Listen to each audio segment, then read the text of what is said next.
Bon dia and good morning and welcome to this really cool surf town called Saquarema. You're watching the BF Goodrich Dawn Patrol report for the opening day of competition for the Oi Rio Pro presented by Corona. We find ourselves at stop number 8 of the World Surf League Championship Tour back in Brazil after a few years hiatus. It is so special to be back. Thanks for being with us. I'm Joe Turpel with Chris Cote and Peter Mel.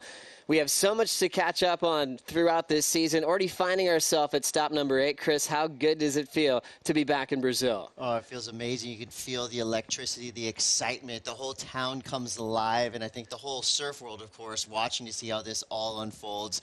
Very, very excited to be here. Arriving with gorgeous weather yesterday, Pete, fresh off the plane. The free surfs have been looking really lively and incredible. And your favorite part, looks like we're going to have some waves this week. So true. I mean, looking at yesterday, it was very small. The free surfs were pretty limited, but today you go over our shoulder here and it's pumping. So many different things to digest when it comes to the beach break format here at Saquarema. We'll go into that further here on the BF Goodrich Dawn Patrol report, but let's get the official call for the morning as we say bon dia to Luisa. It's a really good bon dia, guys. Jesse, how good is to be back in Brazil? It's awesome. I mean, we all love coming to Brazil, and there's always good waves. There's so many passionate fans for us. So this is always a really special event. It's great to be back. Are we pressing on? Yes, for sure. So we have actually really good waves this morning. So we're going to be on, and we've got a full day. We have going to be starting right on time with the women's round 1, followed by men's round 1. And then we also have the women's elimination round. So, right now we have, pretty much overhead waves, clean conditions, and it's going to be a good day of surfing. You guys heard it. We're pressing play. Back to you. Obrigado. Thank you, Luisa and Jesse Miley-Dyer. So special when you show up on opening day and there's waves and you can get right into action. So kicking things off with Brisa Hennessy, Leki Peterson, and Gabrielle O'Brien in the first heat of the morning. We got a little bit of a glimpse of what the surf looked like behind Jesse there. Chris, you were out there yesterday and the day before. There's been a lot for these surfers to warm up with, but today might be the best day so far in the last couple days. Well, I'll tell you what I'm expecting. I'm expecting high-performance surfing, big airs. There's this right ramp right behind us, so men and women taking to the sky. Of course, that's what a lot of people think of when they think of Brazil and surfing down here. So I'm expecting that. No pressure to the surfers in the water, but I'm sure they'll give us all that and more. We're going to go to Professor Pete to really analyze the Surfline forecast. Obviously, we're on today, but also want to get some insight on what we can expect throughout the day and the next couple of days of the forecast. Yeah, of course, our forecaster here, Surfline, they've produced a good forecast. We've got lots of surf coming, especially you look over our shoulder right now, first day of the waiting period. We've got this mid-period swell, which is going to be pumping. It's going to be a little slow at times, being that this storm was pretty far away from the coastline, but it picked up pretty quickly. We'll have it throughout the day. As you can see, today's action there.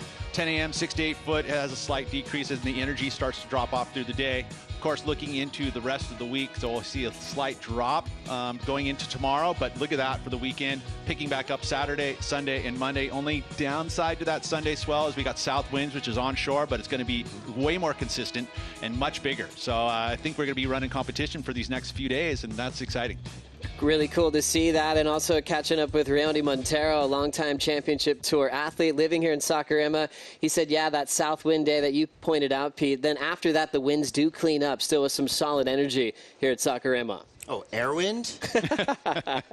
That's our favorite part, and obviously what influences a lot of the big maneuvers here at this venue is the crowd factor. Pete, I know for you, you've won in front of a crowd at the Coldwater Classic with people lined up on the cliff, but I don't know if the crowds can even compare to any other venue in the world when it comes to competing in Brazil. No, and it's not only the fact that the crowd has the numbers involved, it's the passionate crowd that you have. I mean, they are engaged in every single ride. They're going to cheer. They're going to lift their spirits. They're going to let you know if they like scores or not like scores. And so I think that that's something that is so exciting, and it actually plays a factor in performance. I mean, literally, you're going to see surfers who are going to tap into that crowd. We've seen Felipe do it here. And then there's going to be the times where people are going to feel it and feel the pressure. Cote, you're here for the call in 2019. Did we arrive on a number of fans that were here on the beach that day? Well, I think you could easily say 50,000 fans, and I love Pete's point there. No accidental tourists here on the beach. Every fan is engaged in what's happening in the lineup, and they're not just cheering for Brazilian surfers. They're cheering for all big maneuvers. They really know what's going on in the water, and that's really fun to see. And of course, that's probably a lot of people's favorite part of this event is the crowd interaction, just the noise you hear when somebody does something big in the water. Exciting times. Once again, we are on, and much more to come on the BF Goodrich Dawn Patrol Report. We'll dive into the women's side of the draw. Wildcard Sally Fitzgibbons back in the mix, and also she'll have a chance to defend her title here at Saquarema.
Welcome once again to the BF Goodrich Dawn Patrol Report here for the opening day of competition of the Oi Rio Pro presented by Corona.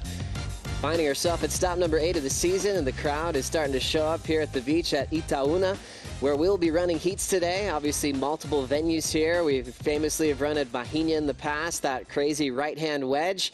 Today, the scene is set right here at Itaúna, which is a very rippable wave, and one of Chris's favorite spots to surf when he comes to Saquarema. Oh, the place is just amazing. And, of course, you have this amphitheater style, so a viewer's favorite, no doubt. And you know, behind us, generally, you look out here, it's a long left-hander, but right now it's this ripple right. So maybe people's strategies are going to change once they show up this morning. Also, backwash tends to be a factor, Pete, on days like today. It sure does. And I mean, especially when you have that shorter interval swell and those higher tides, which you're going to see that tide kind of push up through the day, that backwash will play a factor, especially on the rights. I mean, I feel like there's a lot of water moving out along in between the channel of the right and the rocks.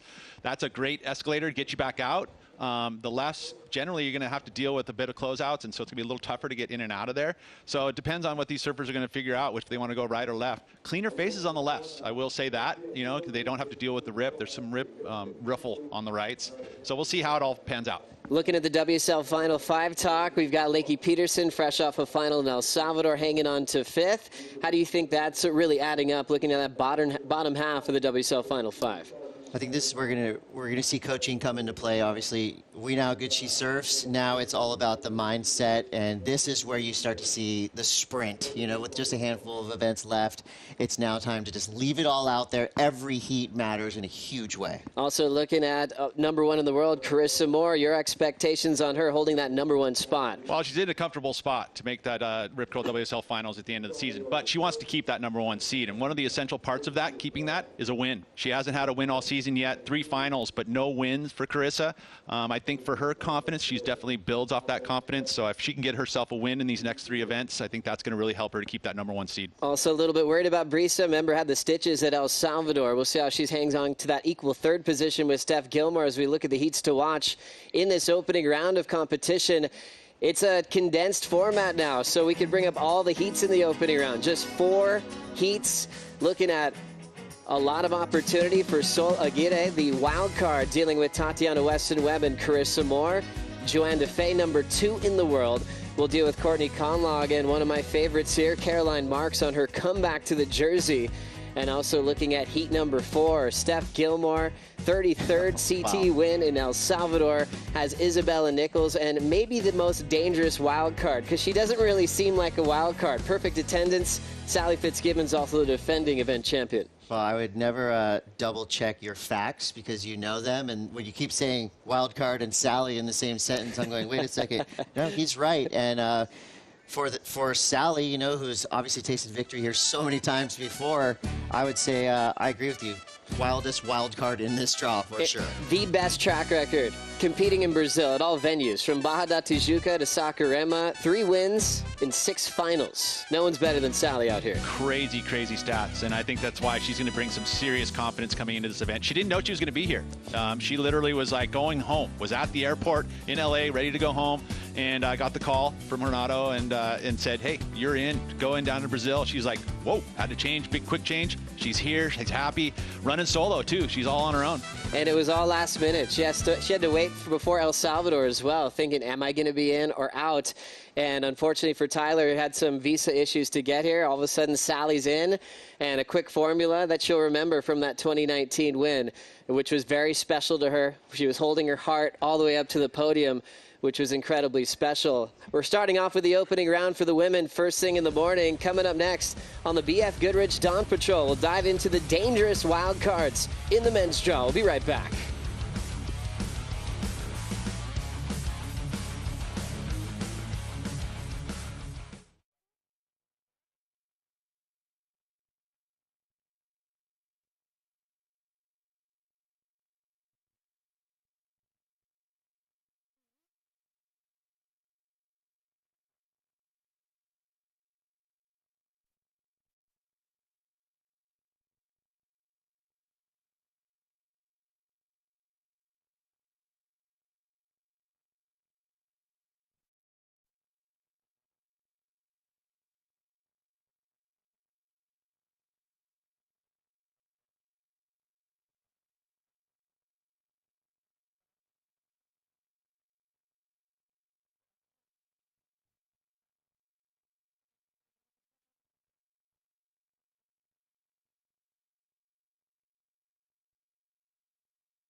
We are enjoying our morning here on the BF Goodrich Dawn Patrol Show here in this beautiful town of Saquarema. The contest is on, kicking off with the opening round of competition for the women. It's going to be a massive opening day. We're expecting fireworks from all types of athletes, going for maybe some of the more high-performance moves we've had of the season.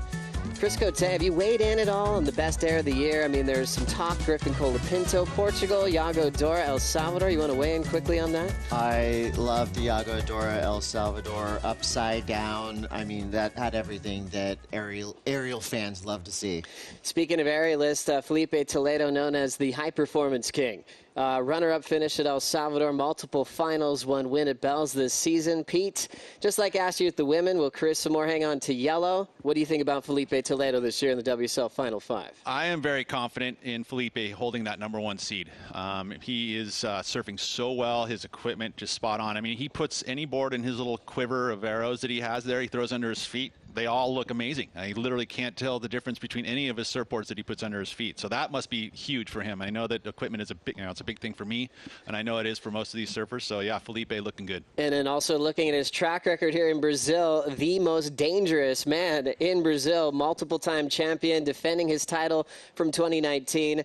As we look back on that performance, a very sentimental win for himself. He let us into that window, said he was going through a lot mentally, got himself to victory here in Saquarema, where he thrives off this big crowd. We're probably expecting Felipe to be back in the final once again, Chris. Yeah, I think that's the easiest name, especially for fantasy players. That was kind of the first lock-in. Okay, yeah, Felipe's on. Now let's think about the rest of our team. You look at what he does here, right, left, up the beach, right behind us. I mean, he has no weaknesses at this wave. And, of course, you know the crowd's going to be behind him. It almost feels like destiny at this point. And, Pete, does it matter if it's at Itaúna or at Bahia for Toledo? Absolutely not. It really doesn't. I mean, I think that he carries a confidence here in Brazil that no one else does. You expect him to make the final, and if he doesn't get there, it's a disappointment. As we saw Ítalo Ferreira's name in the WSL Final 5, #4 now, moving up 2 spots from making finals day in El Salvador. Jack Robinson, only second season on tour, and he's sitting second in that WSL Final 5 picture. Clearly the best year to date for Ethan Ewing. So crazy. Gabriel Medina in the heat with Ethan and Connor. Medina's never finaled here in Brazil. Is that going to change this year? Well, the third head of that three-headed monster is low on the rankings, which is very kind of strange to see. So it's definitely shuffled up all the standings. And I think for Gabriel, it seems like this year he's already enjoying the ride, jumping in after the cut, coming through. He looks very confident and almost just relaxed when he goes out in these heats. So it's strange to call Gabriel Medina an underdog here in Brazil, but that's kind of what it feels like. As we saw in that draw as well, so many wild cards, as well as Brazilian wild cards, and maybe the most dangerous is a local boy, Joao Cianca, who started off as a rookie this year, was emotional when he didn't survive the midseason cut, but maybe gave us the best highlights out of the rookie class in the first half of the year, Pete. Yeah, I'm so excited to see that this is his home break. This is where he grew up, learned how to surf. He was able to see these events come to this area, from the Challenger Series to the CT events. But this guy is everything you would want in a championship tour surfer. It was a bummer that he wasn't able to make the cut. He just came up against some major draws, obviously, John, and it was tough for him, but performances were there, and I expect that here. He's going to be sleeping in his own bed. I know he's been traveling a lot, so he's just now getting back into home life, and I expect big things from him, and anybody who draws him in a heat is going to have a tough draw. Someone that kept showing up against John Florence this year and the heated bells, one of my favorites to watch as that we went back and forth, showing a lot of power as he's going to try to really rattle the cages of the best like Ítalo Ferreira in that opening round of competition. We're going to take a quick break here on the BF Goodrich Dawn Patrol Report. We'll prepare for the start of a massive day right after this.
You are watching the BF Goodrich Dawn Patrol on the opening day for the Oi Rio Pro presented by Corona. Waves are looking incredibly fun, and we're about to get started with the opening round of competition to see the world's best compete at Itaúna. On our main site, we can go mobile at this event, but it's looking really fun right out in front for the best surfers in the world. We really want to focus in on this first heat. Brisa taking on Leki and Gabrielle O'Brien. As we prepare, we will throw to Juliana Gorito for the national anthem.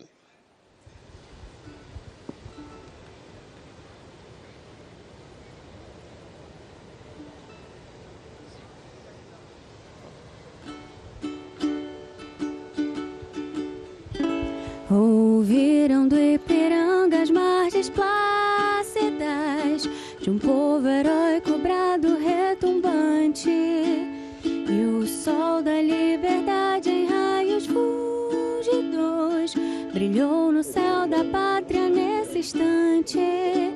Se o penhor dessa igualdade conseguimos conquistar com braço forte, em teu seio, ó liberdade, desafio nosso peito à própria morte.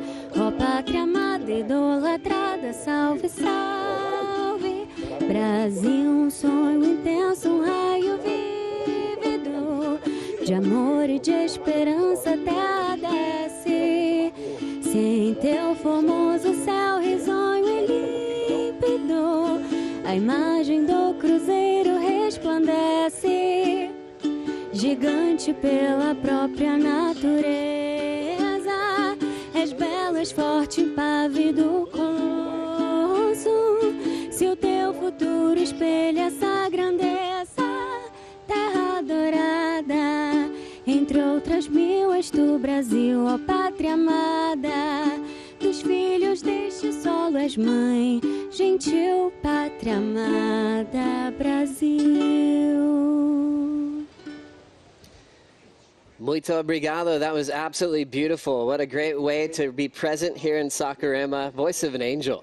Yeah, that was really cool. Amazing. Sweet. Just to feel the real solid energy that we have here in Brazil to kick off this special event. As we're feeling this way, it also helps us remind us of our good friend, an absolute family member of the WSL. We invite you to join us for a minute of silence for our own Mano Azul.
So much. We love you, Mano. Thinking about you all the time and sending our love to your friends and family all around Brazil and the entire world. You made an impact on us all and in pro surfing history, bringing Beach and Bite, the live scoring system and the live broadcast to viewers all around the world, and always sharing us your jokes, your happy smile.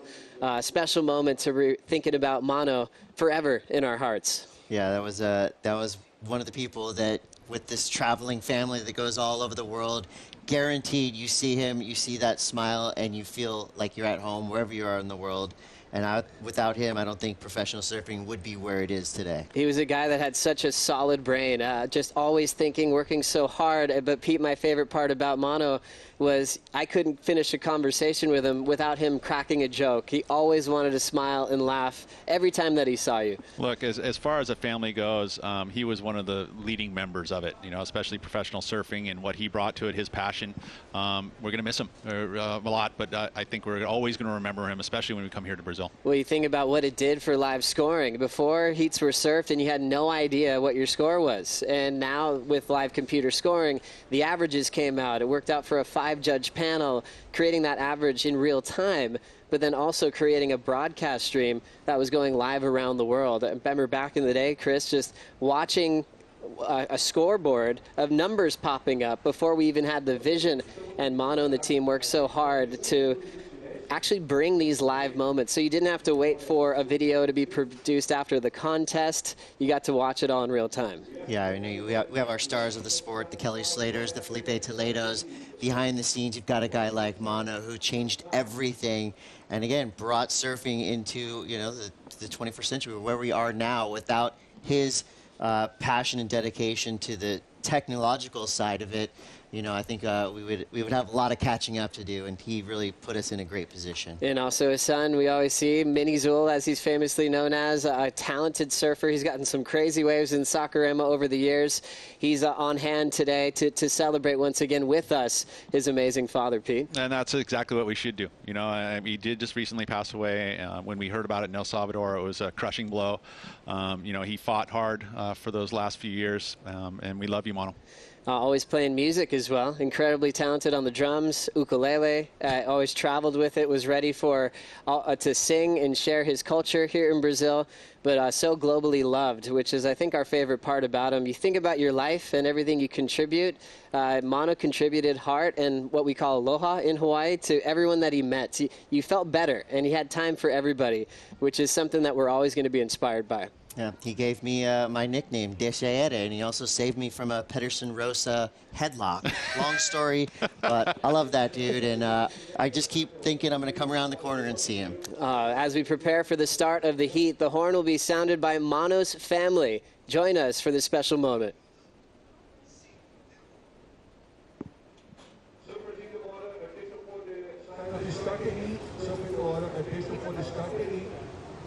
Atenção para o início da bateria. Contagem regressiva em 5, 5, 4, 3, 2, 1. The heat is on. E esse toque da buzina. Mono's beautiful wife and his son there to start the official horn for the Oi Rio Pro, presented by Corona. Obrigado, Sandra, Regina, Simone, Andueza, for kicking us off in such a special way as we remember the great Mono Zul. Brisa Hennessy taking on Leki Peterson and Gabrielle O'Brien in the first heat of the morning. 35-minute heat, scored on their top two, where it's all about first place.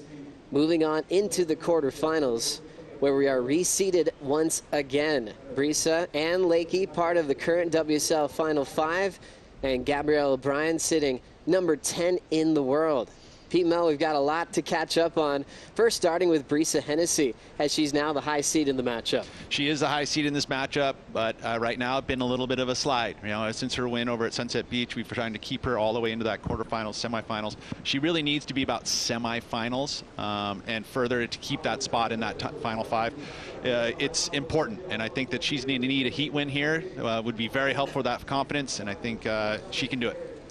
We will let Chris Cotier step out and join us for the rest of the call throughout the day. Leki Peterson waiting for her first wave to come through, fresh off a final performance at El Salvador, as we will kick things off with an opener this morning.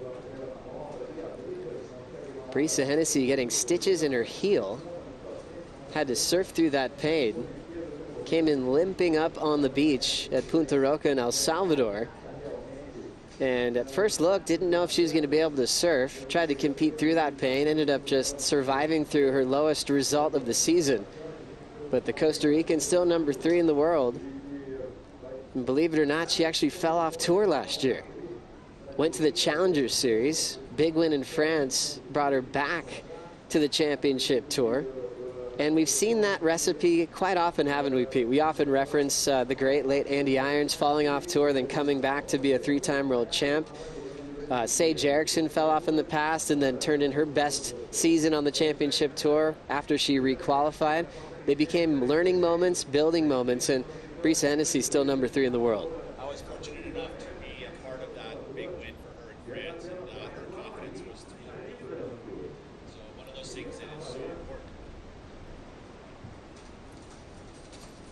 Now with 32 on the clock, Gabrielle O'Brien, the surfer in the rookie class that is still surviving, made it past the midseason cut, but still has more to prove. Comes into this event number 10 in the world. Pete, what are your expectations on Gabrielle O'Brien today? Look, I've been very fortunate to watch Gabrielle O'Brien as well in that Challenger Series, and then to watch what she's been able to do on tour. Amazing. I mean, she has just put a brand of surfing that we haven't seen in a while, especially from a rookie. Being able to make that cut, the midseason cut, is so huge. So congratulations to her, Gabriella. New face on tour, but I feel like she is still coming into her own. I like what she's been able to do this season. It would be very beneficial for her, again, to win this heat, get herself into that round before the quarterfinals. But definitely, if she wants to see herself in that top 5, it's about getting a win. Condensed heat draw, so wins go straight to the quarters where it's reseeded for the last time. It follows the draw once we get into the semifinals. So you wonder what's at stake when it comes to a heat where nobody loses. But then the impact of getting first is such a big deal. Skipping the elimination round, if you're getting losses in that ER round, that's really going to affect your chances for the WSL Final 5. It sure will. I mean, it's a throwaway result. It's not going to keep you there. You know, I know that we've all seen now with after the midseason cut, we've been able to know that they're going to be qualified for the next season, so that sometimes makes it you're a bit of a relief. But no, you want a world title. That's why you're here on the championship tour. You want to make that Final 5. It's important for the WSL Final 5 to get yourself that chance to win a world title. And even if you finish 5th as a seed going into that final day, you could win a world title. Hearing from Stephanie Gilmore after her win, her 33rd win of her career, as she just extends her own record of most CT event wins on the women's side. She said, if I moved up all the way to 3rd in the world with a win, I can fall down just as easily. She's understanding this condensed field with no throwaways in the back half. So any elimination round losses for that WSL Final 5 picture, we can see things change heading into Jeffreys Bay. So true, but it also showcases how important those wins are. You know, the 10,000 points are huge. You know, you see into 2nd place, there's a significant drop. So when you have those wins, it is a huge advantage. It's going to keep you high in the seeding. It's going to keep you at the top of the rankings. It's important, and I think every surfer in this draw knows that.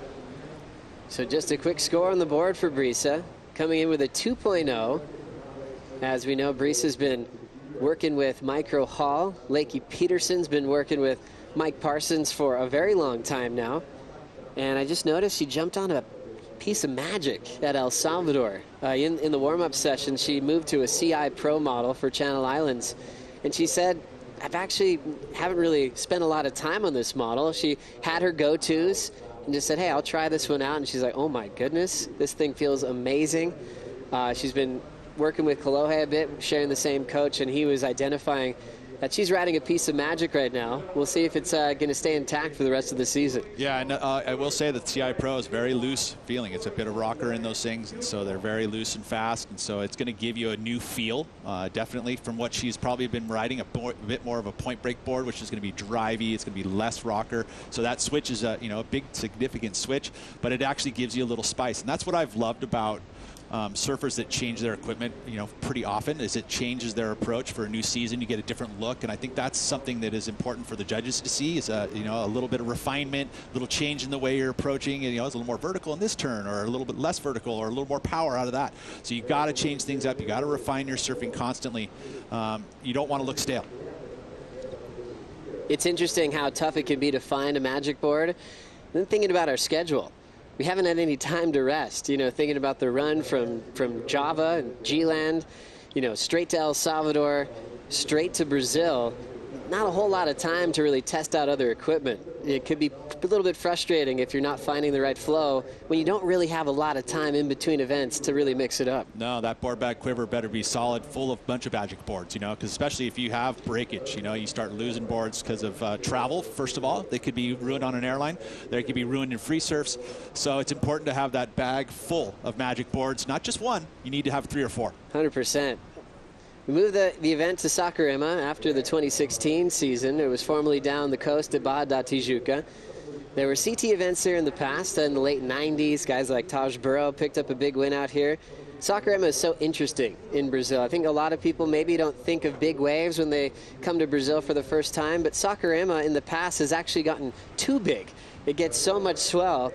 There was a big qualifying series event here, and Kai Otten won, and the waiting period actually had to get extended a day because the surf was so big. It was actually too big to run heats. And that's probably your favorite part about coming to this region, Pete, having some size. I mean, you think about some of the people that have come out of here. You know, Marcos Montero, part of our water safety team, a big wave rider. You've got Lucas Cianca, grew up in this region, big wave rider, one of the best in the world right now. So that showcases that in Brazil, this region here is a wave magnet. It picks up a ton of swell. It doesn't take much for it to be way overhead. I mean, this swell right here or everywhere else around the coastline, it's probably waist to, you know, chest high. Here, overhead. Double overhead sets, and that just goes to show the bathymetry here. It focuses swell into this region. And this piece of beach here from the rocks at Ituano all the way over to Parinha, it's about a mile, I would say, you know, give or take a few hundred yards. But the reality of it is there's waves the entire piece of that coastline, you know, a bit around the corner. But this specific piece of the beach here, a lot of swell mag. Pete, we've been watching the waves all morning, and you mind surf it really easily. You can always put yourself in the right spot when you're on the beach. What are the surfers dealing with right now to get a start out here? Well, I mean, we've got this, like Chris had said this morning, and yourself included, that, you know, generally this is going to be a left. You know, that's the cleanest and most consistent part of this beach. But the sand right now has set up a nice little right-hander, so you've got that as an option. Generally, that was really short and high impact kind of a wave. Today, it's a lot longer. The faces on these right-handers, though, a little chunky because you got all this water moving out. There's a rip that moves out along it, so you have to adjust to that, and the waves will shut down on you just like this one here. So you have to pick the right ones on where you're picking it up off the main peak. I like the lefts in the sense that there's a cleaner face to it, but it's a lot more difficult of a paddle out, whereas these rights are going to give you a lot more options, and then you're out to the lineup super quick. You can see Brisa trying to find something to work with there. Gabrielle O'Brien was able to hang on to her top turn, but it looked like there was a little bit of a bump off the top. She was able to hang on. It could be a very close decision, so important to pull off all of your maneuvers today. You know, and they haven't had a lot of time to run any kind of free surfs to get warmed up. So it literally is this first round is kind of a warm-up because it's solid surf out there, these rights. You're going to deal with the water moving out the face. You see the rips on the top of the lip there, which makes it a little bit challenging. So there's some adjustment period, especially in this very first heat. Quick start to the morning here on opening day. Carissa Moore, Tatiana Weston-Webb will have Sol Aguirre from Peru in heat number 2, followed by DeFay versus Courtney Conlog and Caroline Marks. And then we'll see Stephanie Gilmore, fresh off her win, now number 3 in the world, taking on Bella Nichols and the wild card Sally Fitzgibbons, who won the title here in 2019. Leki Peterson finding her rhythm this year. Always dangerous on right-hand points, but she did well in beach breaks in her youth and even in her rookie season, taking a big win at the U.S. Open when that was a championship tour venue, recovering from a back injury yesterday and feeling like she's in a really good place coming into this season and was really hoping for a chance at a world title in September. You would think that her odds are very good if she can keep herself in the final 5. Still 3 events left, though, right? So there's a lot of movement that can happen. She sits at the bottom there right now, sitting inside of it, but, you know, could see herself outside of it if she doesn't get herself another solid result. And again, right now, semifinals is where you need to be in order to keep that spot. I was really impressed with Leki at the start of the season. Surfing pipeline, kicking off the year in such an incredible way.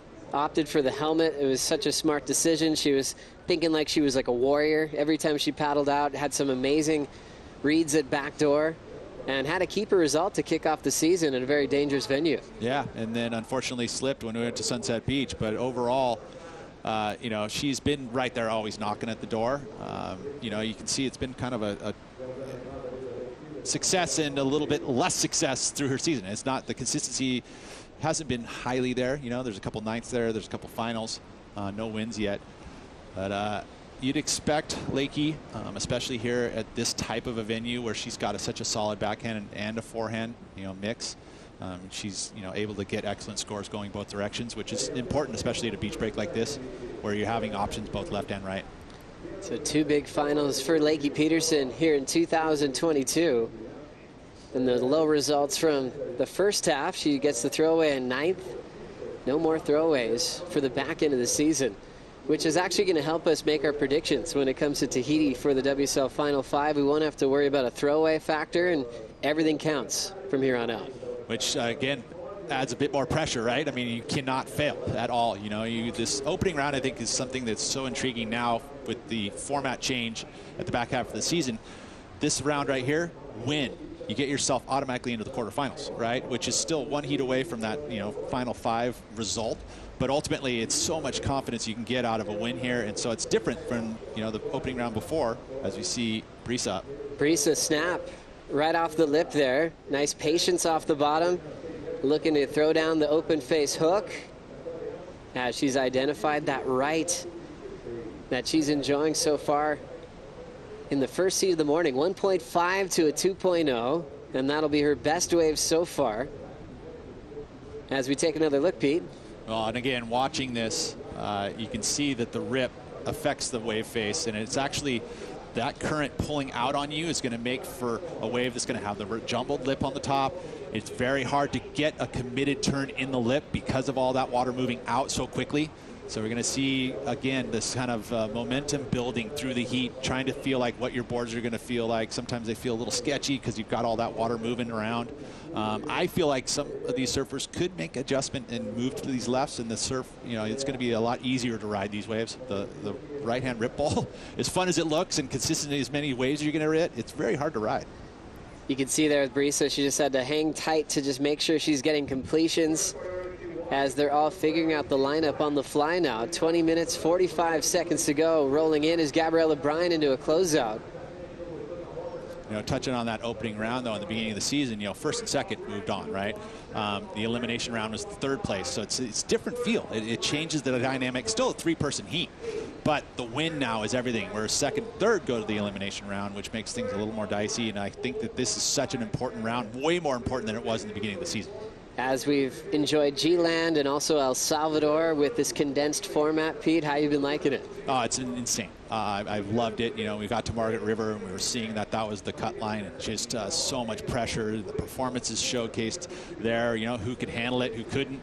And then we are through the cut now, and all of a sudden we have a much more condensed field, so we're able to get through the event much quicker, yet we're still seeing all these performances have to lift because you're looking at the Final 5, and it's just like every event has got this nice charisma to it.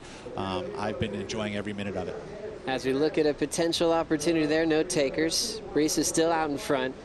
Yeah, that day at Margaret River, I've never felt so much emotion in a day of competition. It was pretty sad for a lot of surfers. Some coaches weren't even allowing their surfers to head to the Red Bull Athlete Zone because there's this heavy, heavy feeling of people surfing for their careers. Up and out once again is Brisa Hennessy.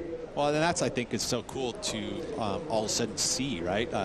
How the coaches become a big part of that kind of helping aspect of it, trying to, try these different things to eliminate the pressure, which is something that we all try to do in competition.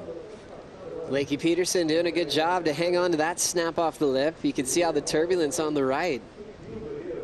I'm with you, Pete. I'd love to see what the left is looking like because the right looks fairly challenging, but all regular footers here are trying to utilize their forehand attack in this first heat of the morning. Let's have another look. Yeah, it's hard to move away from your forehand, especially when you're going to get tons of opportunity, right? Because the rip just pulls you out so quickly. You're right back into the lineup. You're able to do it, whereas the lefts, you're going to have to ride through. You're going to have a closeout section. If you ride it too far, you're going to try and paddle out against that current, so it's going to take time out of the equation. All of those things are elements that are challenging, but you can see right now these surfers are only going right. Gabrielle O'Brien knifes it off the lip. Maybe one of the better connections we've seen in this heat. Best wave of the heat right there, just to that one maneuver. All about timing. See how clean that face was, though? That was a choice of wave where she was able to get her opportunity a little deeper. As we see Brisa Hennessy throwing down the open face hook. Didn't quite get the lip that Gabrielle O'Brien got on the previous wave. And that was because she moved over towards the channel. As Brisa just sort of kicking her way out and enjoying this little rip right in the opening heat, expecting Gabrielle O'Brien to maybe take the lead after that big first turn. Yeah, she'll get the lead. You know, the scores aren't there yet. You see some mid twos for Brisa, but look at this turn here. That's what she's been able to do, is this power hook that she has growing up in the islands. She's able to harness that power very well. Matter of fact, it actually helps her surfing out when there's more power out there. And then to Brisa's wave, Pete. Yeah, Brisa's, she did get that one maneuver done, but you can see it was down on the face. She had to carve down through the maneuver, not up in the lip, so it's not as critical. You'll see a pretty big difference between this score and what you see from Gabrielle O'Brien, just because they're really one maneuver waves, really. Brisa's will probably match one of her twos, whereas Gabrielle O'Brien most likely will see the best number of the heat and put her in the lead. Another very entertaining season for the women, and having different winners at every stop so far. As we see Jesse Mendez, fresh off a win on the QS in pumping conditions at Cruy, and his wife getting prepped. Last year's runner-up in the world, Tatiana Weston-Webb, has Carissa Moore and the wild card Sol from Peru. Tati almost earned a world title last year and lost pretty early at the last event at El Salvador, so she's dropped out of the WSL Final 5 for the time being, representing Brazil. Expect the entire beach to be behind her coming up next. Yeah, we don't see a lot of Brazilian flags in that draw, so important for her to keep that vibe alive for all the crowd here on the beach. And you'd expect her, again, to do very well here because of that extra momentum. She knows how to tap into that crowd. Gabrielle O'Brien still waiting for her previous number to come through as she's attacking the open face on this one. A lot of setup maneuvers just to stick with the pace of this wave. Little inside wrap will be incomplete. Starting to make that adjustment, Joe. She got that maneuver there, all of a sudden found where that wave was in the lineup. She moved back to that spot. She's got herself another number here that's going to be in her top two scores, and I think she'll keep herself in the lead. Gabrielle O'Brien's previous wave comes in at a 4.33. Here we go again. Again, this is that last wave. She's able to get that big mid-face carve 2 in a row. So this is going to go into her top 2 as well. She's carrying that 1.8 on her first wave. This will be an improvement on that. So again, she's been able to start to build momentum through this heat. And if she could find herself with a win, wow, what would that do right into the quarterfinals for her? Quarterfinals are reseeded once again, where the #1 seed takes on the wild cards that are on tour, which always makes for some excitement. If a wild card gets a victory over the #1 surfer in the world, their career just improves right in front of our eyes. We saw that at the start of the season with Moana Jones-Wong winning at Pipeline, and then she got the call-up once again at Sunset Beach. Obviously saw it with Baron Mamiya on the men's side as well as a wild card win. It's not every year you have wild cards taking victories against the full-time surfers on the championship tour. Yeah, it's so true. And Wong just had another win recently. She won over there at Ala Moana, which is the regional tour, which is so important now. Again, first event for the Hawaiian Pacific region there. And she takes herself a big win. So we could see her onto the Challenger Series. Again, you have to qualify through your region into the Challenger Series. And then she could maybe get her spot there. And then all of a sudden we can see her as a full-time member. Surfing has always had an open mind as far as the head office is concerned on making improvements for the sport. I don't know if we've ever gone through more changes than we're experiencing now in 2022 with the new setup with the regions, qualifying from where you come from, and then to get a spot in the Challenger Series, then ultimately to make the championship tour, adding the mid-season rotation, Rip Curl WSL Finals. A lot of hard work behind the scenes to create the enjoyment that we're watching. And adjustments. Oh, exactly. Right? I mean, for the surfers, let alone, even the judging, all of this stuff, everything about it. So we see a long right-hander and working hard to get there to the finish. Brisa Hennessy is trying to get her lead back, but the rookie has turned in 2 keepers back-to-back. 4.33 basically on one snap, and then a 4.9 to follow. Back to Brisa's wave. So Brisa utilizing a smaller wave here with a cleaner face, picks it up deeper in the lineup, which gave her this opportunity for a string of maneuvers. Not the size of wave there. We don't have size of wave part of the criteria, but generally when a bigger wave is on offer, it's more commitment. There's more difficulty involved, so that's why it scores higher. This wave here, smaller realm. I see this going underneath of what Gabriella already has in her lineup, but she's going to start to chip away. Will it improve on her 2-point rides? Maybe, just but ever so slightly. Still feels like that she's going to need some better waves here if she wants to take the win. It's such a good point, Pete, that you make. The judging criteria doesn't say catch the biggest waves in the heat. We always break down the vocabulary and how we translate that to scores with speed, power, and flow, and innovation and progression, everything else. But when you look at big turns, you always remember the set waves are the ones that are really getting the judges excited. You do a big air in a big section, that's going to get you the score. If you do a big air on an insider, it's sometimes tough to get into the excellent range. It's so true. I mean, and that's how it should be. I mean, the reality of it is when you're out in the lineup, you're not taking all the small waves all the time, right? You want to have the best waves or the biggest waves. They're going to be the most difficult to ride. They're going to have the commitment and degree of difficulty, which is all part of the criteria. You do all of that on speed, power, and flow on a bigger set wave. All of those elements come into play when the scores are put on the screen. 11:50 on the clock in the first heat of the morning. Rookie Gabrielle O'Brien still on top with a 4.9 and a 4.33. We'll be right back after this.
The Oi Rio Pro, presented by Corona, is brought to you by Oi, official title partner of the Oi Rio Pro, presented by Corona.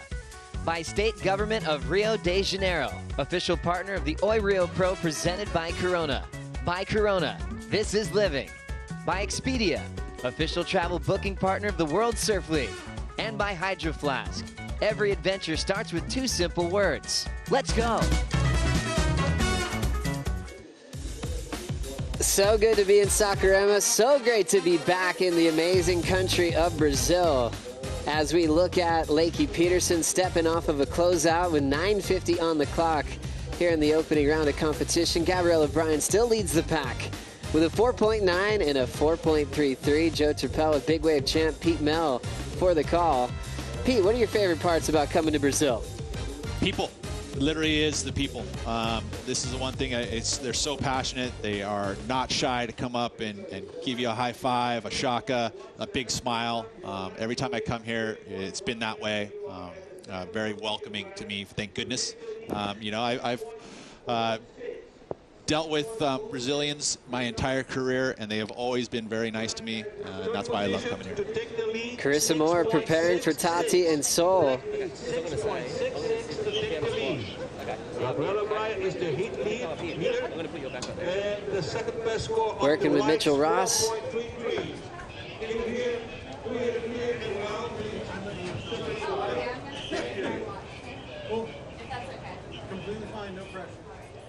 And she's been on some trips with Tatiana Weston-Webb in the past, and we got some insight on their relationship through Make or Break, which is on Apple TV Plus. And a lot of interviews with Tati, obviously good friends, a lot of respect there. But Tati let us know that she knows how to get into Carissa's headspace, and we saw that was pretty clear last year at the Rip Curl WSL Finals, that it went to a third and deciding title match. We get to enjoy this matchup in the opening round. Oh, it's so cool. It really is. I mean, and I guess you think about surfing in heats and, producing wins. How do you do that? And psychologically, there is those battles that you need to be able to win. Whatever that case is. Right now, you can hear the crowd going wild. That's for Tati, and that's exactly what she needs to do. If she's going to have a distinct advantage here, it's to play up the crowd, do whatever you can to play up that crowd, which means performances in the water, but also on the beach, because you know what? When you run down there and you got that crowd screaming for you, it's playing to your competitor's head. It's certainly the closest feeling we get to having a stadium-like atmosphere, but with the intensity of the cheers on every single maneuver, we're going to really feel that when Tatiana gets started in the next matchup.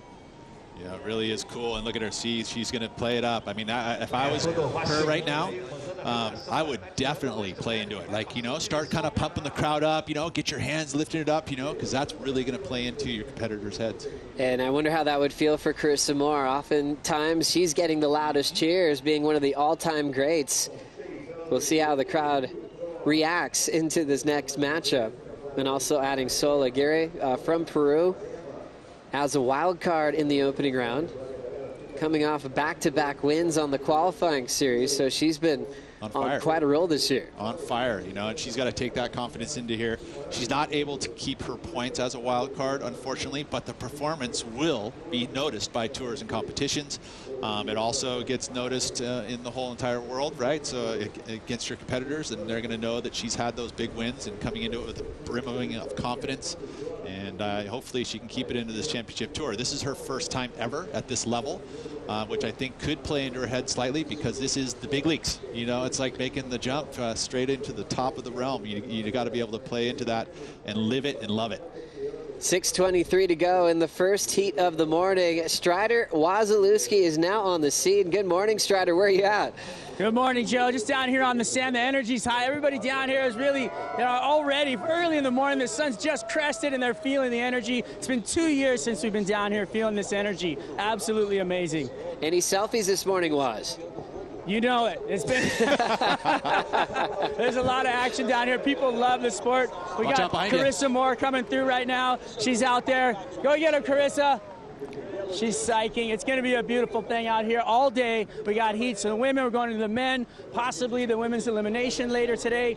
I can't believe how pumping the waves are.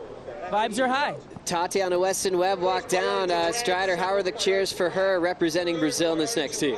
Absolutely incredible. It was like I'm just getting chicken skin thinking about the energy that they exude. Just goes right through the surfers and lifts them up. I watched her head come up. I watched her step get lighter. I watched her just fly down the beach. So they're accepting that energy and bringing it into the water. Thank you so much, Waz, as he's going to be loving his time with all the local fans here at Saquarema, at this special place called Itaúna. Great to have your company, Joe Turpel, with big wave legend Pete Mel, surfs small waves incredibly well on top of it. It's just so amazing to feel the kind of passion that everyone has here for the sport of surfing, cheering for every single maneuver that's laid down today. There's no other event on tour that's going to have that type of vibe. I mean, you start thinking about where events, venues are going to have the crowd play such a huge factor. There's nowhere else, and this place is going to be alive as we move through this week. I mean, you get into the weekend, I'm sure, again, it's going to be a massive one. Backhand snap for Leki Peterson, and world number 5 looking for a little inside corner. She'll fade out of there, still in third. Brisa Hennessy still second with priority, as the rookie wants to send the big names into the elimination round. Still 4:19 on the clock. So opening round here, no jet ski assist, and again, this is our first look at someone paddling back out through the lefts. It's not going to be as easy. You know, you're going to have to deal with waves and punching through, whereas the rights are generally just going to go into clear water and a rip that just pulls you directly out. This is going to be one of Leki's best waves here. I like her adjustment, moving over to this left. It's not going to be a huge number, you know, and she's going to have some more work to do here, but I like the adjustment. Beautiful first snap there.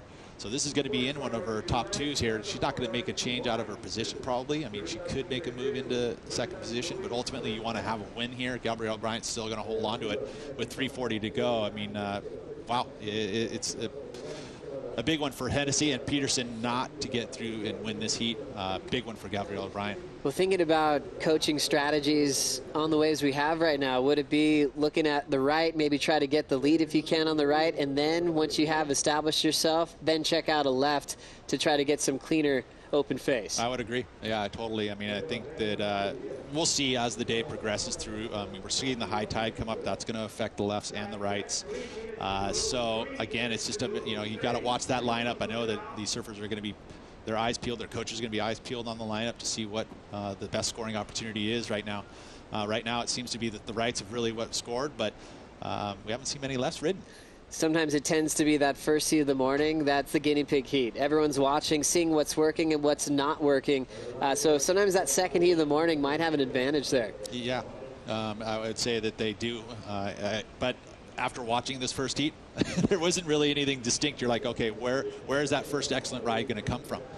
Is it going to be a left or is it going to be a right? And ultimately, you just got to watch that lineup, and hopefully you figure it out when you get into your heat.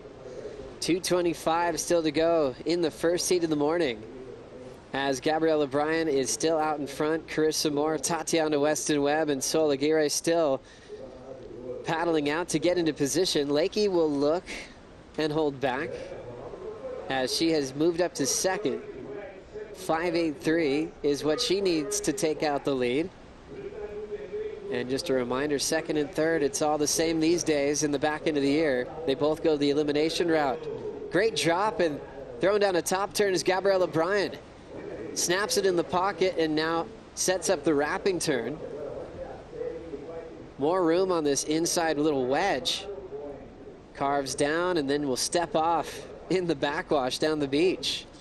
Huge. Another improvement for Gabrielle O'Brien. I mean, carrying that 4.33 feels like this is going to be better than that. She's going to extend her lead slightly, although it's not putting any of the other two surfers out of the realm of getting a score, because it's not going to be a huge number needed by either surfer. Leki looks at 5.83 right now. She's probably going to need a mid-range 6-ish, and same with Brisa, so it's capable. But you look at that clock down to 1:15 as we watch this replay here. Again, just able to pick and choose. Considering she has a lead, she can be a little bit more patient and wait for the cleaner face, which she had done. Anytime you have priority and you have the lead in the heat, the only way you're going to take off on a wave is if you know you're going to see an improvement. And I think that she saw this. It's going to be a slight improvement for her, so good job there for Gabriella. You can see how quickly she had to react to the different moods of this wave. It kind of looked like a smooth canvas for a carve, and then the lip all of a sudden approached right under her board, and she was able to stop that carve and cut it short to survive the rest of the ride. So true, and it's important, those adjustments are, they are split-second decisions on where you're already handling. That's why it's so important for you to have your equipment dialed in so nicely, because you're making these quick adjustments, and you got to know when the board's going to either slip out or if it's going to grip, and all of these things. You have to make that decision so quickly in your mind. Gabriella did it right there. She didn't have a fall at the end of that thing, so she was able to improve it. In my eyes, she's going to get a few more extra points here, and right now we got 5 seconds left in the heat, so she's going to get a win. We're about to shut down the first heat of the contest, and Gabrielle O'Brien looking like she's in an incredible spot to take this victory straight to the quarters. A couple of scores to lock in before we make it completely official, but her low score at a 4.33, that should be gone after that last right-hander. Second turn was perfect after adjusting. Thought she was going to carve on the first section. Was able to adapt to that rib right in the open face. And the rookie on tour with big expectations on herself for the back end of the season. She knows that 10,000 points could change her whole year. That's what's on offer for a win at the Championship Tour venue. Last score is 6.17 for Gabrielle O'Brien. Officially takes the win of the first heat of the morning. Leki Peterson and Brisa Hennessy, the two surfers that are in the WSL Final 5, will be sent to the elimination round. Huge. I think that's a big one. Congratulations to Gabriella. Exciting times here in the opening round of competition for the Oi Rio Pro, presented by Corona. Carissa Moore coming up next with Tatiana Weston-Webb and Sol Aguirre. We'll be right back.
Rio Pro, presented by Corona. What an amazing stop on the World Surf League Championship Tour. We missed coming down here since 2019, and it's so great to be back. Carissa Moore taking on Tatiana Weston-Webb and Sol Aguirre here in heat number 2 of the opening round, as we're catching up to Brazil's own Tatiana Weston-Webb. Crowd getting behind her on her opening ride of the matchup, as she's trying to put herself in a position to make the WSL Final 5. First heat won by Gabrielle O'Brien, and she made it look relatively easy. You could tell there were some challenges there, trying to just complete a maneuver on the open face on the rights. We'll see how heat number 2 goes, Pete. Yeah, we will. You know, we see Carissa Moore in this one. Again, important for her to get that momentum built up, start this event off with a heat win, get herself into the quarterfinals. No wins this season, so she would love to take it here at the Oi Rio Pro. Tatiana, another one of those surfers, too, that wants to keep her spot in that final 5. As we saw Carissa Moore get this wave during the break, Peter. Goes down quickly, just a 0.5 there. She has some quick throwaway scores. Tatiana going left, and we'll see her first number come in, and it's going to be a pretty good one. Again, I like the decision to find her 2 maneuvers on the left, and that's it right there. That's enough to get you into the good range. She was milking it to the inside, and I think this is exactly why she came to the inside. Good move here, because she just jumps in the rip. She's able to get herself right back out there, going left, but then using the rip to go right. I think that's a very conscious move to get to that inside, because it just pulls you along the shoreline to the west or easterly direction. You know, we're facing pretty much directly south here. So that rip will take you right into the rip, pull you right on out there. So a nice move there for Tatiana Weston-Webb. Tatiana Weston-Webb comes into this event number 9 in the world. And kind of like we were just mentioning with Gabrielle O'Brien being 10th in the world, she's really in a must-win situation to show up in September at lower trestles. Yeah, I mean, that's where you're going to see the mega points come in, is that win of 10,000 points. She can find herself right in the cut line there if she can get herself a win. And she would be building and using, I say how important it is, but I think that she really needs to attach to that crowd and use that energy to get her through a few heats. Also, Sol here is a wild card representing Peru. As we're loving our time here in South America, Sol competing through the QS series in this region and coming off back-to-back wins. Really impressive young surfer, now getting the experience of surfing against her heroes. As we see some solid surf coming through here in the second heat of the morning. Let's catch up to the winner of the first heat. Gabrielle O'Brien's hanging out with Louisa. Yeah, guys, she got out of the water with a huge smile. Gabi, first time in Brazil, and you started off just right. How are you feeling? Yeah, I'm feeling super happy right now. I made it out of that heat for the first time since the mid-year cut, so it feels really good to bypass the elimination round. And yeah, my first time in Brazil, and I'm loving it. Amazing. You looked a little rough at the beginning there. How are you reading the waves? Yeah, it's super bumpy and the current's super strong, but it's really similar to Haleiwa at home. It's like same current, same bump. So I just was looking for some sort of clean wave and to do a turn, and I'm happy I found a couple. You're currently at number 10, so you have to go up.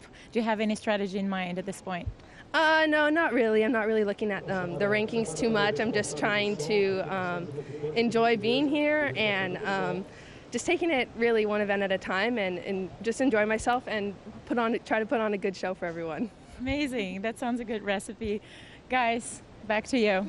Thank you so much, Louisa. Gabrielle O'Brien learning a lot in her rookie season on tour, was so impressive last year, winning the Challenger Series. Figured out lineups for the first time and made finals through 4 events in a condensed series. She is so amazing at learning quickly on the fly. Made adjustments in her first trip to Brazil. Surfing conditions like that for the first time at Itaúna, and sending Leki and Brisa into the elimination round. One of her key heat wins of the season.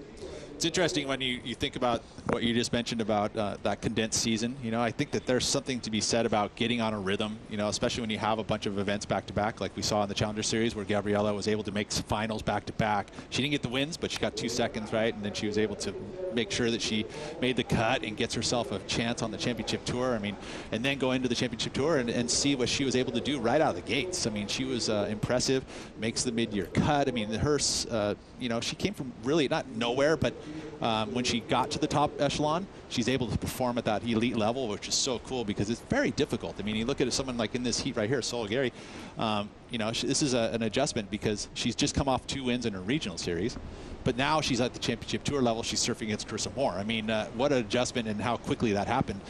It can be overwhelming. And you remember how a lot of these surfers begin. With Carissa Moore and Tati, they were wild cards, you know, way back when, and got experience. Tati, we got to see how confident she was when she got the called up to the biggest stage. Carissa Moore was famous at 14, finishing runner-up to Chelsea Hedges at Snapper Rocks. We always saw the world title threat there, and now it's Sol's turn. Let's see how she can make her mark in her first call-up to the championship tour. And think about if she was able to come out here and take a heat win against, obviously, the two, probably one of the toughest draws in this event.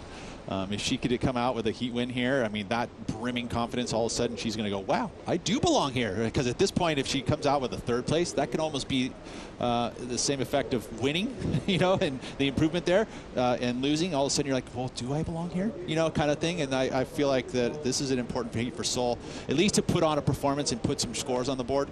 Because if not, that could be a little bit of an effect to her and go, wow, maybe I need more to learn. As we see Tatiana Weston-Webb, fresh off her 6.67. As we know, born in Brazil, in Porto Alegre. Her mother from Brazil, a longtime competitor. Raised, though, on the island of Kauai, on that north side of the island, so wasn't afraid to charge some big waves. She always credits her big brother for pushing her in big conditions. As this move here, Pete, was to really get herself back in the lineup. Yeah, and I guess they are going to be using the assist on the inside. I mean, that's one of the options of going left, is that you're going to get this ability here to put yourself into the channel on the right and get right out there very quickly. So there is jet ski assist for occasionally going left, which is important because I think that, you know, you had to paddle out that direction. It is a bit of a challenge. It's going to take some extra time, whereas here, boom, she's just going to get right in the rip and get pulled out to the spot. No worries. Such a great advantage, and then changes everything when you really look at the left. If you know that you can get the lift back, we'll probably see more people looking left. Carissa Moore finaled going backhand earlier at G-Land this year. But for us, it's all been about getting her first win of 2022, being in multiple finals and still in yellow. And she reached out to her social media followers and posted something maybe a little bit personal and emotional, talking about dealing with losses, talking about sometimes tough losses where she'll have to take a couple of days with a lot of tears and letting go of all that hard work she's invested and not getting her goal accomplished. It was really a great moment for her to share what goes into the headspace of a 5-time world champion. Well, and you think about, you know, the advent of social media, all of a sudden you do have a direct line to your fans and also responses from your fans, right? I mean, and again, that's a very delicate subject. If you think about putting yourself as vulnerability, all of a sudden there could be some troll out there who wants to, like, throw something at you, but also the other side of that is there's someone there that can give you a little bit of words of wisdom. So it's really neat to see where social media has put these surfers in and how much information you give on those social feeds. Once you start kind of opening up there, you know, you're opening up. You certainly are. Carissa Moore has some great people around her. Let's go to the BF Goodrich pit check with Strider Wasilewski and Mitch Ross. Mitch. What do we got under Carissa's feet out there in the water? This is the backup 511 Matty Biolis, sort of simple sort of board that Carissa rides in most events. She's out there at the moment on a 510.5 though, so a little bit smaller. But the option was to maybe go bigger if the set sort of kept on sort of picking up, but I think she's sort of comfortable on the 510.5. Nice, and this is based off the Driver 2.0? Yep, exactly. And as I said, that's sort of her staple, sort of go-to, even if down to a 5.9, even a grovel board, it's kind of all off that sort of that shape from Maddie. So, yeah, it always works a charm. And it looks like she's looking for the lefts out there. Yeah, she is. Tatiana started with a pretty good left, and that's the goal for Carissa to get one or two of them. A little bit sort of cleaner face. They're still wobbly, but thought the right had a little bit more chitter-chatter. So it's, it's pick your poison. You go with the back or should you go with the sort of the chitty-chatter? She went with the left, but we'll see how it goes. Still got a bit of time to go, so I've got some faith in her. All right, thank you very much. We'll let you get back to the heat. A lot going on in the water, lefts and rights. That's right, Strider, trying to find what's going to work for you. Mitch Ross, great coach. He'll be following Jackson Baker as well on the men's side. A talented surfer, enjoyed a nice pro career in Australia, and one of the great coaches on tour. Carissa Moore is not afraid to mix it up. Worked with Chris Gallagher earlier this season. She's been famous for working with a lot of different surfers, even CJ Hobgood in the past, back at Cloudbreak. She's worked on airs with Shane Beshen.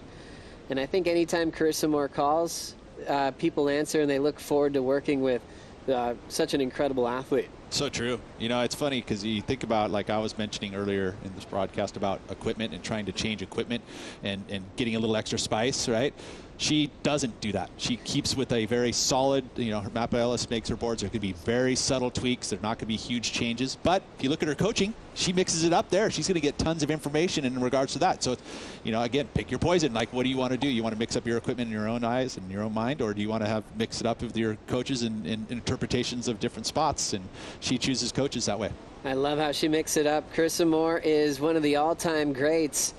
As we dive into her story with the deep stats powered by Hydro Flask, 24 championship tour wins in 43 final appearances, with those 5 world titles as she's defending her world title from last season.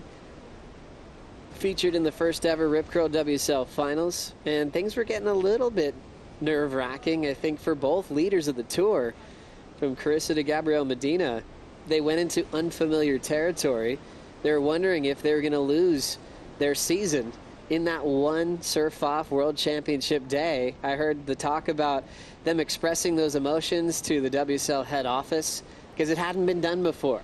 As we remember, everything worked out, but it was such a blowout year for them. They were by far the most dominant surfers of their regular season, and they came through when it counted the most. That's so true. And then we all of a sudden get to showcase it all in one day, which, again, that's going to talk about putting pressure on it. So that's kind of what has been given by the tours and competitions. Is like, hey, we're going to put more pressure on you, and you need to perform, which I think in sport, that's ultimately what we want to see, is the surfers come up through feeling that pressure and performing with that pressure, and who can handle it. And Pete, in some point in time in this format, in the Rip Curl WSL Finals, at some point, the number one in the world is going to be upset at some point. Will it be this year? Will it be in the future? Will it be a different venue? And that's going to be a big moment in surfing history. And just to, for folks who don't know how that format's set up right now, is it the WSL Final 5? We're going to run at Trestles. We're going to have 5 surfers. The first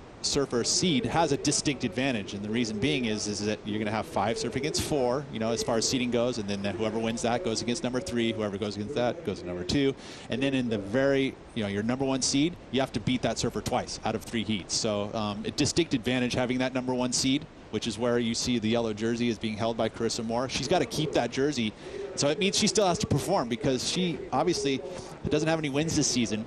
And I think it's important, if you're going to be wanting to be that number 1 seed, you got to have that win there, because it's such a distinct advantage in points, having 10,000 points over 7,850, I think it is, right, for second. That's right, Pete. And it's interesting too. You're actually surfing for seed. So for Filipe Toledo, he went into last year 3rd in the world, beat Italo, and so he actually finished runner-up in the world last season, since he made the title match with Gabriel Medina. I will say though, in the fact of watching that unfold, I was able to participate in that Rip Curl WSL Finals, and you could see Felipe was surfing, so he'd already had 2-3 heats, right? And so all of a sudden there's that fatigue factor. So if you're number 5 and you all make it to the and find your way into that final with the number 1 seed, you're surfing a lot of heats in a day, and it distinctly can be very difficult to keep that momentum going and keep that physical height there. As we see Sol, the wild card, finish off a nice closeout hack right here, Pete. Beautiful. And she fell with the lip, and so able to control that explosion and come out solid. That's nice. That's commitment. This is going to be her best wave. Just carrying a 0.2 as her first wave. So that's going to help Sol and her confidence. As Sol doing a great job just to stay on her feet on that finishing move. Carissa Moore hasn't really landed anything yet, and it's really just focusing on Tatiana Weston-Webb. 2 big hacks on her forehand, 6.67. Got the jet ski assist to get back into the lineup, and she's still holding down the lead at the moment. But once again, great to see her husband, Jesse Mendez, over at Krui in Indonesia, taking out an incredible victory as he is a past Triple Crown champ. Does he keep the points there? I don't think so, right? Just gets the prize money, right? So he's surfing outside of his region in the qualifying series. Just wanted to go get wet and surf a few heats, keep warmed up. Obviously going into a win, carrying that confidence, but he's got to compete in the South America region, which they just had an event. Did the men's have one or just the women? Well, now he's changed his flag recently. Oh, no way. Okay. Yeah, representing Italy, which is solid for Jesse Mendez, just to see where he ended up regionally, changing his flag. We know Tatiana Weston-Webb was representing Hawaii in the early days, now representing Brazil and representing her heritage in this country. All the changes, man. We still got to keep up with all these changes and how it's going to work out, because with these changes, all the rules, I get confused. Oh, no, there's a lot going on. and you catch up with someone that you've known for a long time, and they have a new strategy of who they're going to be representing, which is usually focused on the Olympics, also opportunities with sponsors. As we look at Tatiana Weston-Webb running after her backhand attack, which is that crowd? Very impressive, and definitely the loudest cheers we've heard all morning, Pete. Right, and that's something that she's got to tap into. She's done that. Now she's going to get herself her second number here, carrying a 0.8. Tatiana's going to get an improvement here. As you see, she adjustments now to the right-hander. I mean, that's the thing. You just got to keep your eyes open, and whatever opportunity's there, you got to take it. She does that with a beautiful backhand hook. She has used that backhand to titles at Trestles, when she was able to win the Surfing America events, as an amateur, and all the way to the championship tour. She has been solid both on the backhand and the forehand. So nice work there, and an adjustment by Tatiana, going to get her second number and extend her lead. 16:35 on the clock here in the opening round, representing the world's best surfing here at the Oi Rio Pro, presented by Corona. This event has been all over Brazil in the past. The women have been in Bahia, they've been in Sao Paulo, they've been all over this country of Brazil, which has a ton of surf along the coastline. Tatiana Weston-Webb, proud to be representing her Brazilian heritage and winning in front of the crowd that wants her to take this all the way to the quarterfinals. Carissa's forced to straighten out on this one, as she's still looking for a completion of a maneuver.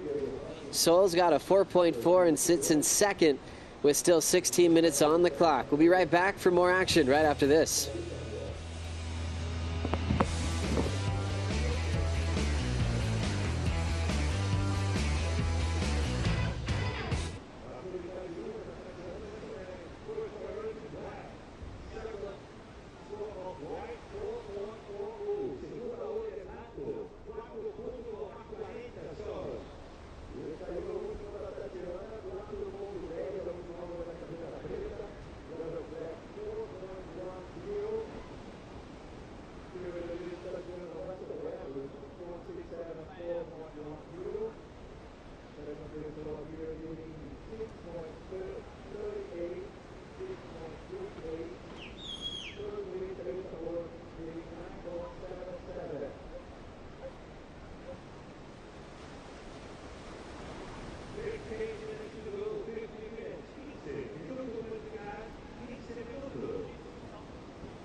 The most amazing fans in the world right here in Brazil. Let their heroes know how they're feeling through every single moment in competition in this amazing country.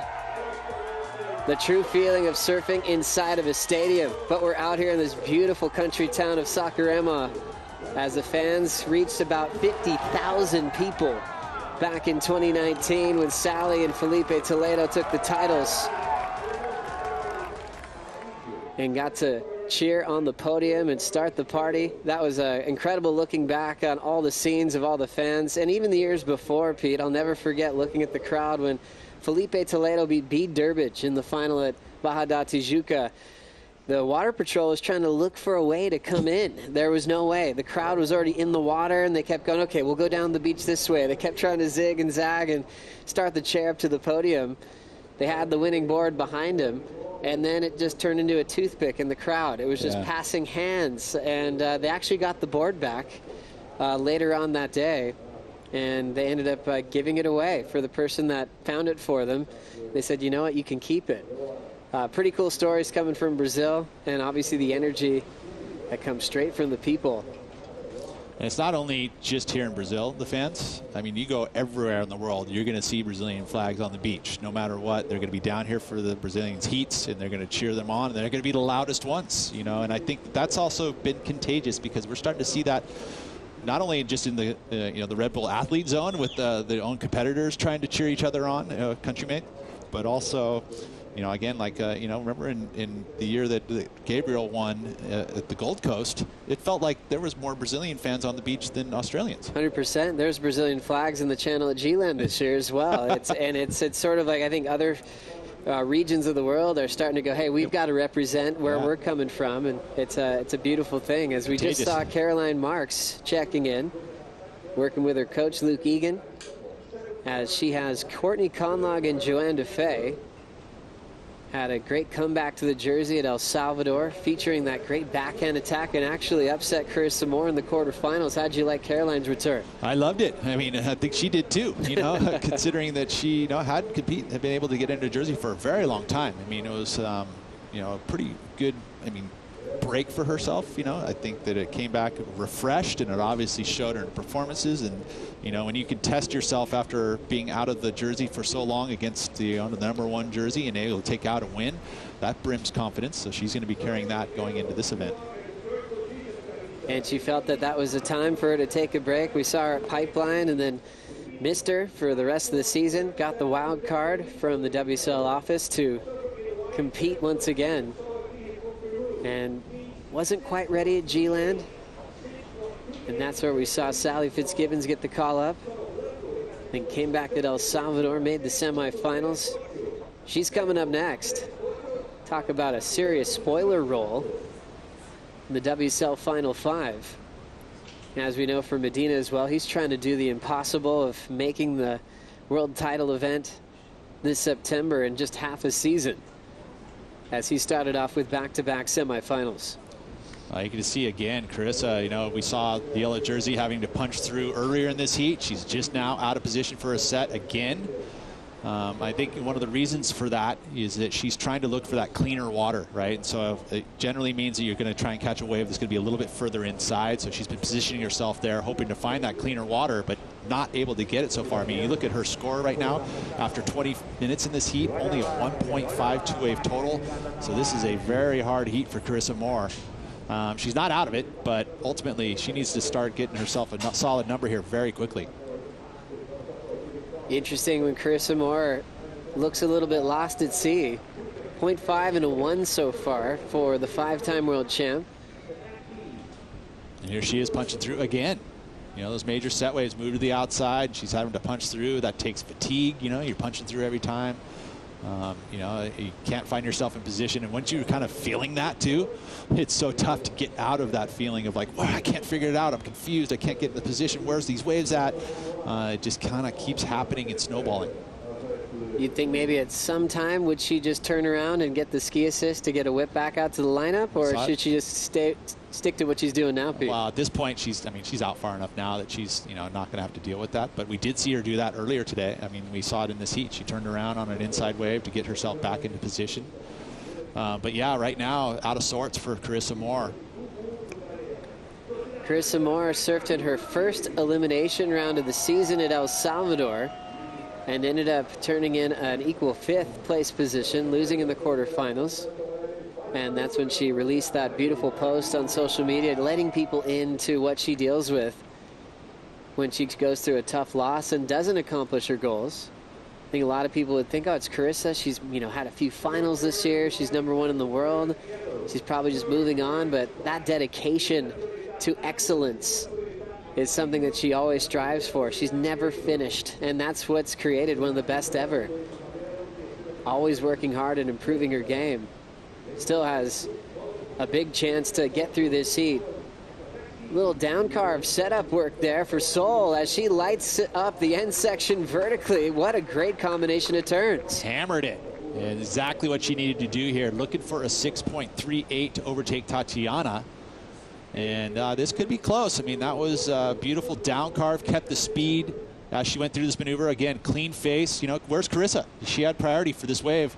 And out of position once again, and Seoul takes advantage of it and just hammers that section. That was beautifully done. This is going to be a pretty good number here for Seoul. It's going to better the 4.4. I don't know if it'll go quite to the number needed to turn the heat.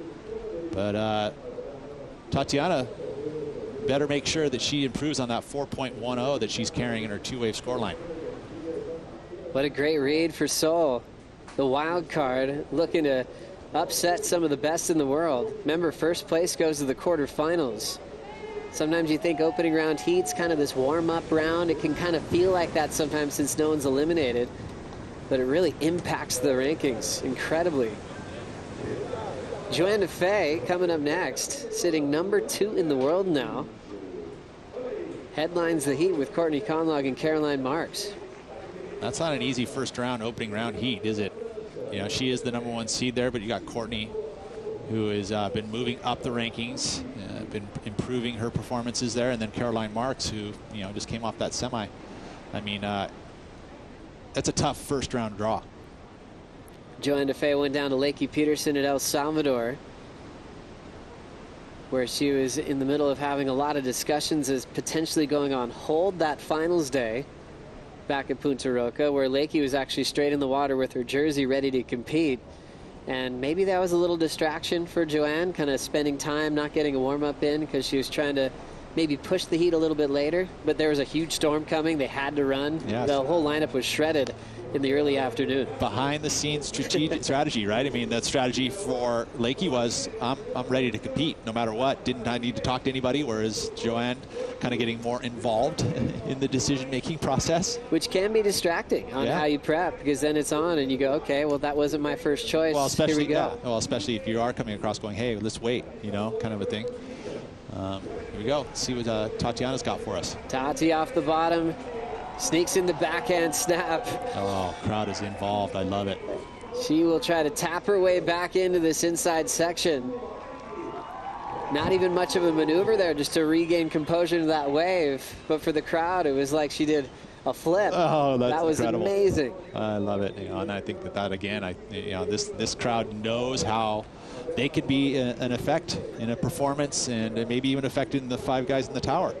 Tati, first turn, what'd you think, Pete? Well, I think she missed it just a little bit. You want to see spray. That's obviously the timing would be better right there. She kind of came underneath it, so it was a little tentative. Again, throughout there, just not a ton of maneuvers here. I don't feel like it's going to make a huge improvement. As you see, she kind of had to go under it. I mean, it would have been nicer if she'd been able to go straight up into that actual section there, so a little less commitment there from her. But she didn't want to make a mistake. And then in the carve here, again, not a ton of spray. Had to get over the top of this one. Kind of a loss of control slightly, but she holds on. I mean, it is going to be a number, but I just don't think it's going to change her total too much. Great call, Pete. That will be a throwaway score for Tatiana Weston-Webb, just missing the connection. She had a better low score of a 4.10, and she's holding her lead. Last for Seoul was a 5.5 as she improved. Another one of those will change things up with Tatiana Weston-Webb, and Carissa Moore holding down first priority. Almost needs a 10 at this point to go right into the lead, chasing down a 9.77. Well, there's a look at where the positioning is in the lineup.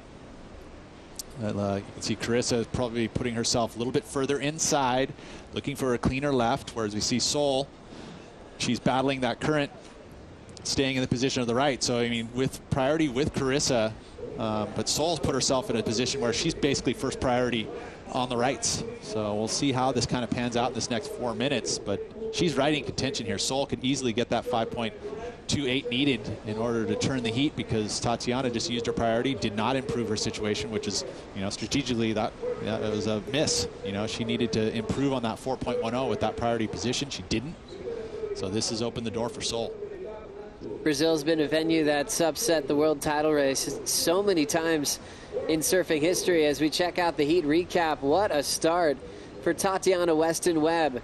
2 big hacks on her forehand. 6.67 start, still the best number of the heat so far. Yeah, and she got it right off the first minute of this heat, you know, and then has not been able to find it. So that shows how difficult it is to find quality waves here in this opening round.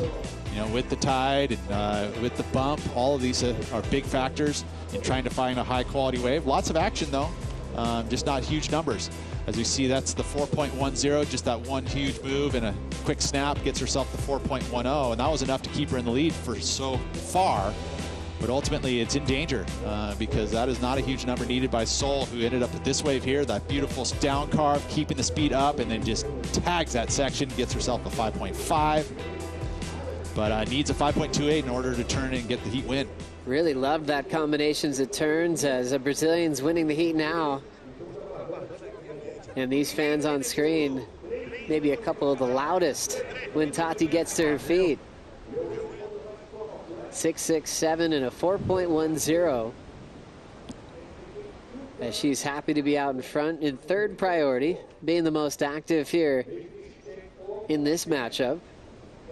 And last year's runner-up in the world, probably feeling like she's in a must-win situation. She's got some great events to look forward to and might be the all-time favorite for most looking at the draw.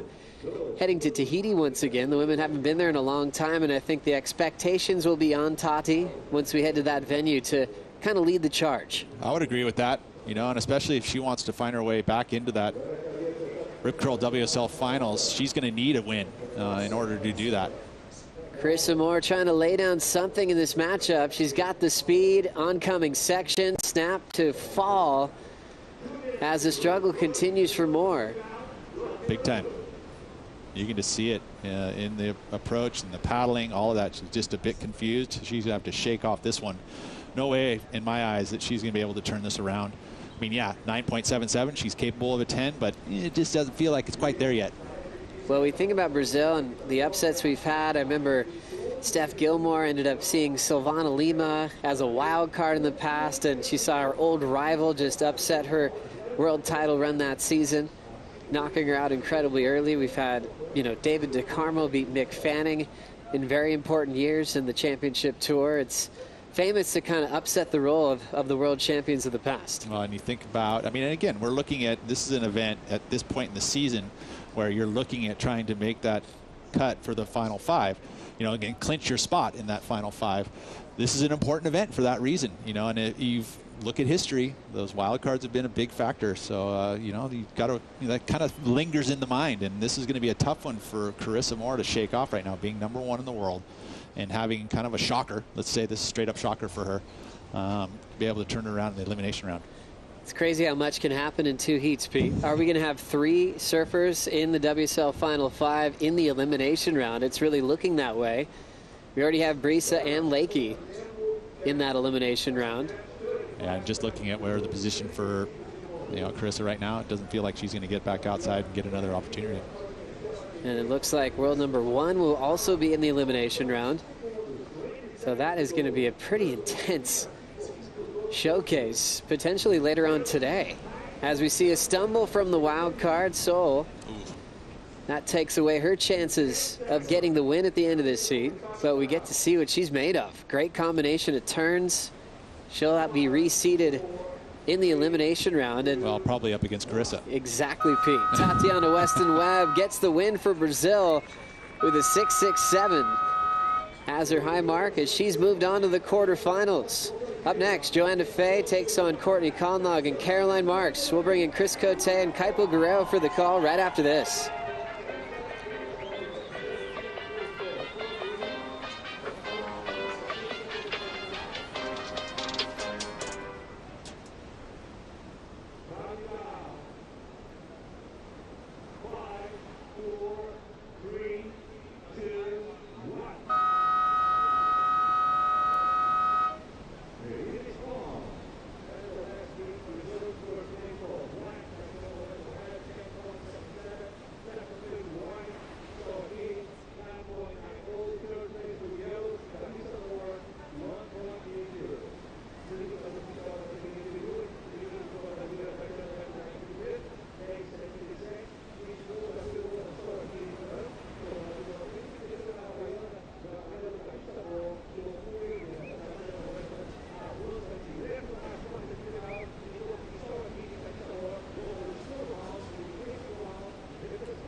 the Oi Rio Pro presented by Corona. By State Government of Rio de Janeiro, official partner of the Oi Rio Pro presented by Corona. By Corona, this is living. By Oakley, official eyewear of the World Surf League. By Enel, official partner of the Oi Rio Pro presented by Corona. By 51 Ice, official ready-to-drink beverage of the World Surf League in Brazil. And by TikTok. Download the app.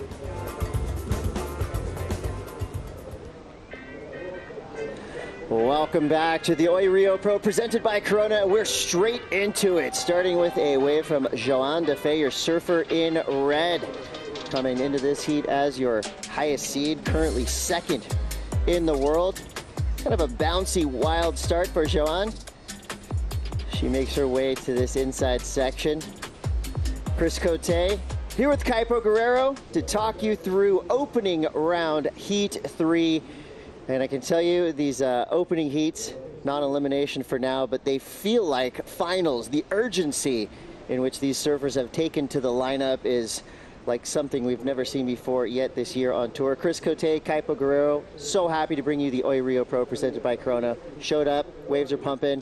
All the surfers look like ready to just attack out there. Yeah, and you know, there's more gravity right now to this opening round after that mid-season cut in which first place goes to round 3, second and third place go into a head-to-head matchup in that elimination round, and we're going to have that. We're planning on having that elimination round later on today. We got more action, Chris. Yeah, condensed field makes it really feel like every heat is a final. In setting this heat up, you've got Joanna Fay, currently your second place surfer on the championship tour ranking. She's going up against Courtney Conlog and Caroline Marks. So Courtney sitting at 8th and Caroline sitting at 12th, coming back from missing 5 events due to injury. So her first event back in El Salvador, she got 3rd place. So came out swinging straight off the jump. Yeah, Marksy's back, Caralupo, and coming in with that semifinal finish. Actually, when we look at this heat, we have both Joanna Fay and Caroline Marks both coming off of that equal 3rd in El Salvador. Both surfers with a lot of momentum coming into this stop number 8 on the championship tour. But really, when I look at the landscape of this heat, Chris, I see a favorite in Joanna Fay because of that momentum. Yeah, Joanna has definitely put together one of her best years, coming off that 3rd. And, you know, with Joanne, you think of power surfing, right? You think of her ability to displace water. She really has the solid fundamentals. You know, she seems to be dauntless in her approach. You know, she fears no other surfer. See Tatiana Weston-Webb coming back to the beach, flanked by a crew, our staff right here on right on it as our surfers make their way. You know, right now we're looking at a beach that's getting pretty full. This is about an 1/8, I'm sure, of what we'll see in the upcoming days. Day 1 of competition here at the Oi Rio Pro presented by Corona. Opening wave for Joanna Fay, just a 3.17.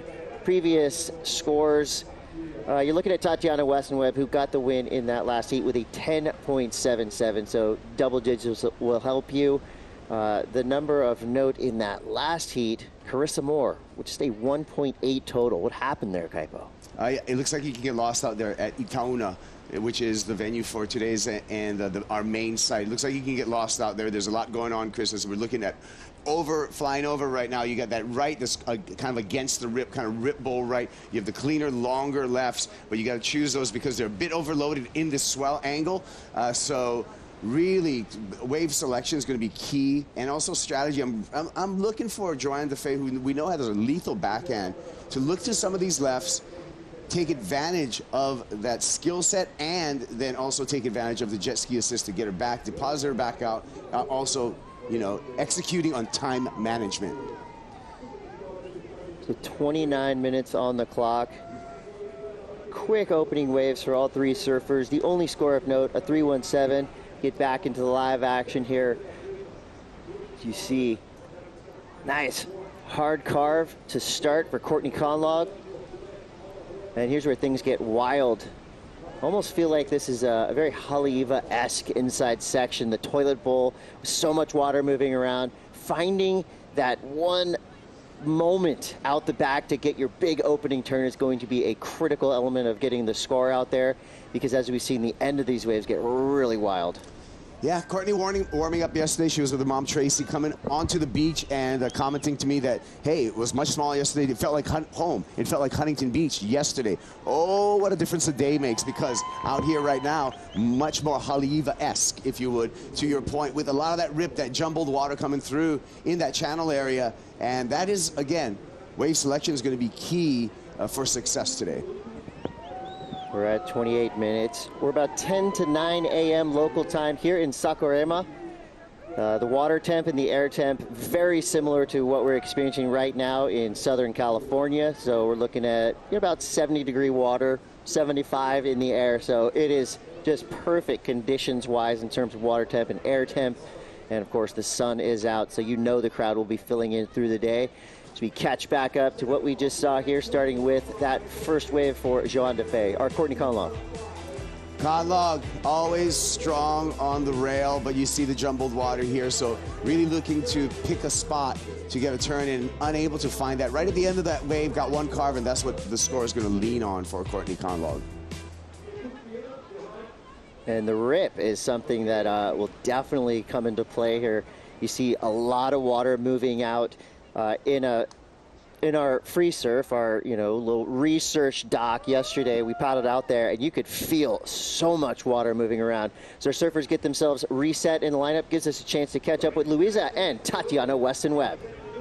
Yep, I'm here with this Brazilian girl. Tati, what a start for you. How was this heat? The heart beating faster for being in your homeland? Yeah, I guess so. I'm really, really happy to be here in Brazil, competing here, and the vibes are always amazing, and I feel like I'm at home. So it's really awesome. Obrigado a todo mundo que está aqui no Brasil pela torcida. Estou muito feliz de estar aqui competindo, and yeah, I'm really grateful that I got that first really good left. God gave me that wave, and yeah, super grateful. Amazing. I've heard you say that this wave is pretty unpredictable. So you got in the water not knowing how it was going to be. How did you read the situation there? I think I had a general game plan. I saw a few lefts being unridden towards the middle, and so I felt like if I gambled and went straight to the middle and got a left right away, it would be good, and it worked out in my favor. And then afterwards, I just tried to maintain control of the heat, which was really difficult because we got cleaned up probably like 3 or 4 times. So yeah, I'm just really grateful for that heat. It felt good, yeah. Shook it off. Tati, a pressão é grande, é a única atleta feminina brasileira aqui no Brasil. É um exemplo, né, para as próximas gerações. Tem alguma coisa especial que você queira falar para as meninas que estão te assistindo? Muito obrigada a todo mundo pela torcida, primeira vez e a segunda vez, na verdade. Acabei de falar isso já. Mas eu queria dizer para vocês, as meninas que estão começando a surfar, que sempre acreditem nos seus sonhos, porque dá para acontecer tudo. Parabéns. Good luck in the next heat. There's a V. I just asked her, like, the pressure is so big, the only female athlete that is Brazilian in Brazil. If there's a message for the next generations, it's like, believe in your dreams, everything that you want, it's possible. And here she is, just showing that is all true. Back to you guys. Thank you. Luisa Florence with Tatiana Weston-Webb. 24:50 to go. So far, Joanna Fay in the lead with a minimal score, 3-1-7. But as we've seen in the previous 2 heats, every score is going to count today. And Tatiana said it there. It is pretty vexing out in the lineup, getting cleaned up. So you see Caroline Marks, so happy to see Caroline back in a jersey. Made her return in El Salvador in a big way. Surfed all the way to 3rd place. She actually beat Carissa Moore in the quarterfinals. That's how you want to mount a comeback, by taking out the world's best and getting yourself a huge keeper result. So Caroline Marks currently in 12th. Obviously, that's not indicative of where she should be, where she possibly could be, barring that injury that she had to take those 5 events off. Well, here she is on the replay. Caroline Marks, again, wave selection finds a clean wave, and that equals a nice carve on the back end one more time. So I'd say by far the best performance and best wave so far in this heat. Caroline Marks waited for a while, identified that wave, and got this clean face, and that's how she was able to unleash on this lethal backhand that Caroline Marks has. And to the point of returning back onto the tour, Chris, Caroline Marks coming back happy and grateful to have the jersey back on her back. And I think a lot of times, you know, you have the physical aspect, you have the training aspect, but the mental game is key for success. And I see a happy and settled Caroline Marks, and it looks like she just settled into a number. Yeah, with a 5-point ride, she is now in the top spot in this heat, the highest single wave score of this heat so far. Yeah, and to your point, Kaipo, you know, usually you see people at the airport getting on these long flights to come from Miami to Brazil, which happened to be on the plane with a bunch of the surfers competing, and a lot of them had that look on their face like, wow, we're still going. You know, this has been a long trip, G-Land, El Salvador to Brazil. For Caroline, I mean, she looked like she was just ready to go, smiling, traveling with her brother, looking super comfortable and confident. And just judging by the looks of that first turn, Caroline Marks is back in a big way. And she's going to start off with a really tough heat. Of course, every heat at this point of the year is got to feel like a final. You see Joanna Fay just trying to battle through some wild, wonky inside weirdness on that wave. So again, it's paramount to stand up quick and get that first major maneuver. That's where we saw that 5-point ride for Caroline Marks happen. And we're seeing the waves really dissipate quickly on that inside section, Kaipo. When you see right here, timing is going to be crucial in these heats. Well, what happens here is Joanne takes off on this wave on the corner, so then it gets into the deep water right away after that first turn, wonky water. She goes to prone out. But all of this started out the takeoff for Joanna Fay as we look from above, because it is, you know, you're walking the line, you're walking the razor's edge when you're surfing a large rip bowl. You don't want to be too far, too deep to get closed out on, but if you hang on the shoulder, that wave's not going to give you a lot of opportunities. That was the difference between Caroline Marks' wave and Joanna Fay, was really their point of takeoff. Here we go, live action. Courtney Conlog, no stranger to a rip bowl. Now, for those out there that don't know what that is, as a surfer, rip bowls are a really fun element of surfing, but describe what a rip bowl is like and what are we seeing here? How a rip bowl is created is there's energy coming from the waves hitting the beach. All that energy coming from the ocean needs a place to escape. A lot of that energy will be dissipated with the wave just breaking, but that energy will continue onto the beach. What will happen there is you'll have a longshore current generally. That longshore current will run next parallel to the beach, and then that water needs a place to exit. That's when the rip bowl occurs. That's how rips are formed. So it really is the energy of the ocean, the energy of the wave, finding a way to escape back out to sea, pulling that water back out and creating that rip. It's almost like you're surfing upriver. It's a river. Into it. Yeah, so if you're out there and you're a beginning surfer, you can drop some knowledge. A couple rip bowls out there. People think you know what you're talking about. If you're a beginning surfer, or if you're just an ocean, if you're in the ocean, be aware. If you're caught in a rip, if you are caught in a rip, you want to swim parallel to the beach. Look for the white water, and the white water is always your ticket in. Don't try to fight a rip bowl. Don't swim against a rip bowl. And if you're paddling, be aware of your position, because you are paddling upriver when you are in that rip. Thank you for that. Kaipo Guerrero with the safety tips on how to avoid a rip. We've got 20 minutes to go as we see an overview of this beautiful Saquarema, another incredible surf mecca. Let's go to Pete Mel, who is standing by in the Red Bull Athlete Zone. After this quick wave of Caroline Marks. First left we've seen in this heat ridden. Obviously her forehand is known for its lethal prowess. 19 and a half to go. Now let's go to Pete Mel in the Red Bull Athlete Lounge. Yeah, thank you, Chris. And hanging out in the Red Bull Athlete Zone, obviously the staples of it. You got Jadson Andre, he's here. You've got Mateus Herdy, wild card, but you can see very relaxed. We're up second story here in the Red Bull Athlete Zone. Got Oakberry Acai over here in the corner. Yes, Pete is. Downstairs, you've got the Red Bull Athlete Zone. Here I am. Sorry, guys. I had my mic on. But you can see Jadson Andre over here to my right. He's, of course, in the Red Bull Athlete Zone, second level, looking down on the event site. This is the best view you can have here. And down below us, we're going to have the locker rooms. This is where everyone's getting ready. But this is the lounge area, so everyone's chilling here. You could have your Oakberry Acai. You could charge a phone, and basically everyone's going to be watching this lineup because this is the best view in the house. And one of the biggest and coolest contest sites we've seen of the entire year, if not ever.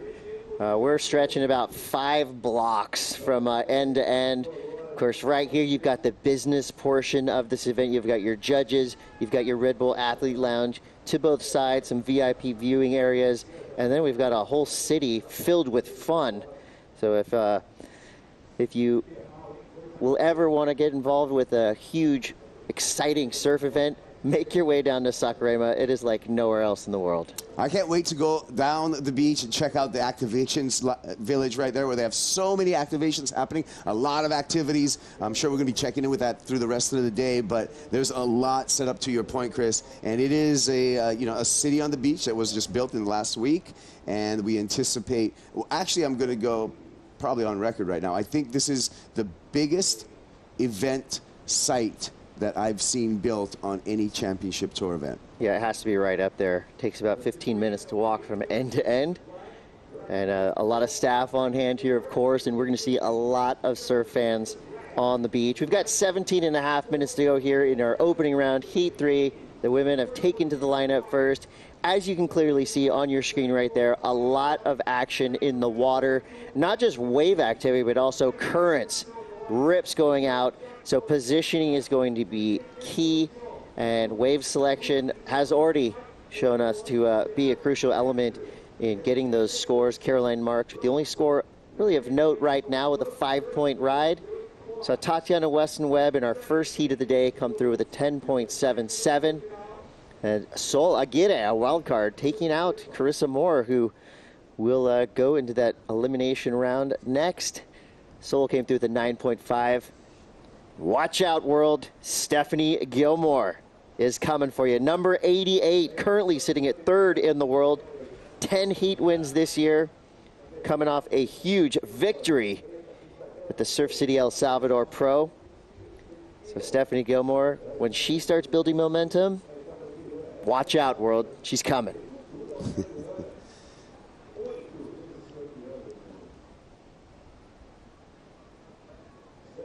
Courtney looking to the beach.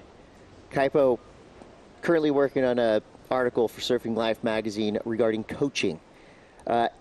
As you've been on this entire tour, I know you've done both championship tour events and Challenger Series events. Has coaching really stepped up and helped these elite surfers get even better throughout the year? I think there's two things to take away from the coaching phenomena in pro surfing and in surfing as a whole. One is a coach really is a sounding board a lot of times, and someone to ground the surfer. They may give a little bit of tactical advice, a little bit of conditions advice, a little bit of how the equipment looks, but more so you're having someone to really ground you. And I'll get back to that conversation because actually I can continue on because that was a closeout for Courtney Conlog.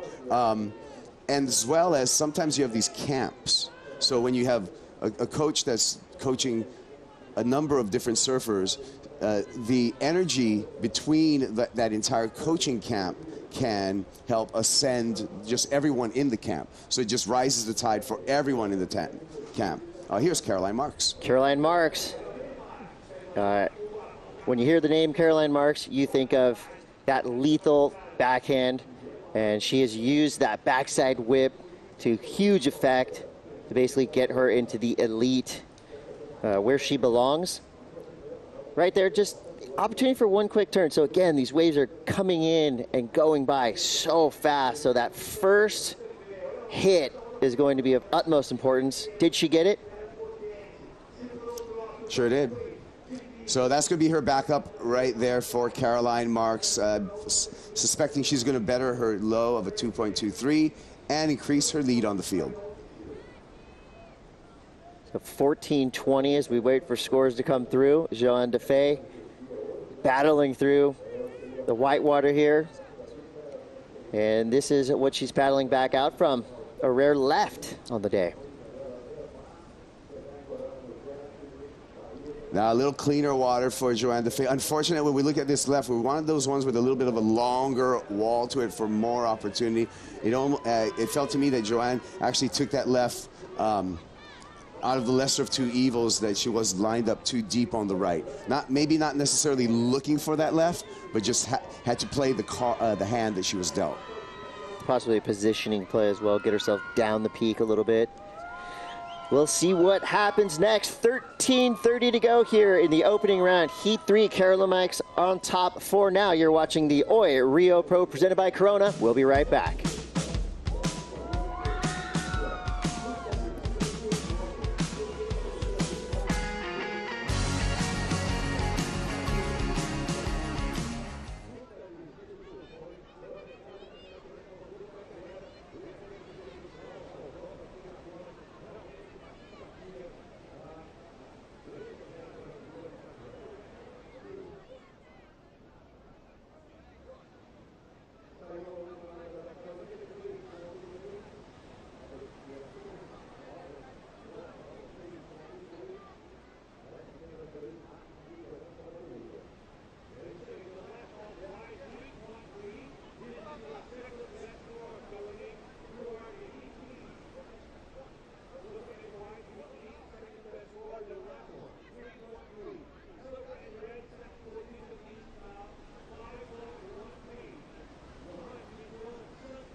Welcome back to the Oi Rio Pro presented by Corona down here on the beach. We got the men's round coming up. Medina Mania is still in full effect. Get ready, guys. It's going to be on all afternoon here. After the women, we're jumping into men's rounds. It's going to be a blast.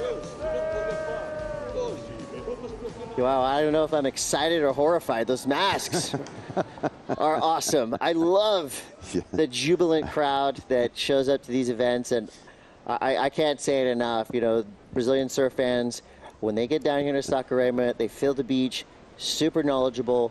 It's there's no accidental tourists, as I said in the opening morning show. Everyone's here to enjoy the sport of surfing, and they're not just cheering for Brazilian superstars. They're cheering for big maneuvers. They're cheering for big moments, and it's really fun to watch. It's just that added element that you don't see everywhere on tour. I would say Portugal has some great fans. Japan has incredible surf fans. But if I'm going to crown the championship of surf fans around the world, I got to go with the Brazilian fans. And they're already coming out in force this morning on day one. Hey, you know, that energy can pump you up. That energy can give you energy, but that energy can suck energy out of you as well. So it's really interesting to play the mental play that every single one of these athletes are going to have to take as they're confronted with large crowds. While we were in the break, however, Chris, we were waiting for a score for Caroline Marks. It looks like she's increased her lead over Joanna Fay and Courtney Conlog. Yeah, just on that one turn, 3.30. And here we go, live action. Joanna Fay speeding down the line, just caught a little behind there. So Joanna Fay, back-to-back waves, slightly out of position there. That shows us that they are on just the needle's edge of where you need to be in the lineup to get that one opportunity. The big jigsaw puzzle that is the Rip Bowl, especially when you have a lot of swell happening right now, to find that positioning out there amongst the jumbled water, amongst all of the current. It was half the size yesterday, Chris, when we took a little research surf out here, and you could feel all that water moving. Here's Courtney. Courtney Conlog, she finds a meaty section to work with, but it bites back. Courtney Conlog just a little, maybe indecision there. She went through the bottom turn, trying to identify the section to hit. This is a moment now that's just going to test all of our surfers, because obviously these are tricky conditions. You know, we have seen flashes of opportunity. Caroline Mark with that 5-point ride. 9.5 to go. These heats are flying by. Of course, every heat, it does have that final feeling. What happened here, Kaipo? Looks like she goes up for the top turn. You got to watch out. That outside edge catching. You can see it buried all the way to the nose. That outside edge of the board, you want to keep that free. That down to the beach rail was exactly what caught, and that's what cost a completion on that maneuver. Way too much edge in the water on turning, and not enough probably pressure on the back foot as well. So really parallel, rail catch, and incomplete. I feel like Saquarema, while predictable in ways, is also unpredictable in terms of what you're going to be surfing. You know, we've seen this area right here in front of us at Tunya Beach as basically a left-hand point break, We've only seen 2 lefts ridden in this heat and just a handful on the day. So these surfers have to be able to adapt. You know they've all come prepared. I flew in with the likes of Jack Robinson and, you know, Jake Marshall, Caroline Marks, Courtney Conlog, and they all had double board bags filled with 6 to 8 boards each. So talking about bringing about 12 surfboards down here. And that's basically, of course, you break boards. This is a powerful beach break, but also, you know, you could be surfing waves from 1 foot to 10 foot. This wave does pack a punch. What do you think these surfers are relying on right now? Are they going magic boards that you'd ride in Huntington Beach, lower trestles? Are they kind of on those standard shortboards today? What I would be on would be a board that you can turn, but also needs to be able to paddle really well, because you'll be moving up and down this lineup. You talk about the different personalities of this beach. Itaúna it's open to a ton of different swells, all the way from the southwest to southeast in the direction. So this broad compass of different angles that the swell can hit will give different personalities to this particular break. Not only that, Chris, we have this rock outcropping over here. This rock outcropping is what enhances some of those rips, as well as that rock outcropping affects the sand flow, and in addition to that, it can sometimes shadow certain swells. So a lot of moving parts out here, and to your point, a lot of different personalities to this wave. So you definitely have to, you know, be prepared for all. Here we go, and you can see the rock outcropping at Itaúna and the other rock out there. So those can shadow swells, but they will definitely affect both sand flow and water movement at this break. And the good news there is if you do catch a long right, nice channel that sucks you right back out there like a conveyor belt. See Conlog there. Again, these surfers just really having a tough time identifying where to take off on these waves. This is a pretty shifty peak as Courtney makes her way back into the lineup. Yeah, it's difficult out there, and it's positioning, but this is when the X factor in surfing on our playing field, which is the ocean, there can be the luck factor right now as well. You get a clean one, and you know there's no way you can plan for a clean one. You can do your best math as far as second, third wave of the set, but you get a clean one and you execute on it. You may separate yourself so much from the rest of the pack that they're not going to be able to catch you. And I think that was evident in Caroline Marks's 5 on that nice clean right-hander. Coming up next, Isabella Nichols, currently 7th in the world, coming off a 5th place finish in El Salvador. Our number 20, walking the catwalk towards the lineup, and right there, you know, they're not just cheering for Brazilian surfers, they're cheering for all the surfers. Love to see it, the passion coming out early today here on Thursday, June 23rd, 9:15 local time here in Brazil. Caroline Marks in the lead for now with a 5 and a 3.3. 5.5 to go. Big set coming through. And one thing of note is most of the surfers in the draw have only had 1 day to practice. A lot of surfers coming straight from El Salvador with only a day or two in between events. So they had to get here and get prepared early. You know, we did see some of the surfers, Medina, Toledo, come down a couple days early.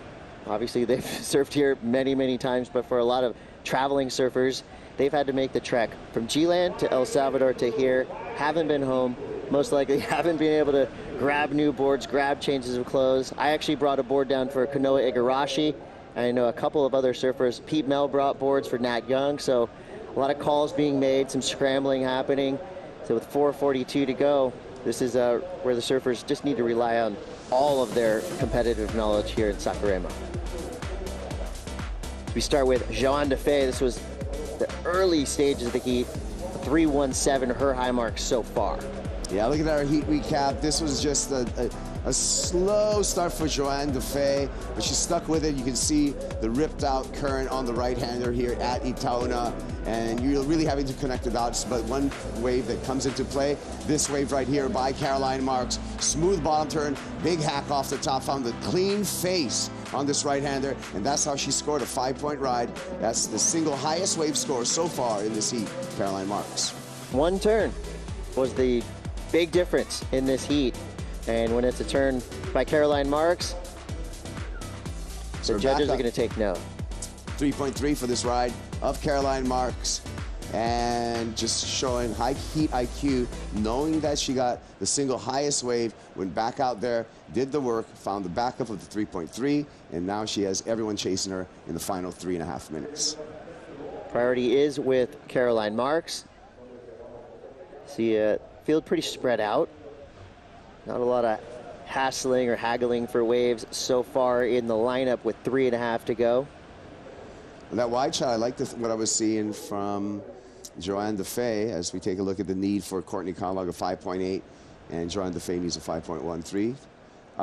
Joanna Fay further over on the left, and I like that she made that move over to the left in that I feel that's her strength, and if she can pick one off, she can get the number. She just needs a 5.13, and that's really 2 big turns on the backhand for Joanna Fay, and she's done it. So 2:40 on the clock now. Joanna Fay, nice, perfectly placed layback snap. She likes it. I like that. She didn't go left. She snuck away to a plan B, an alternative right. Found that right deep on the peak, on a whole nother sandbar, gets that turn, and she feels that turn was worth the 5.13. And so as she comes in right here, do you have a jet ski assist? This was a nice looking turn. Again, clean face and great technique. Puts the hand down, nice carve, little air under the board for the finish. That means it was steep and critical, and she points and says, I got my right. Give me the 5.13. That was cheeky. A little cheeky little claim. There we go. So 1:55 to go. That could flip the heat. We'll, of course, leave that up to the judges. Joanna Fay needs a 5.13, so you compare that turn to the turn we saw of Caroline Marks. Wave was a little bigger, maybe a little cleaner, but did like that radical layback approach from Joanna Fay. As now we see Caroline Marks answering back. Quick snap there. Could have a bonus section on the mid portion of this wave. So Caroline Marks, 2-turn combo. See, this is where the judges really have their work cut out for them. It's so quick, and it's so, it all happens so fast. We'll see how this compares to that last wave from Joanna Fay. Well, this is just strengthening her lead. 1, 2, times it deep on that rip bowl again, so she had the longer wall for Caroline Marks. When she took off on that wave, she may have heard that Joanna Fay didn't get the score that she needed anyway. So this is just helping Caroline's cause and will further solidify her first place in this heat. Yeah, that second turn, crispy. Really nicely placed, as always, with Caroline Marks. So the score comes through for Joanna Fay. It's a 4.6. Now she needs a 3.71, but she's only got 37 seconds left. Kaipo, is that an indicator right there when the set hits that rock? Does that mean we're going to see a set down the beach a little bit? Yeah, there's a little bit of an indicator down the beach, as well as you can just feel it in the lineup when the rip starts pulling a little further. Then that's a sign that the water's moving and another swell is coming in, and just to be aware. But we're down to just 10 seconds, and it looks like a foregone conclusion in this heat. Opening round, Heat 3 for our women is in the books. Unofficially, Caroline Marks will get the win. Her last wave comes through to 5.67. Pair that with a 5, and we've got one of your highest heat totals of the morning so far. Well, we've got a lot more surfing to come. You're watching the Oi Rio Pro presented by Corona, and we will be right back.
Bom dia, surf fans. Welcome back to the Oi Rio Pro presented by Corona. We're in the women's opening round, Heat 4, superstars of our sport entering the lineup.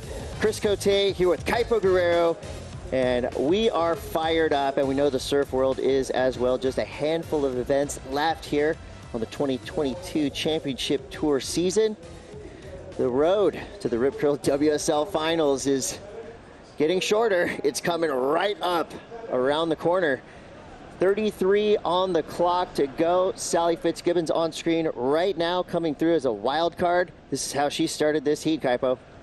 Yeah, this happened during the break. A nice little carve there. You can see again fighting the rip on the corner here on the right at Itaúna, and has to stick with it. Just gets another little snap for Sally, and just getting a number on the board. Hopefully not one of her top two when we finish off on this heat with that 2.17, but nice just to get going. And it seems the strategy is to stay busy out there for Sally Fitzgibbons. Here we go, live action. Stephanie Gilmore, past champion here at the Oi Rio Pro. Quick snap to start. This wave may be offering some wedge potential on the inside. I think Stephanie Gilmore has to be one of the all-time greats in terms of reading waves. Look at this inside. Wild section. She rides it all the way through. That was 15 waves in one, Kaipo. A lot happening there, a lot to unpack on that one. That was hanging on, reading the wave, and just being so intuitive on everything that she has to do here. So let's check this out on the replay. First, a nice little snap turn right there. The bottom falls out. A lot of stairs in the way for her to negotiate, but she's able to fit in another snap. Nice carve as that wave really steepens up. Now you got to just kind of ride this through, staying in front of the push into this rip bowl, skips over that section to a double up, and that gives her opportunity for 1-2 more maneuvers and the finish. That looked like a stationary river wave on the inside. Things were getting bonkers in there. The overview here shows you just exactly what she's dealing with. There's a lot of water moving around. Now surfing in between those two waves, as you can see, there's a rib. And having to stay on the right side of that rib is so important to be able to complete maneuvers. You're behind that rib, you're not going to be able to get any turns, and sometimes you're just going to be left in the whitewater. So great job by Steph Gilmore, and she was rewarded with a decent number. Here we go one more time in slow-mo, and you can see the power, but yet really, really clean style to Steph Gilmore's surfing, and it looks like she was rewarded with a nice score. Yeah, that wave came through at a 4.33, so the judges, of course, rewarding the difficulty of the ride and how she read the wave. The opening snap, probably the most consequential turn on that wave. Stephanie Gilmore currently sitting at third place in the world. She's got 10 heat wins this year. She got a third place in Portugal, and of course, a huge win, the Surf City El Salvador Pro. And she did knock out Isabella Nichols in the quarterfinals in that last event, and we know these surfers have they've got, you know, lists in their head of people they need to get revenge on. Right now, Isabella Nichols is thinking, all right, Steph, you took me out in the quarters last event. It's payback time. A lot of stories in this heat. That's one of the stories, is the payback. Also another story is you have two past champions in the way. Stephanie Gilmore, she won here in 2018. Sally Fitzgibbons, she's won here 3 times, 2012, 2014, and she's our defending champ. So it's a dynasty. Here we go, live action with Bella. Isabella Nichols definitely having, I'd say, her best year of competition. It has been a bit of a roller coaster, some up and down finishes, but she did win at home in Margaret River. She had a 5th place at Pipeline, a 5th place in El Salvador, so has strung together some nice results. Currently in 7th place. But I think she's definitely right there in the conversation to potentially get into that top 5 for the upcoming Rip Curl WSL Finals. Isabella Nichols, obviously every single surfer wants to be in that final 5, and she's just 2 places out of that final 5. Now we're looking at the points coming into this event. You get semifinals, that is about 6,085 points for that semifinal finish. What Isabella Nichols really wants is to go all the way through. If she gets a 2nd place or 1st place, she makes this finals, that's either 7,800 points or 10,000 points that will pit her into that final 5 conversation. And so she's right there. That's what makes the women's on the championship tour so exciting at this point in the year, Chris, because we got 3 events left, but it's still wide open for that final 5, the cast of characters that we're going to see at lower trestles. Yeah, and every surfer on the women's tour right now has had their ups and downs throughout the year. For Sally Fitzgibbons, she's probably had her strangest year of competition in her career. You know, you don't think of Sally Fitzgibbons as being an inconsistent surfer, as she's always right up there in the top 5. This year, unfortunately, at the beginning of the year, did not go her way, but she did get the call back into competition, and she's had 2 fifth-place finishes so far as a wild card. So Sally Fitz definitely using that wild card, you know, to utmost effect. And if she can get a win here as a wild card, while it won't go towards her overall point total at the end of the year, she can just put her name right in that dynasty ring. And let's say she wins, let's say Toledo wins, we're going to be making more history here at the Oi Rio Pro. I love it. I love the anticipation and all the storylines that we have here. Sally Fitzgibbons also just kind of rolling solo into a lot of these events. Doesn't have a coach in hand. Here we go. Steph Gilmore. Stephanie Gilmore. Nothing there for Steph. She's sitting on the highest single wave score of this heat so far, a 4.33. Of course, she is the highest ranked surfer, wearing the red jersey, 3rd place in the world. Kaipo crowd noise is going to start to increase as we move on through the day. Of course, yet to see any Brazilian surfers in the women. Well, we saw Tatiana Weston-Webb in the 2nd heat of the day, and you could hear the crowd get loud for Tatiana. But I can guarantee you, as the morning goes on, as the beach starts to fill up, there is going to be a caterwaul of sound coming from this large crowd that's growing by the minute. Every time I look over my shoulder, there's about 10 more people on the beach. So by the end of the day, we're going to be stacked down here at Saquarema. I feel that Brazil sleeps in, the fans, and they stay up late. So I think that's the cycle. So I think, you know, once we get past lunchtime, we're going to see more and more fans make their way to the beach. And then by the afternoon, it should be a large, boisterous, and vocal crowd. The acai will be flowing like the salmon of Capistrano, Kaipo. 26:13 to go. Still waiting for Sally Fitz and Isabella Nichols to activate their powers. Here we go. Quick look from Isabella. So really kind of an identical wave that Stephanie Gilmore just got. Nothing doing there for Isabella Nichols. And you've seen Isabella rise through the ranks over past few years. She just seems to improve each and every year. What are you seeing this year from Isabella Nichols that has you impressed? The determination that Isabella Nichols possesses. She has the natural talent, but she's really determined, and she's highly intelligent. Here we go, Sally Fitzgibbons on the left. So Sally Fitz there. That was, I believe that was the right thing to do. Go for it. She does have plenty of time. Did get a nice snap to start, and had she finished and made that kind of closeout floater snap, most likely would have been up into that 5 range. So far we've seen, you know, some of the highest scores of the morning just in that 5 or 6 range. So what do you think the judges are looking for right now? What is going to help these surfers crack into that near excellent score range? Well, we'll get to this replay of Sally first with that carve on the backhand, and you see she had to she actually tried to finish off that maneuver, but the backwash got the best of her.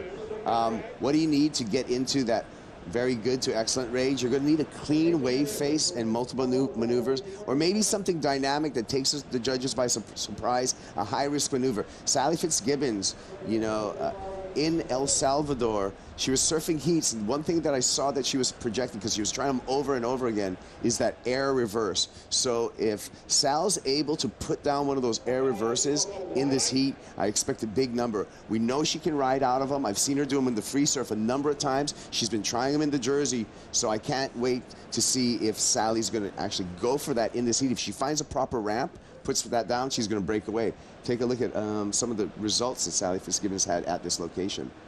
Yeah, so this has to be considered one of Sally Fitzgibbons' strengths on tour. Look at all these first place finishes, nothing under a 9th place. So Sally Fitz feels right at home here in Saquarema, and here she is right back at it. Quick backside snap there for Sally Fitz, working her way down the line. She did find some open face to work with. 3-turn combo there. And trying to make this inside section. This will be the first connection of the day if she can make it. That is determination right there. So can't quite get into the shore break. And one thing of note here, this is it's oddly a very long paddle out to the peak. You know, this whole midsection is that flat section in front, super far out there. But this was a nice looking wave for Sally Fitz. Yeah, here you go.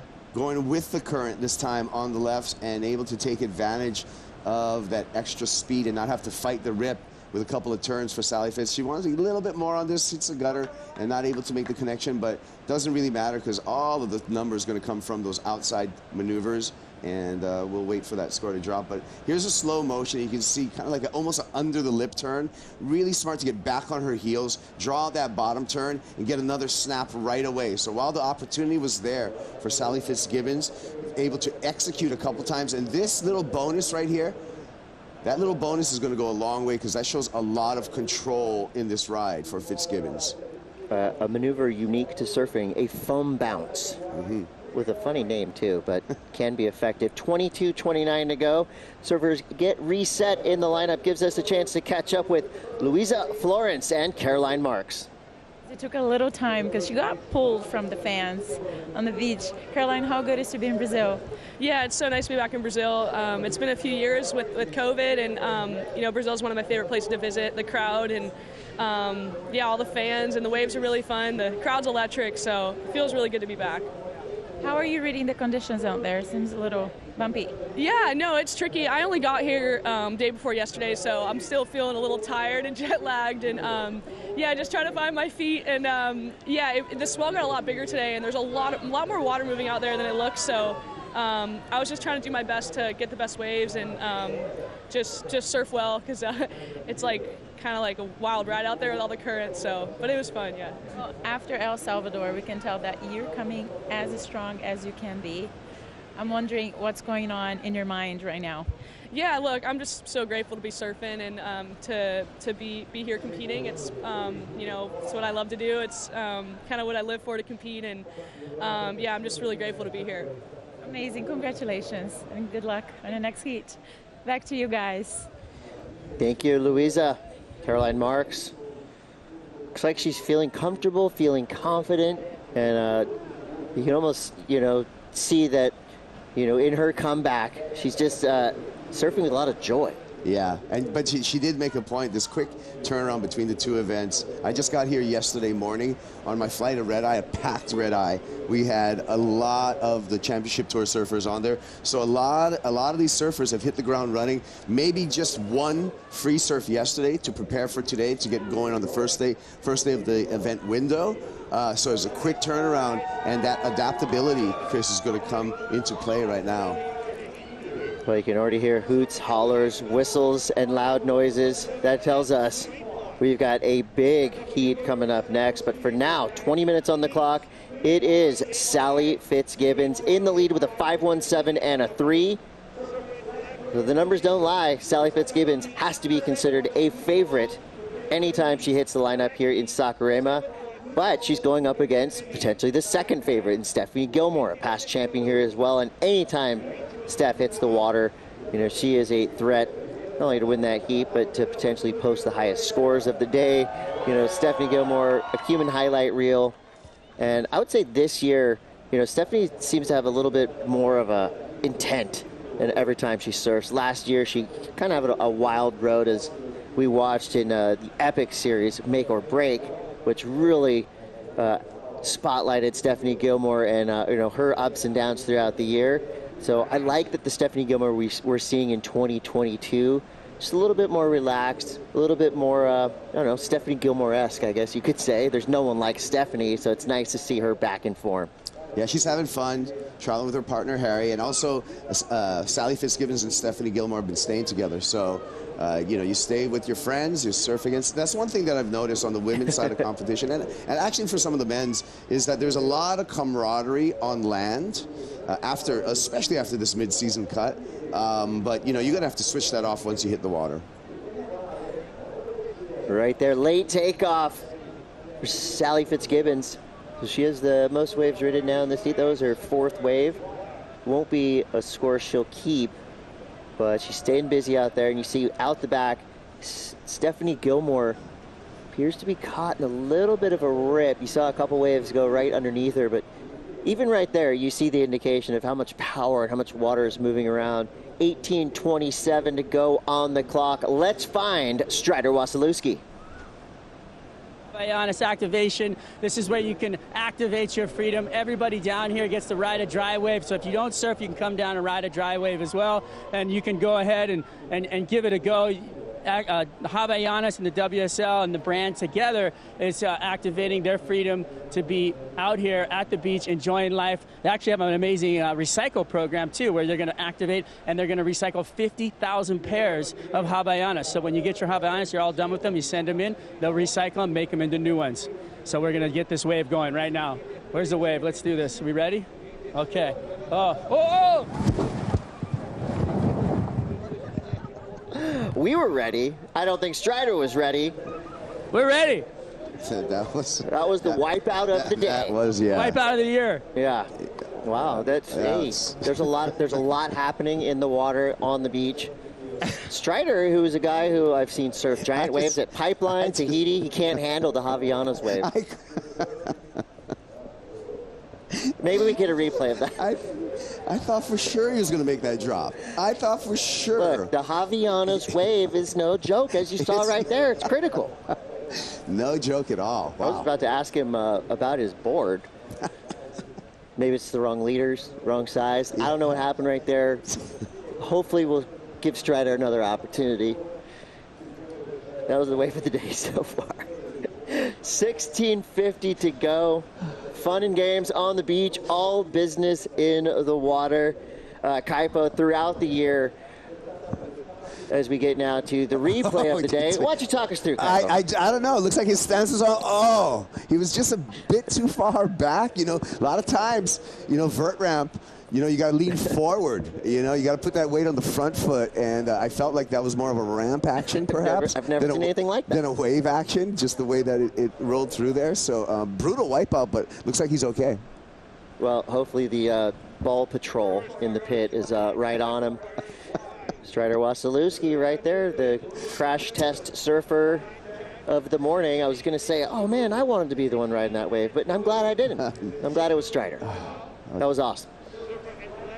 So 16 minutes to go here in the lineup. As you see, Caroline Marks said it. There's a lot happening out there, a lot of water moving around. You've got to really be using all your powers, not only your ability on the waves, but also positioning, paddling, keeping yourself in the zone. As you see, the field is separated a little bit. You've got Sally Fitzgibbons just to the north, and Stephanie Gilmore and Isabella Nichols kind of hugging that edge of the rip on the right.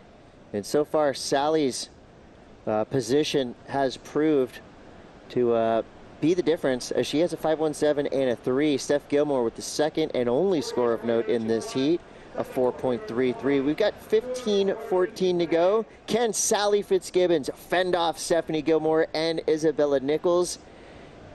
As she has a look here, and we're going to go to the right. So Isabella Nichols now, deep bottom turn, she's out. They did not like the look of that wild wave. No opportunity there. 14:50 to go. We're going to take a quick break, but we'll be back with more action. You're watching the Oi Rio Pro presented by Corona. Don't go anywhere. We'll be right back.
13:25 here to go in the opening round for the women. Heat 4, Sally Fitzgibbons going for the 80s style under the hook snap, which would have been a huge scoring turn, but she goes down. But she's still in the lead with a 5.17 and a 3. Stephanie Gilmore in second. Isabella Nichols in third for now, needing a 7.3. Chris Cote here with Kaipo Guerrero. Still a lot of time on the clock, but as we've seen in the opening heats of this round, time is flying. So you made the reference right here, the Simon Anderson under the lip hook on the backhand by Sally Fitzgibbons. That attempt, you said kind of like an 80s turn, and that was, if she completed that, I would have been interesting to see the number, because I'd like to see that maneuver come back to surfing. You don't see a lot 100%. Of the backhand under the hook snaps and you know where the surfer disappears for a while. Simon Anderson did so well to bring that to surfing. I'd love to see it come back. It's such an exciting maneuver because you know you're not going against the wave, you're really going with it, and if you can do it with power like Sally did right there, I mean, you ride out of that, you're going to give the judges something to chew on. Of course, the speed, power, flow equation, all three of those go right into that maneuver. So hopefully, you know, like we saw the comeback of the layback. Yeah. I mean, that has been a kind of a benchmark now the past couple years of a maneuver that, you know, harkens back to the earliest days of surfing. Larry Bertelman and, you know, Buttons and the whole crew starting, dropping that back arm. And it's not only a cool looking turn, but it's also functional because, you know, you use that back arm to kind of leverage, and sometimes after you do that layback snap, if you kind of end it quick enough, you're going to come out with a speed burst. And we've already seen, you know, a couple of good layback snaps on the right here, hoping for more. Love that turn. Yeah. Well, what do we got here? We have Steph Gilmore, Chris. She's been sitting for a long time with that priority. And right on the inside, quick stand up for Isabella Nichols. She gets a nice section. Fins free, radical surfing from Isabella Nichols. So right there, capitalizing on the one real opportunity for a big turn there. Kind of just riding through the inside. Could be something for her. Big bash to finish, and the Brazilian toilet bowl, kind of just like that Haleiwa toilet bowl. Not an easy place to ride out of maneuver. We haven't seen it happen yet. We've seen attempts, but this was a great look for Isabella Nichols. I like the wall, nice carve, hitting the foam on top there with a little bit of release in the fins, and then you can see she has to really nurse her board through these turns because it's that jumbled, ripped up water. Really nicely skating through and making the connection, but this would have been key for a big score. She needed this completion. The explosion on the bottom got the best of her, and that's going to hinder the scoring potential on that wave. So 10 minutes to go. This will be an interesting number. The judges working their magic above us. And look at this. This is a great tribute to an amazing man. That's Italo Ferreira, rocking the Mano Azul tribute jersey. And here we go. Bring the noise, Brazil. Italo Ferreira makes his way into the lineup. That right there, chicken skin moments for any surf fan around the world, because we know whenever Italo paddles out, radical things are about to happen. That heat is coming up next. It's going to be Italo versus Matthew McGillivray and Joao Cianca. Let's listen to this crowd noise.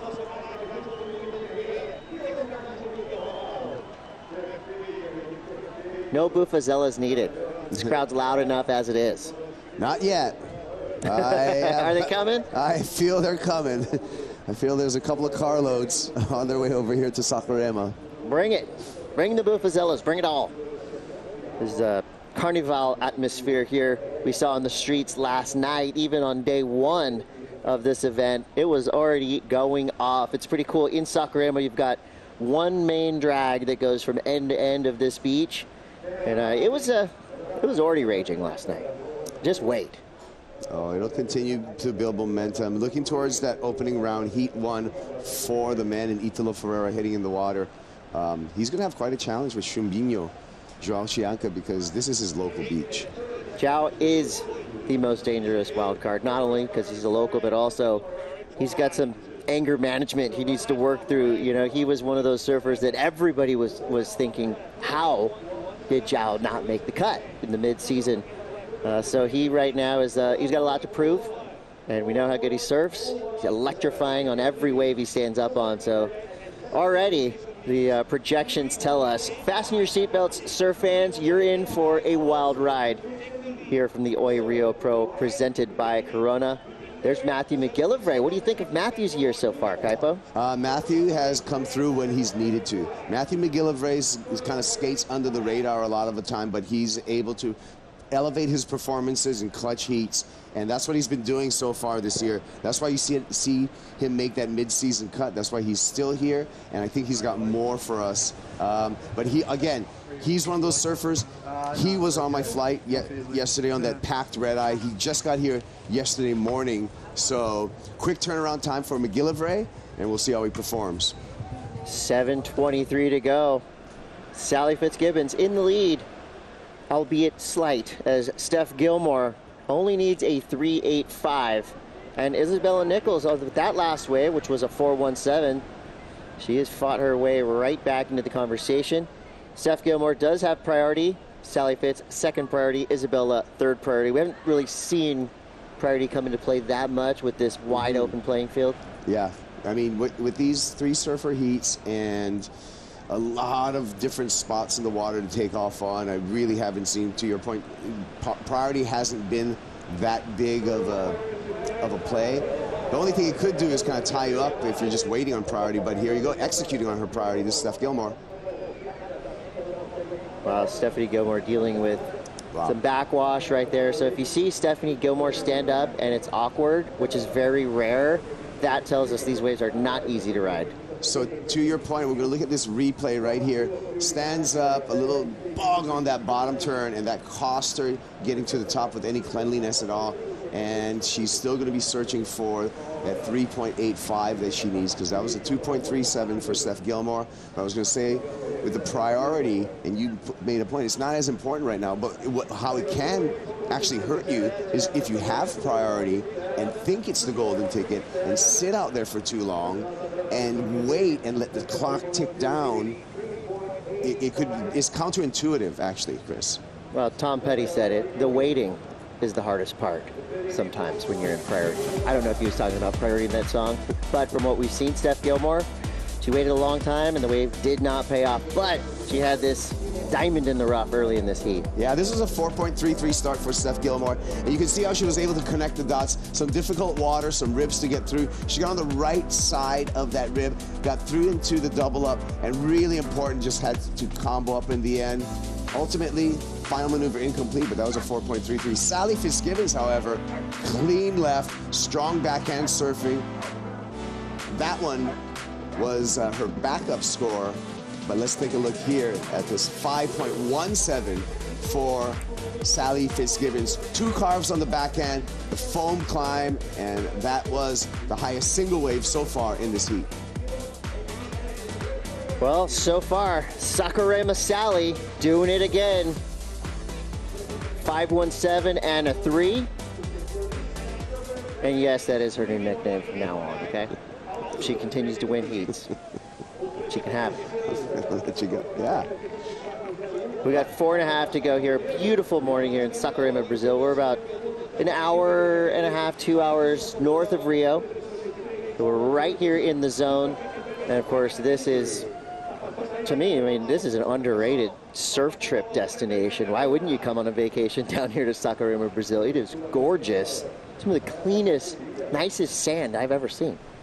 Great takeaway. The sand is squeaky, clean, but not irritating squeaky, that fine grain. It's a little bit larger grain and absolutely beautiful, clean. And that sand, the larger grain sand, also is why these banks shift so much, because they don't just get packed into one position. 3:50 to go. Joao Cianca makes his way through the Coliseum. Strider Wasilewski is waiting. That's right, Joao Cianca walking down right now. He's got the pressure of the town, but actually it's uplifting. They all love him. He's coming around the corner. They're all chanting his name and feeling the vibes. It's pretty interesting to watch him. I saw him this morning, and he was so excited to be here and perform in front of this crowd. I can't wait to see him. You know he's got big game. We've seen him do damage. Amazing surfer, Joao Cianca. We're right there with you. This is one of the most electric surfers on the planet. The board under his arm, that Channel Island surfboard, I know something about it. It's bright white, brand new looking. It has a beautiful outline. You know, minimal logos. It just looks like a purist's dream. Cannot wait to see what Joao Cianca has for us. And of course, you know, his game will be elevated because he's going up against Italo Ferreira, one of the best to ever do it. And don't count out Matthew McGillivray. He is a fighter. So our first heat of the men's opening round is stacking up to be a classic, which we love to see on day one. First day of the waiting period. Just kick this thing off with a bang. So far, the women have performed as well. Sally Fitz with a 5.17 and a 3, and could be adding to that as she finds a medium-sized wave with some clean face to work with. And right as I said, clean, backwash hit it, jumbled it up. Didn't give her much opportunity, but one turn out the back, so most likely right there with the 3. But watch out, flying from the sky, Isabella Nichols. That was radical. And you see trying to potentially capitalize on an inside reward. Yet to see anyone make the connection to the beach. And if they do, you know, it can add a couple points. It's not crucial to your score line, but it can't hurt. Yeah, I mean, length of ride is not in the criteria, but what is in the criteria is multiple maneuvers and being able to perform those maneuvers. So if the length of ride, if that ride into the shore break equals another maneuver, that's when it can benefit your scoreline. Here's the replay. Isabella Nichols, that lip glide right there was dynamic. That was high risk. And then she kind of gets into the ripped out water in the channel and just has to kind of just ride this thing through. Putting a lot more pressure on the front foot, you can see, to kind of stomp through the slow water, hoping for a reform on the inside. That double up does not present itself, so no additional scoring potential for Isabella Nichols on that ride. Sally Fitzgibbons on this replay here, you can see this opening carve was absolutely beautiful. On rail all the way around, and then the wave goes into the deep water. But that first turn for Sally Fitzgibbons felt like a money turn for me. We'll see if she improves upon her low of a 3-point ride and make it harder for Steph Gilmore and Isabella Nichols to catch up. Well, it's cool to see, you know, we all now have the luxury of watching a replay. And during the replay, the turn looked a lot better than it did live. And so the judges, they do have access to replays as well. And they know, like you said, Kaipo, that was not an easy place to do a turn that clean. There was chunks moving up the face. And so for her to really use that rail all the way through, the judges are going to appreciate that. And they're going to lock their numbers in momentarily. Signs are showing it could just slightly improve on that 3, and it does, just a 3.5 or 3.07. So for Sally Fitz, slight improvement. And now Stephanie Gilmore with priority has a paddle. Time's up. She doesn't catch that wave. And with that last score from Isabella Nichols, we could see a bit of an upset here in opening round heat 4 as Stephanie Gilmore drops to 3rd place. I think all the scores are in, Chris. Scores are in. It is final. Sakurima Sally does it again. Gets the win in a tough-fought heat against Isabella Nichols and Stephanie Gilmore. And as we make the transition into our men's opening round, Mano Zul, a brilliant, great man. The forefather of, you know, the modern scoring, all these things, all this technology that we enjoy that makes all of our entertainment that much better. We did have a moment of silence for him earlier this morning, but if you knew Mano, you knew that he liked to have a good time. So this is going to be a celebration of a legend, an icon of our sport. Guy that kind of turned the nuts and bolts and made it all happen. Mano Zul, ladies and gentlemen.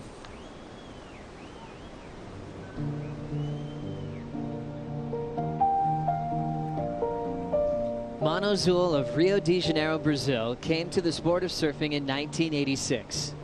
A soft-spoken engineer, Mano developed the original digital scoring system, Beach and Bite, for the ASP judges, which revolutionized the sport. The innovation allowed surfers to get their wave scores and heat results in real time, as well as set the pathway for live scoring to be accessible to fans on the internet. In 1997, Mono single-handedly delivered the world's first digital broadcast experience from the Boandi Sintra Pro in Portugal. This was the breakthrough that cemented the reality of the Dream Tour, delivering the world's best surfers in the world's best waves live. Over the following 25 years, Mono's contributions to the sport underpinned professional surfing's rapid growth. He served as Chief Technology Officer, building out the website and continuing to troubleshoot and enhance the delivery of the world's best surfing live. Mono Zul transformed the sport of surfing for us all in incredible ways, and he'll always be remembered for delivering the world's best surfing to fans around the globe. Thank you, Mono. Safe journeys.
You're watching the Oi Rio Pro presented by Corona. Time for the opening round for the men. Italo Ferreira taking on Matthew McGillivray and Joao Cianca. So great to see Joao Cianca back in the championship tour jersey. Started his rookie season, fell off at the mid-season cut, but he's also fresh off a win from about 5 days ago in Rio de Janeiro, his second ever QS victory. So coming here blazing into his home court as a local boy, taking on a 2019 world champ and a surfer from Jeffreys Bay, South Africa. Starting things off on the right, Italo Ferreira snap right off the lip. We'll throw down another one right in the pocket and we'll kick out to a standing ovation from getting the starting wave. Joe Turpel with one of the most popular surfers in the world, Peter Mell, for the call. Interesting to see how things can change in the opening round of competition. We have the entire WSL Final 5 in the ER round for the women. We'll see how the men start with Joao Cianca up and down. Well, pretty good start for Italo Ferreira. You know, we saw how difficult it was from the opening round of the women.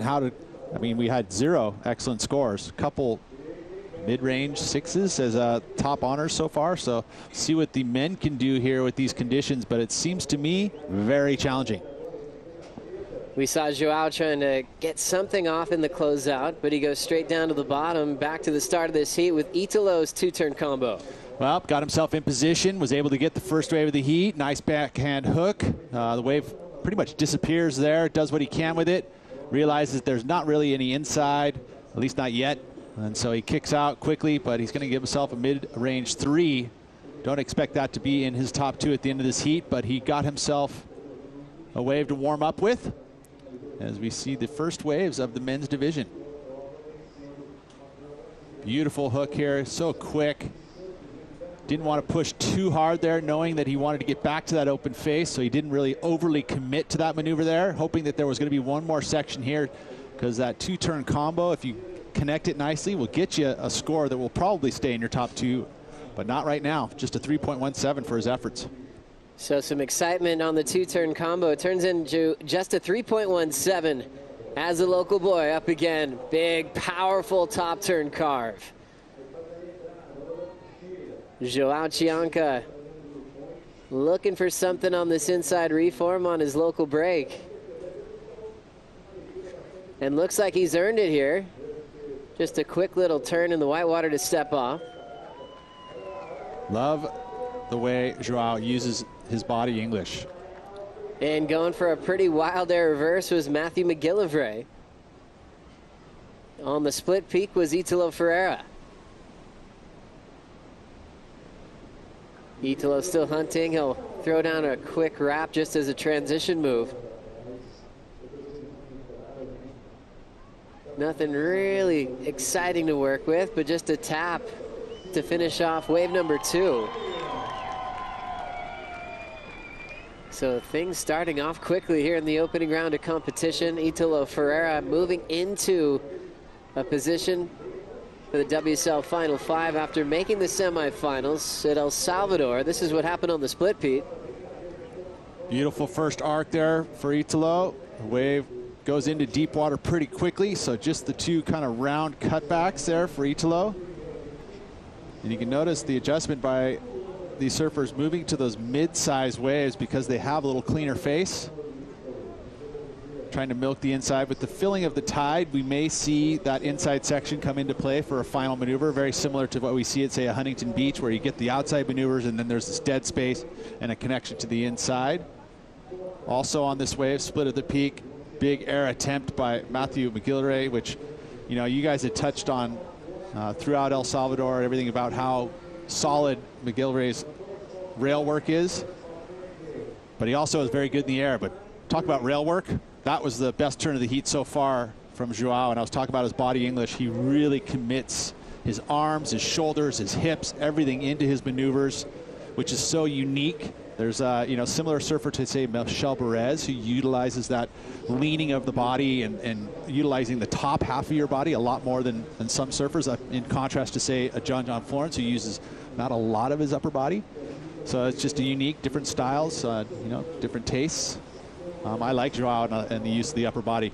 Maybe because I use a lot of my upper body, too. You certainly do, Pete, but it's fun to watch. We got to see a lot of that body torque that you're referencing back at Bell's earlier this year for one of the highest combined heat totals from first and second we've had all season.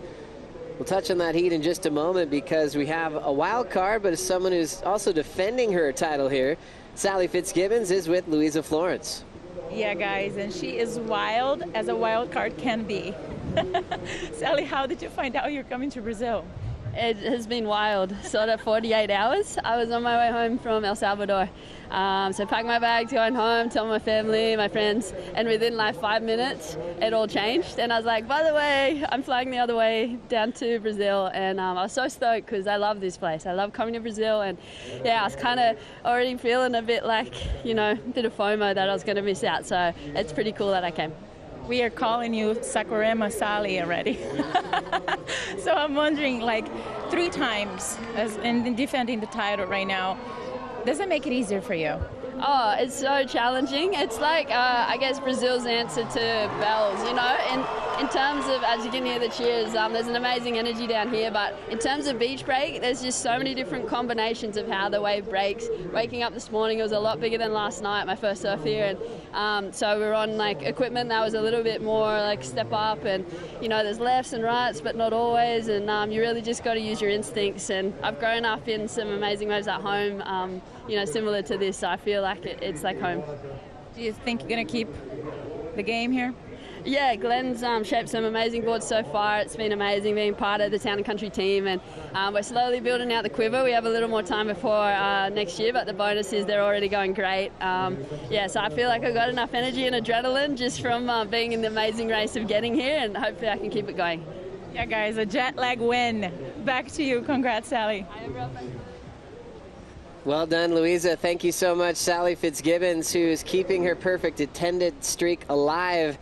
112 straight championship tour appearances, and she thought she was going to have to let that go, being a wild card this year. But made the quick change, got back to Brazil to not only defend her title, but take a first heat win to go straight to the quarterfinals.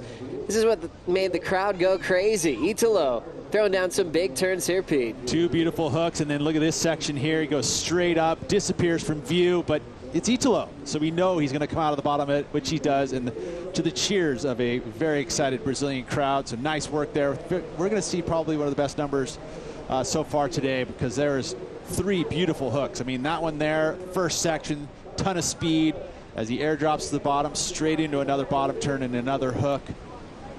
But the best part of this one was the finish move in my eyes, being that he completely disappears from view.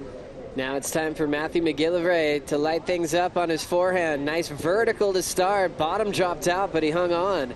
Jams it again. Nice tight, compact surfing right in the pocket for McGillivray. And he'll skip his way out into the channel.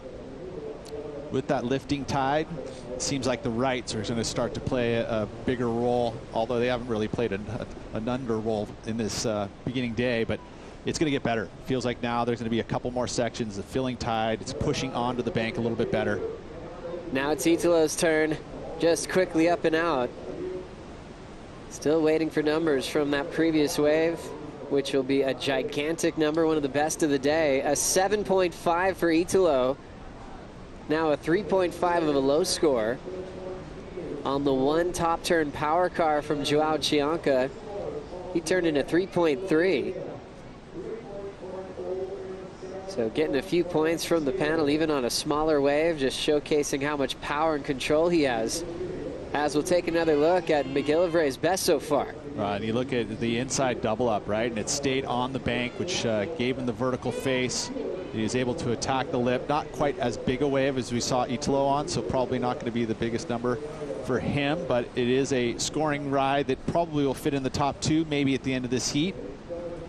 There's been moments through these longer heats where, 30-minute heats, it's, you know, there's plenty of time, but there's been those moments through, at least in the early opening round of the women, where it's been very quiet. So let's see if this helping fuller tide gets an improvement to conditions. Looks like things are cleaning up. The sun's out. What a great way to kick off this round. Rolling in on the right, McGillivray finding some space from the Brazilians in the matchup. Second maneuver off the lip, controls it as that wedge is just shoving him down the line. Good timing from McGillivray, chasing down a 6.18 for the lead off Italo. You see that? He's just paddling out, and he saw a little audible section on the inside, turned around and went, and it's going to be a good number for him. You know, 2 waves quickly back to back with utilizing the rip to get himself in position. But the other surfers, you know, today's difficult. I think the biggest part of it is the fact that you've got these bigger sets that are, you know, pushing the outside. There's a good, you know, 25, 30 meters between, you know, the inside section and the outside takeoff point. So there's that part of it, but then also where do you position yourself for a left or a right? That plays a factor in here. So it's a big playing field where you can catch your waves. So it gives opportunity where you're talking about priority not playing a major role in, you know, the results today.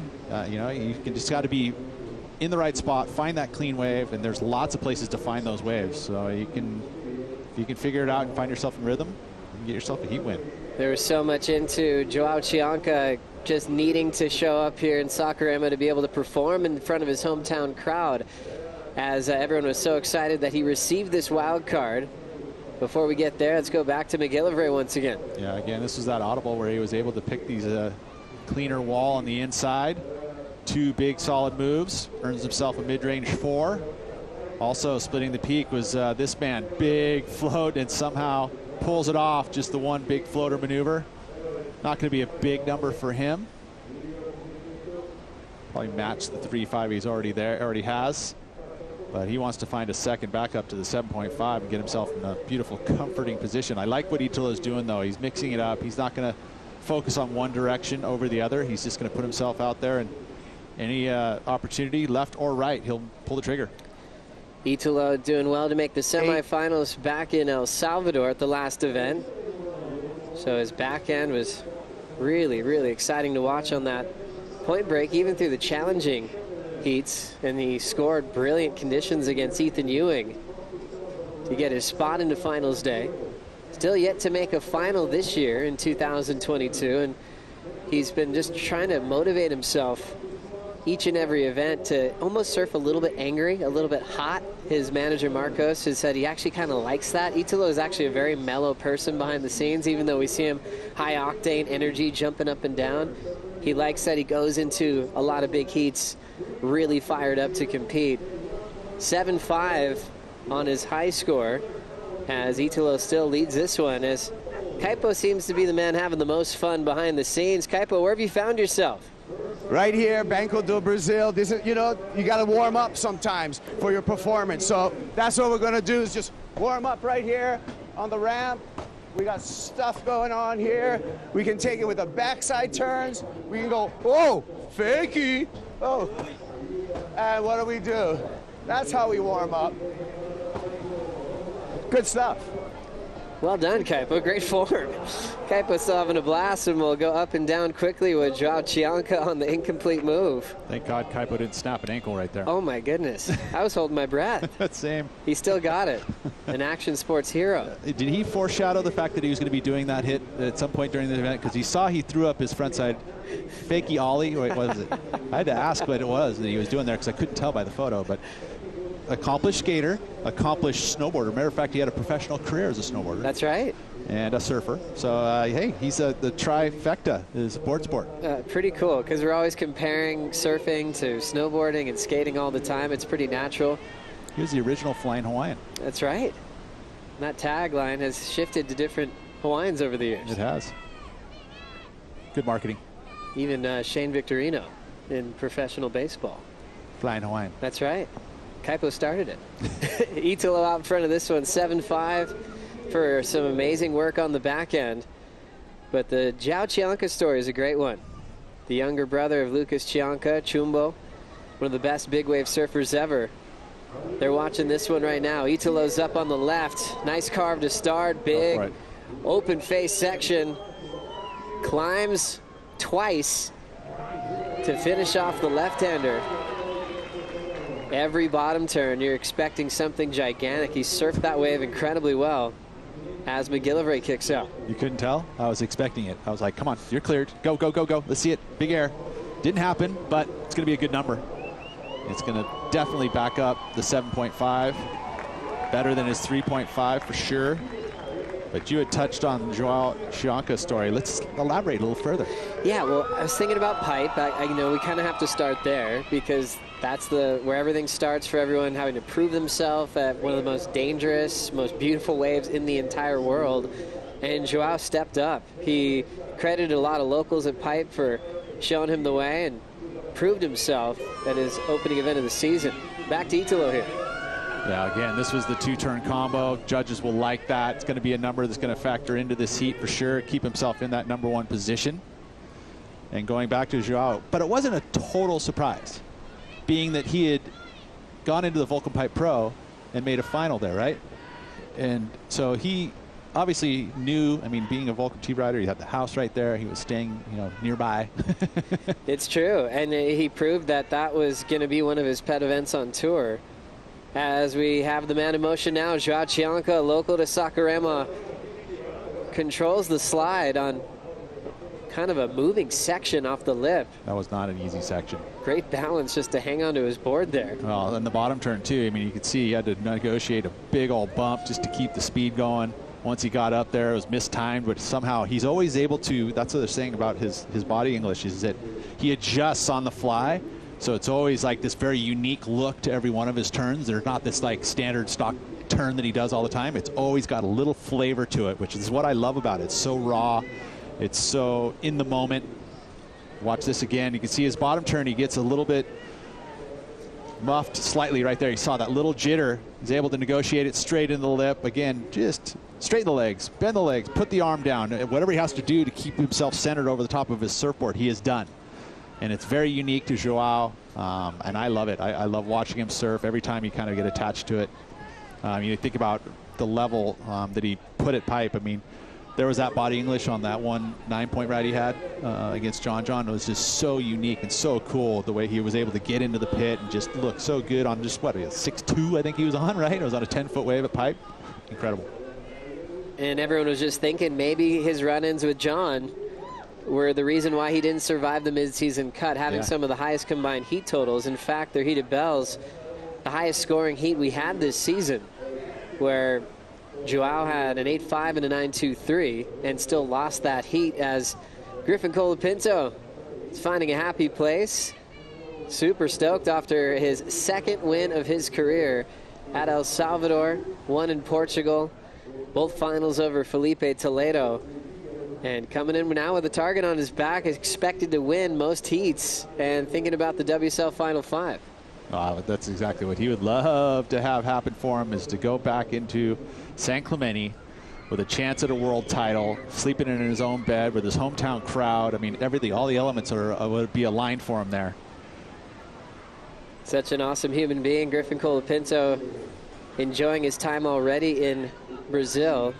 Saw a video of him playing foot volley, which is a combination of volleyball and soccer, with Gabriel Medina and some friends the other day, staying nice and loose. And how was his level? Oh, amazing. He's talented. Yeah, footballer, huh?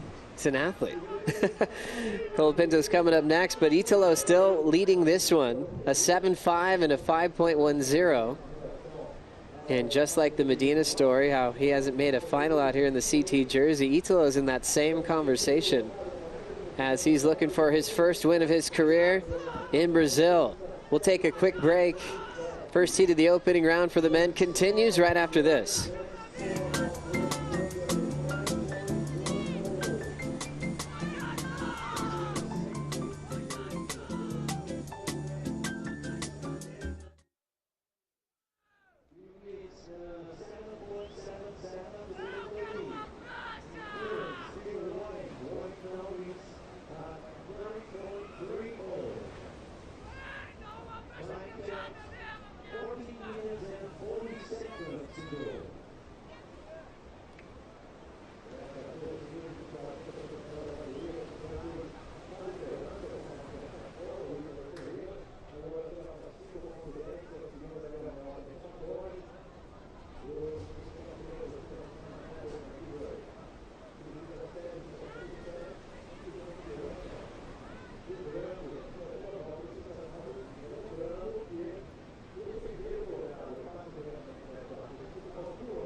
Joao Cianca, a big part of the rookie class to kick off the season at Pipeline, stepped up in a big way and got some of the best waves of an incredible event.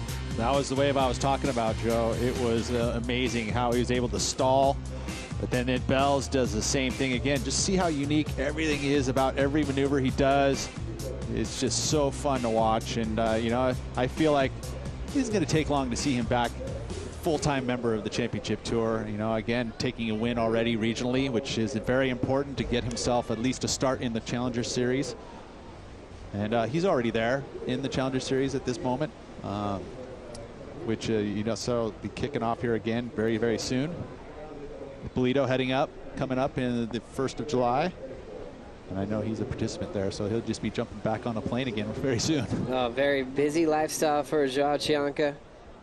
Yeah, the Eclipse of Bells, that was a loss to John Florence. John had a 9.93 in that heat. So it was a very impressive battle. It's going to be up there for Heat of the Year. Adding in Griffin versus Canoa in El Salvador to another great back and forth battle. Cianca at the moment, 3rd place position. Just reminds us how many Brazilians we have in the draw. We've had multiple injuries, especially for the surfers representing Hawaii on tour. losing Baron Mamiya from the draw. John Florence, Seth Moniz still recovering from his knee injury that he suffered in Bali. So Joao, Italo in this matchup. Up next, Michael Rodriguez. We've got Mateus Hurdy back as a wild card. Remember what he did in Mexico last year, getting a big semifinal finish with some of the best airs we saw in that event. Well, you remember he was a wild card in this event, but he had hurt himself in the warm-up coming into it, so he wasn't able to actually surf. So good to have him back once again. I mean, and he's one of those surfers that is very scary to draw, especially in the opening round. Even an all-Brazilian battle to finish the round. Pupo, Caio Belli, Jadson Andre. As we now look at the left here, Joao Cianca. Nice clean backhand snap.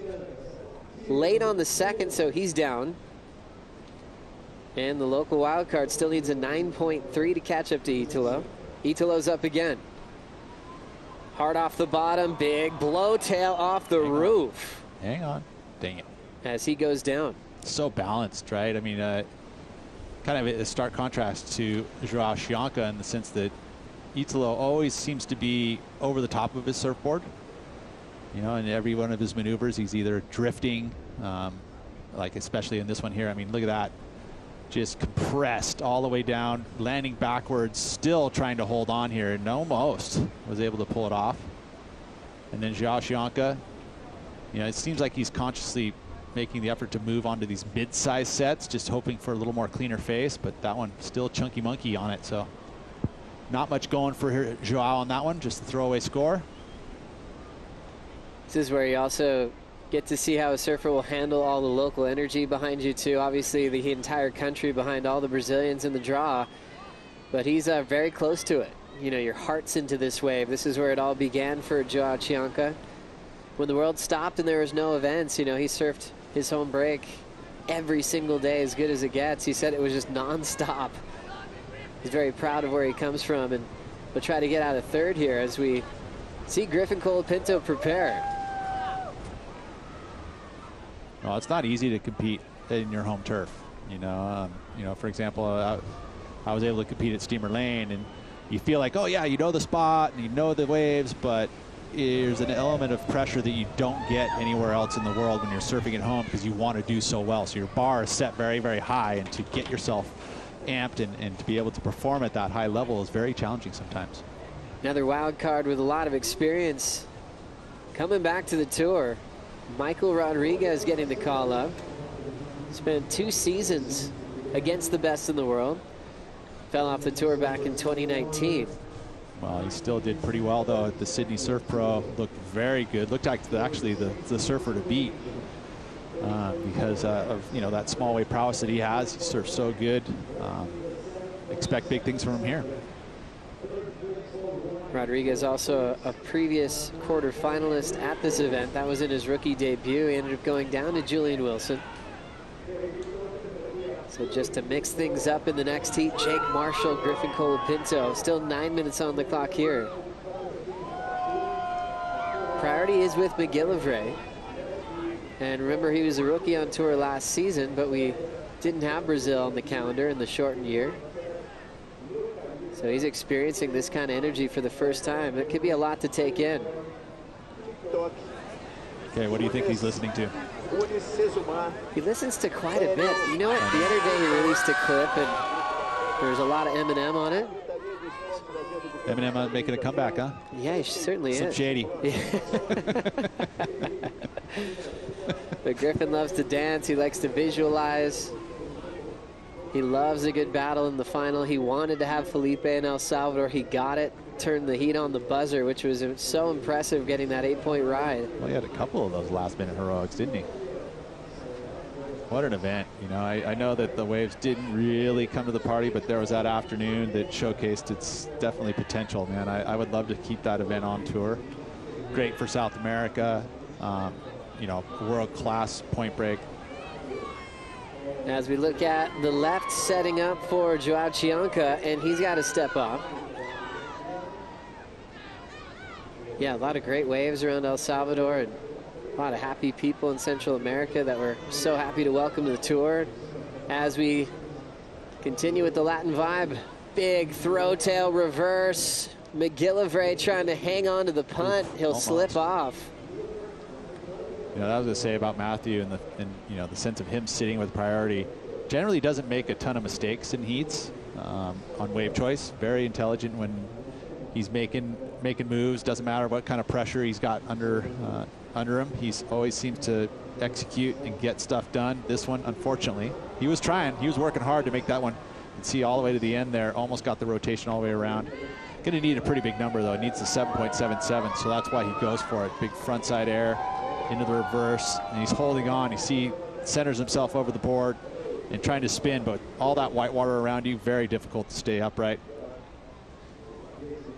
That might have been my favorite part about his performance in El Salvador, how spontaneous he was. He threw a lot of airs.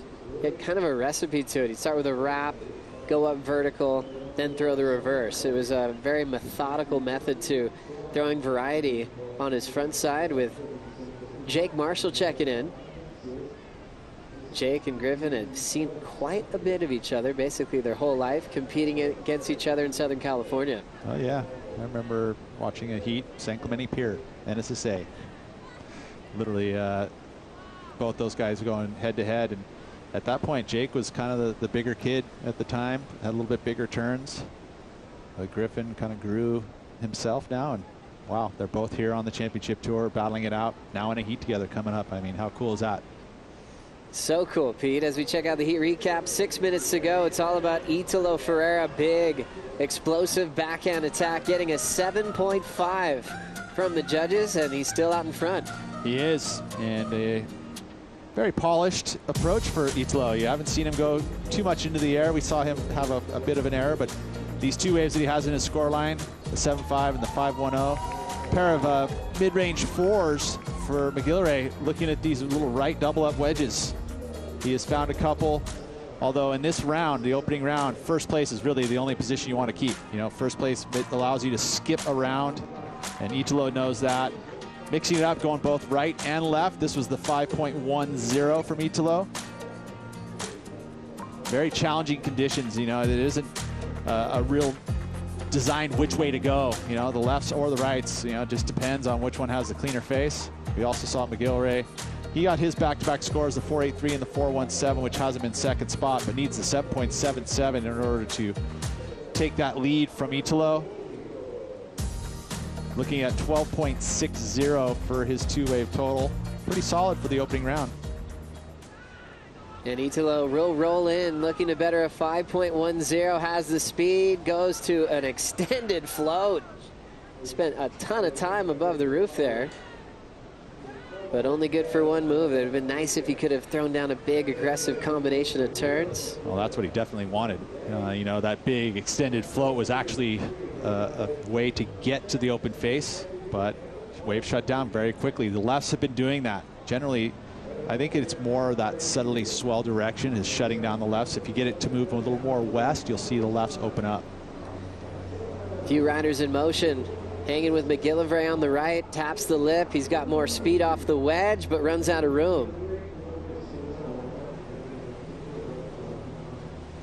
3:50 to go.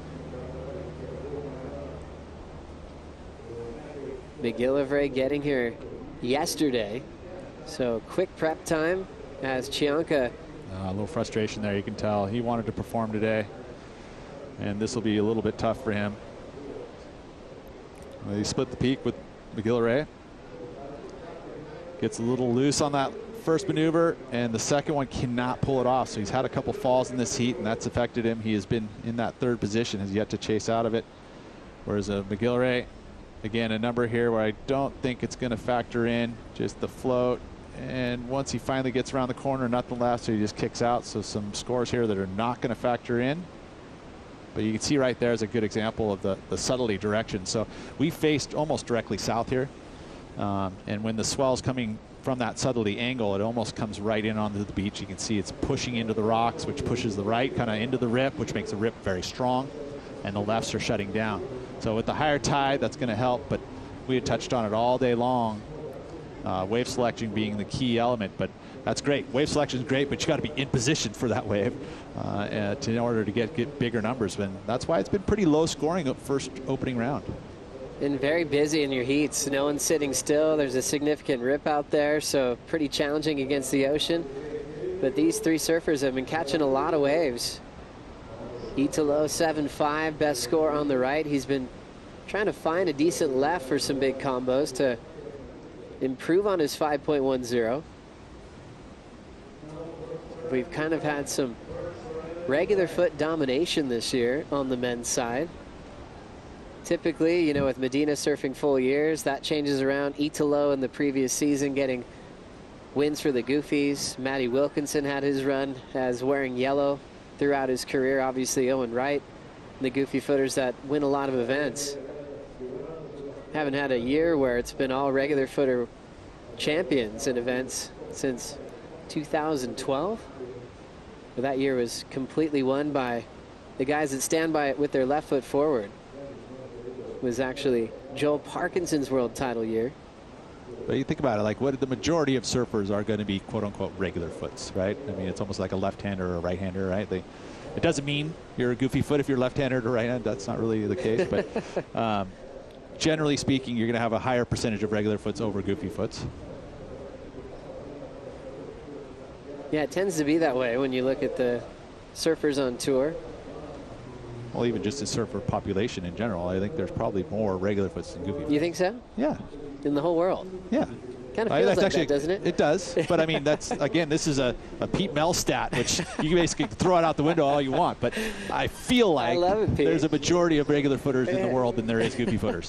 Although I'm probably going to get heckled by goofy footers going, no, that's not the case. Yeah, we got to find that study. Well, is there more right-handers in the world than left-handers?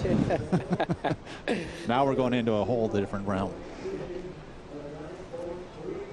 Think about world-class waves, though.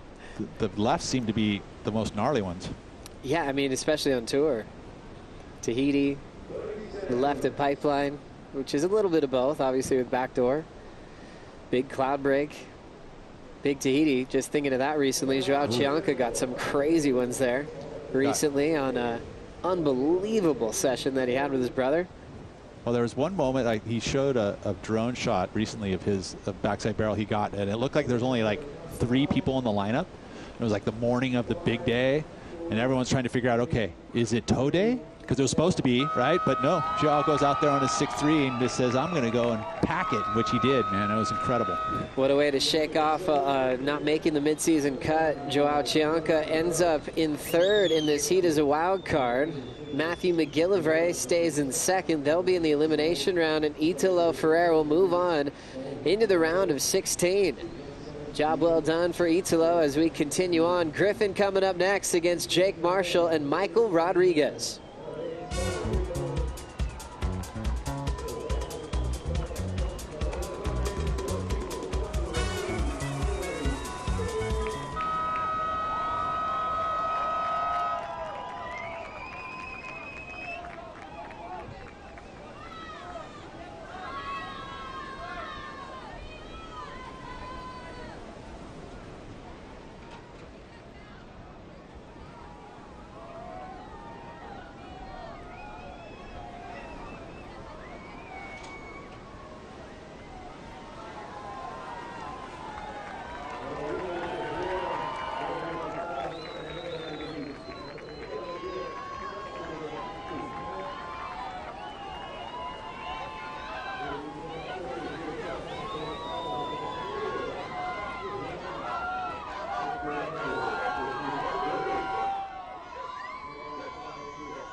My job is professional surfer.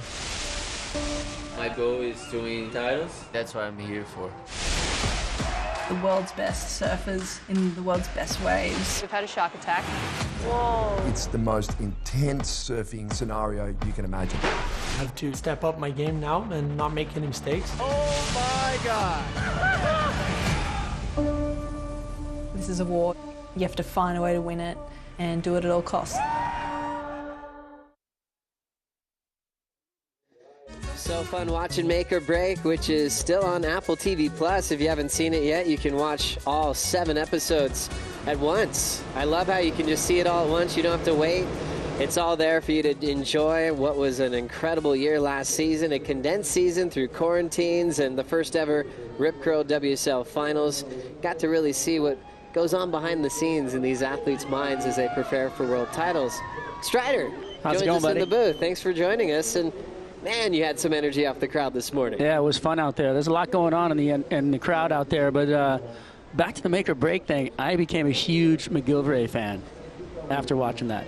It was just so cool to see what's going on behind the scenes. And so Matthew and basically everybody around him, his family and the community came together to fund him to get around the world, to do all of the work that he needed to do. You just get a good look into what happens behind the scenes. And that's something that, you know, we need to see more of about our athletes. And it was really cool. A special moment for the Zul family, Mono's wife, getting a warm embrace from Italo, who's representing Mono's son. Getting a big hug, and there's the representation from our WSL family. And really cool that Italo got to top it off with getting a huge win representing Mono Zul. Moving on to the next one with a big 7.5. Italo thrives off energy, and he doesn't have to look too far from it when he's competing at home in Brazil, Waz. No, and just watching the waves that are, you know, if you're up there on the competitors area, you see how much girth is coming through the lineup right now. It's really a bunch of heavy sections out there just of consequence, and Italo just throwing it up into everything that he saw, which is, you know, intense on its own. But watching him and his attack, he wants to win.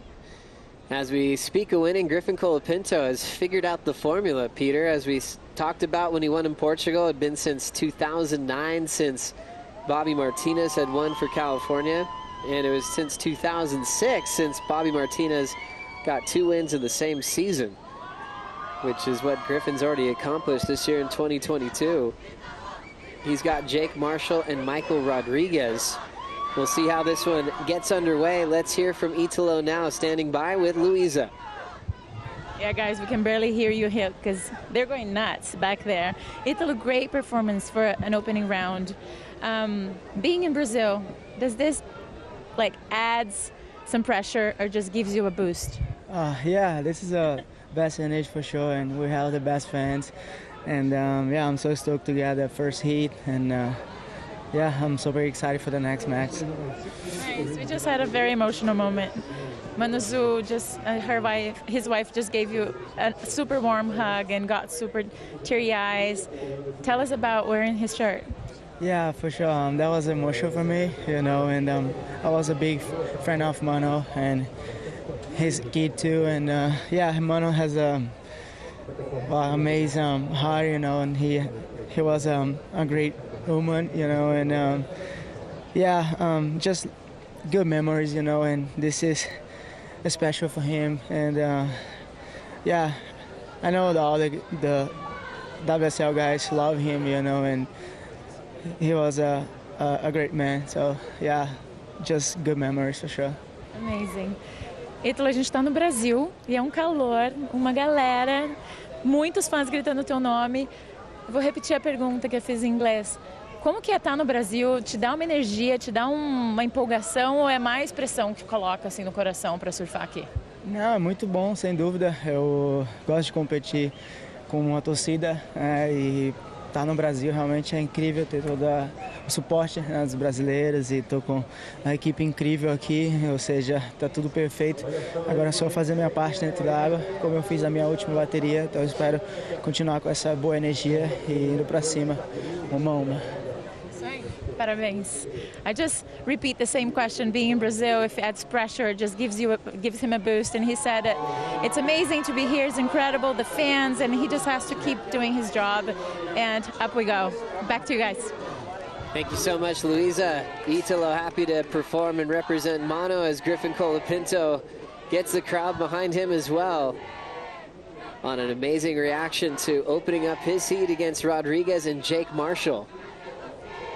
Had a chat with Griffin in the Red Bull Athletes Zone before this heat, and he said he was going to go out there on a step up. He saw that there was a lot of water moving around, so he saw him warm up on the green board, but he has pushed himself into a little bit more of some volume, a little longer board, and I think it's held. It's a good example. There's a lot of water moving up here, and he making the right choice because this board looks pretty good under his feet. Oh, yeah, it's a lot more intense out there than you can kind of feel on the screen. There's a lot more water moving. It's really a thick lineup, and these boards that they're riding, these little step-ups, I think are a great call. You know, Griffin's whole quiver is based off the Driver 2.0, which is the same board that Carissa is riding. And quite a few of the athletes that are in the event that are on Mayhems are riding that 2.0 outline. And the thing, it's just so sure-footed, so it looks really good for him. The Driver 2.0 for Matt Biolis might be kind of like the Ghost for Paisel in saying a lot of shapers have models that are created off Matt's Driver 2.0. A lot of other shapers have been like, okay, I've got to figure out a similar type of model that works in all types of conditions. Definitely a go-to for a lot of the best in the world. And speaking of Matt Biolis, I think when he saw Michael Rodriguez surf for the first time, he was actually really blown away. Griff and Matt started calling him M-Rod. I mean, kind of a cool nickname because there's a P-Rod out there in skateboarding world, Paul Rodriguez. But Michael was so impressive. At the time, Matt Biolis was calling Michael Rodriguez maybe the best surfer on the QS on road to qualifying. And he didn't have a lot of major backing, but he had the support from Biolis, and that was everything, because then he had a world-class quiver helping him qualify for the Dream Tour. And confidence, I mean, from somebody outside of his own country that's going to go, hey, look, I do believe in you. You can do this. And as a matter of fact, that's why Matt's still #1 supporter of Emrod and been producing surfboards for him. And he looked at what he had under his feet at the Sydney Surf Pro. Again, looked unstoppable there. Ended up, he did finally lose out, but man, he looked so good. And I feel like that he's got a good board under his feet here. And back to the confidence thing, you know, Griffin Colapinto saying that he was drawing off of Jack Robinson's confidence. Watching Jack win, knowing it was possible, seeing how he was trusting the process and not getting in front of himself or behind himself, just staying right in that moment. And this morning, he said it again. He's like, I know exactly what it is. And it's just a piece of confidence in yourself that and knowing you can do it, and that's how you win. And it sounds easy, but to actually sit back and put yourself in that place, one of the hardest things in the world, especially in a heat. But it's a common topic that you're bringing up. I remember Courtney Conlog, when she started winning, Steph Gilmore was like, uh-oh, she's figured it out. Yeah. Where she's like, she knows how to win now, and she was a world title threat for back-to-back years. It's exactly what Jack Robinson and Griffin are going through. Two young names that have figured out the system incredibly early in their career. I'll tell you, once you're there, you're like, I got to figure it out. But it's just as easy to lose it. Let's be honest here. It's life, right? All of a sudden, you're like, what happened? Is it, now all of a sudden you're searching, right? And so, I think that once you have it, that's why we become very superstitious. You're like, I'm not changing a thing. I won't change the wax I use. I'm not going to change the board shirts I wear. I'm not going to change my leash. Well, and Griffin went through it early, and he's had to redefine what it takes to get on a roll. As we see Jake quickly up and out. Griffin won the Triple Crown as we watch him do a wrapping cut back into the right. Hard off the bottom. Nice clean connection. Nice wrapping turn through all the ribs in the open face. You can see how much speed this right is giving him, shoving him into this channel. The extra 2 liters of volume he's carrying right now, it just gives him that smooth approach. He's already smooth, but it is not easy out there, and he's making it look very easy. I mean, the 7.0 on the left now goes right. He's going to get another second number, and he's going to loosen himself up even further. Michael Rodriguez carved his start on the back end. Famous for big whips, one of the quickest guys that can rotate above the lip. It can make you dizzy. In conditions of this size, are you expecting him to find a big air section, or is he going to have to stick to turns right now, Strider? I feel like he knows his strengths, which are basically, he's looking for that medium to inside wave to do that above the lip surfing. And it's out there. It's just hard to find. Pete, look at this one. Yeah, again, I love that Griffin doesn't, keep his blinders on. He's moving to the left or right, and depending on where he is with priority, he's got to keep those doors wide open, which he has done, and he's going to get himself a good mid-range number here to add to that 7-point ride that he already has. Such great glide in his approach. It's so easy looking and easy on the eye. It's kind of different than what you say as Joao Cianca, which is a lot of body English, whereas you see Griffin, he tries to limit that upper body stuff, but it works very nicely. He lets the board do the talking. You watch the surfboard and you can see how many different variations of turns that get thrown in there. I was catching up with Luke Egan, and he said that Jack and Griffin have figured out the formula to winning, which is confidence, but also the variation of maneuver on a wave, giving a different look to each turn, and that is something that is in the criteria for the judges. It sure is. Well, Kaipa's been giving us a lot of different looks. He was skateboarding, now he's with all of his fans. Kaipa, where are you? Oh, right here with the crowd. These are not my fans. These are the fans of Italo Ferreira. That's right, the biggest fans on the tour. Everybody waiting for Italo, and it's our turn. Everybody loves Italo, bro. I'm telling you right now.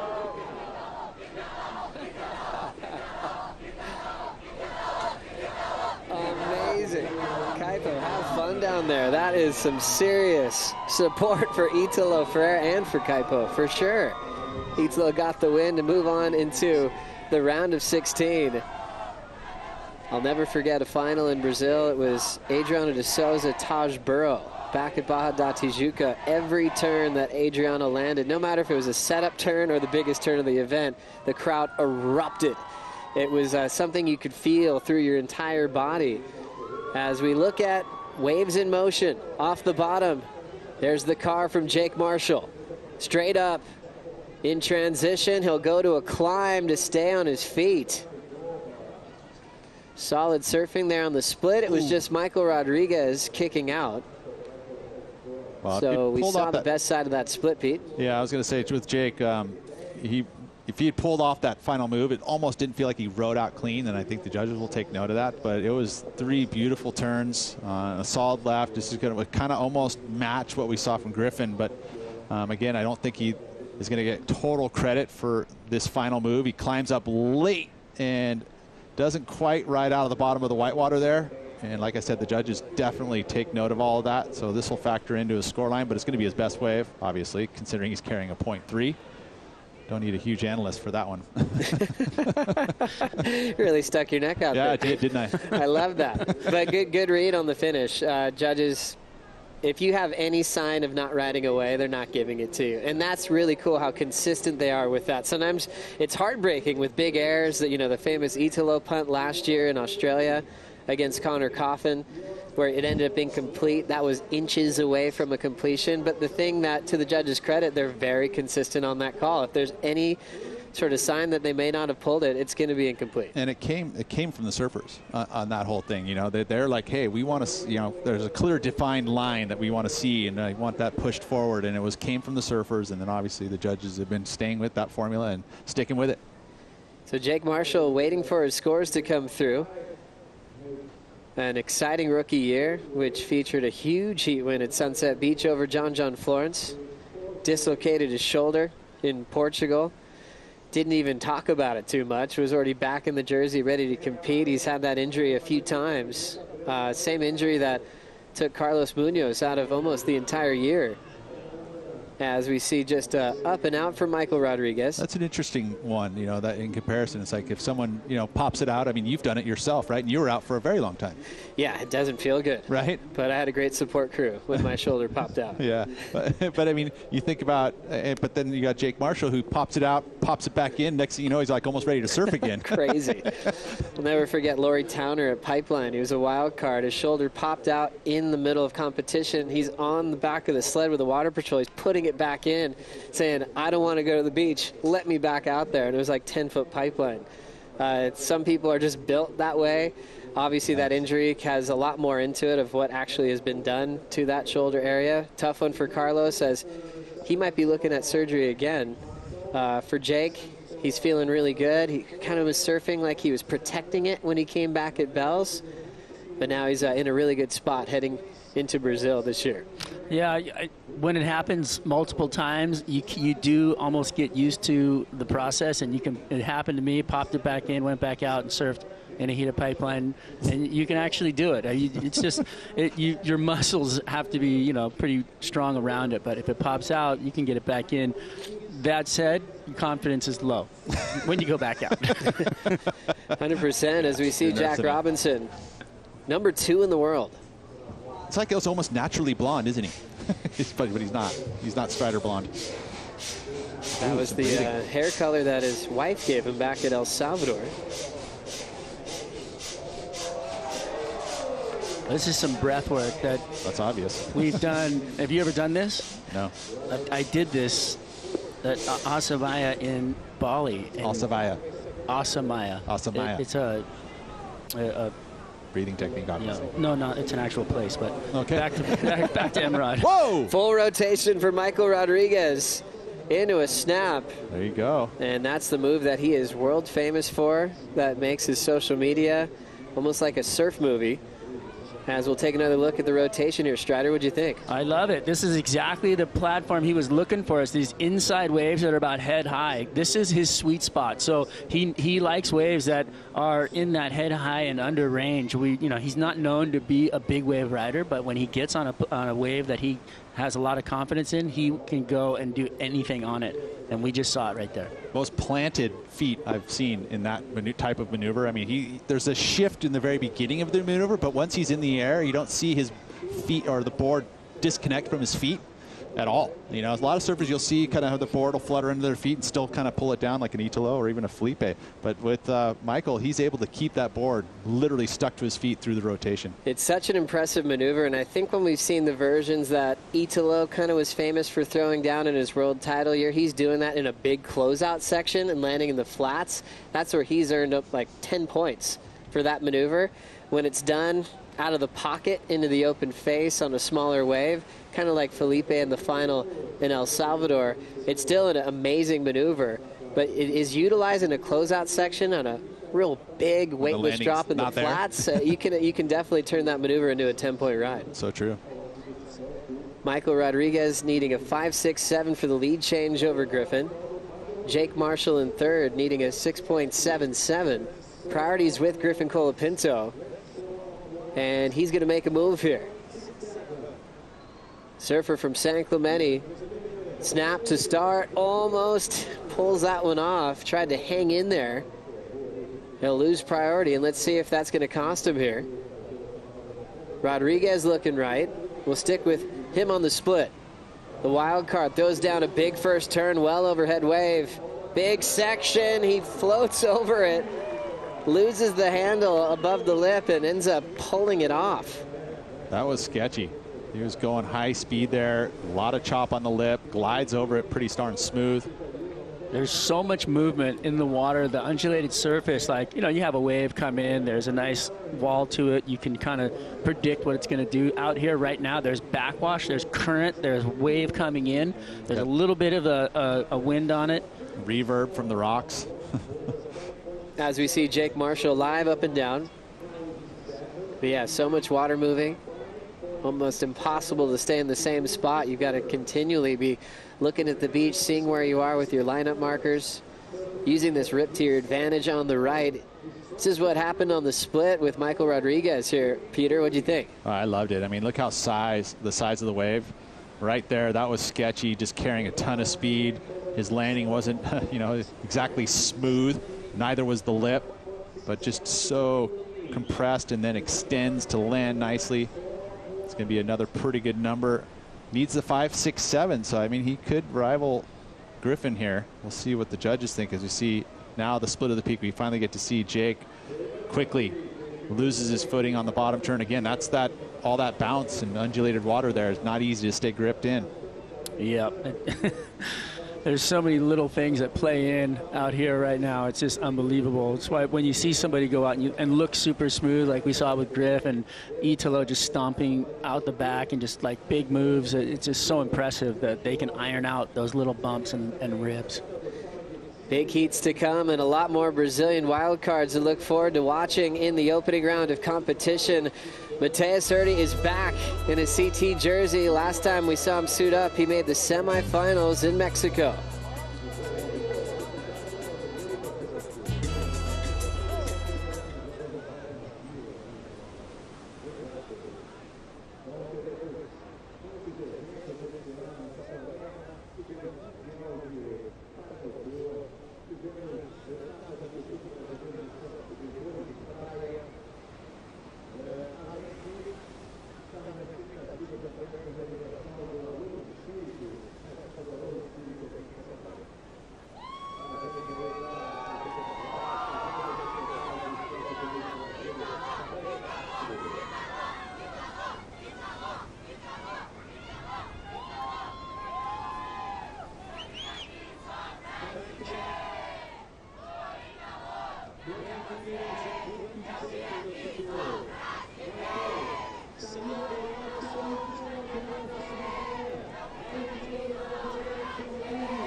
The Oi Rio Pro, presented by Corona, is brought to you by City of Saquarema, official host of the Oi Rio Pro, presented by Corona.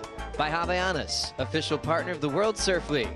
By BF Goodrich, the official tire of the Oi Rio Pro, presented by Corona. By Banco do Brasil, official bank of the World Surf League in Brazil. By Localiza, official partner of the World Surf League in Brazil. And by Australian Gold, feeling gold.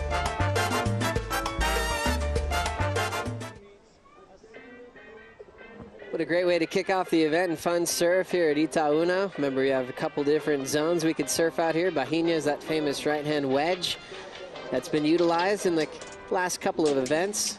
It feels like a long time ago because we had a bit of a hiatus after 2019. It's so good to be back. Filipe Toledo's gone back-to-back out here, and also Adriano de Souza, one of his more sentimental wins of his career towards the latter stages before he called it a retirement. But always will be known as another great Brazilian world champion and now coach of the Italian team for the Olympics. Pretty cool. Which is awesome. Leo Fioravanti was really happy with that announcement the other day.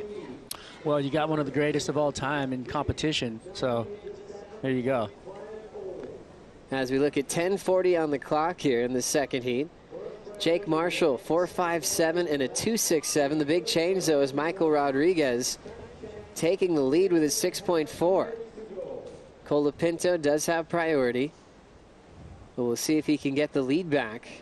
If you guys missed the morning, all 5 surfers on the top end of the rankings sitting in the WSL Final 5 for the women are all in the elimination round, potentially later on today, Pete. You know what? That's good news. We get to see him surf again. It's so true. And that could really mix things up heading into Jeffreys Bay. I mean, are all 5 going to survive? We're going to have some matchups that are going to tell that story. You know what? It was pretty heavy. Stephanie talking about the quick rise on the rankings and how fast you can fall. It's going to be really fun to see that. This kid pulled a flip 2 days ago at Snapper Rocks. Got the call up into the event, jumped on a flight to compete at home. Any place to view that? I found it. I found it on social media. Did a crazy, it was frontside too. A lot of flip rotations sometimes can be in different ways. You think of rodeos, backhand.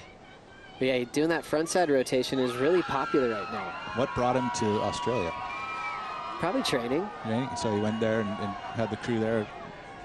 Major sponsors brought him to Snapper Rock. He's always busy. I mean, remember when he was a wild card in Mexico? He thought he was going on a photo trip. He had no idea. So you know he's in the event. He was so excited up in the competitors area. He was like, look, you can see the wind. It's coming on shore a little bit. It's perfect for my airs. You know, he was just like really frothing. This is Jake Marshall on his 2.67, Pete. Yeah, little backside hook, gets loose in the lip, but just the one maneuver. Well, that maybe bailed out a little early. And that's why it factored not into a major score, because the maneuver in the lip was pretty cool. It's just that he bailed out pretty early. Yeah, we'll see if Jake can get himself back into this one as number 2 in the world is getting ready. Jack Robinson winning back-to-back this year. Margaret River, a hometown victory over Florence.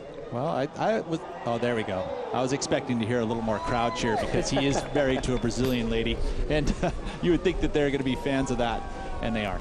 He's got great Portuguese as well. He's been learning quickly with his wife, his coach, Iago's father, Leandro. Robinson coming up next. Michael Rodriguez has a big section approaching. There's the full rotation again. He gets it. Stuck to his feet again. It doesn't matter the section. That was a sloppy section.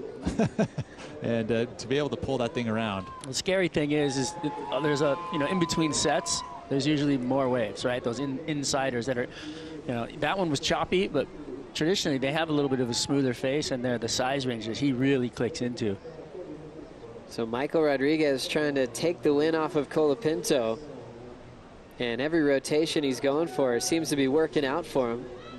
And even of his awareness above the lip, his 6'4", wasn't an air. It was just a big off the top where he ended up with an air drop. Here comes Griffin's answer back. Big section for the forehand hook. Lays down a stylish down carve as he flicks out there. Okay, well, there's 2 scores to drop for this exchange here. Much bigger wave for Griffin, and I feel like we missed maybe a first turn in that wave. We'll see when we see the replay. But so Rodriguez, if he betters the 5, 6, 7, I don't know if he will. It feels like it's right kind of in that realm. So this is going to be an important exchange here. Really cool to see how Michael Rodriguez is utilizing this rip. I mean, when you see a surfer dominate a rip ball, it's so fun. They can get into position so quickly, avoid having first priority, and just find yourself in the right place at the right time. This was Rodriguez on the last. Beautiful first snap, up and over for the second. Doesn't quite feel like it's going to change anything for Michael. We still had the air reverse, or the air actually was full rotation. Here we go, the bigger set wave. So we didn't get another turn. That was the first turn there. Good size wave though. Committed 2 carves. Wow. Splicing hairs.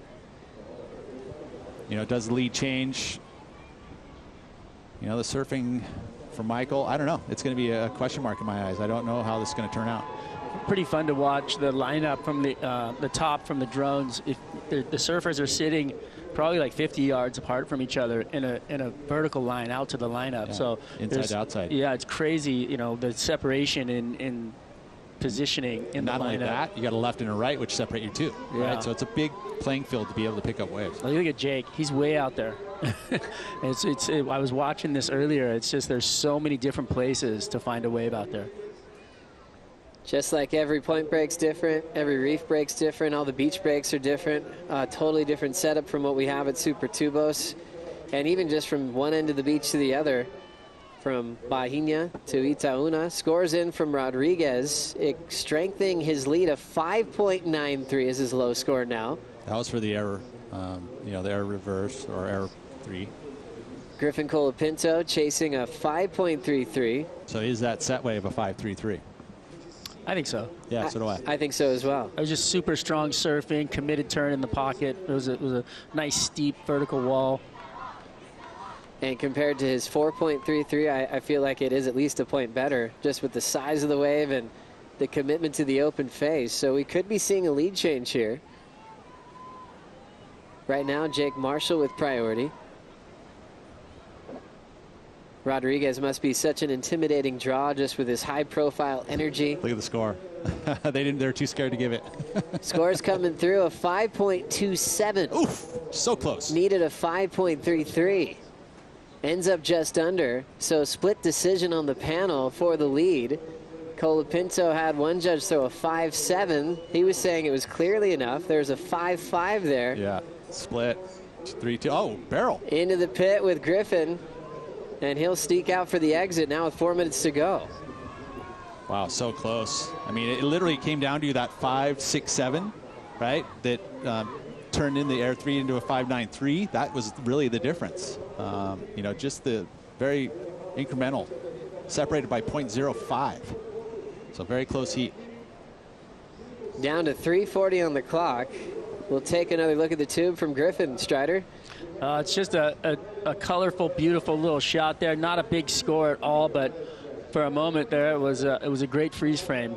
Yeah, good, you know, good but still. that's not going to really do anything for your score line. So, you know, these waves as you take off, though, they all look like they're, you know, different things, and then they just keep changing so quickly. So that wave might have looked really, really good when he took off, and then it just ran off down the line.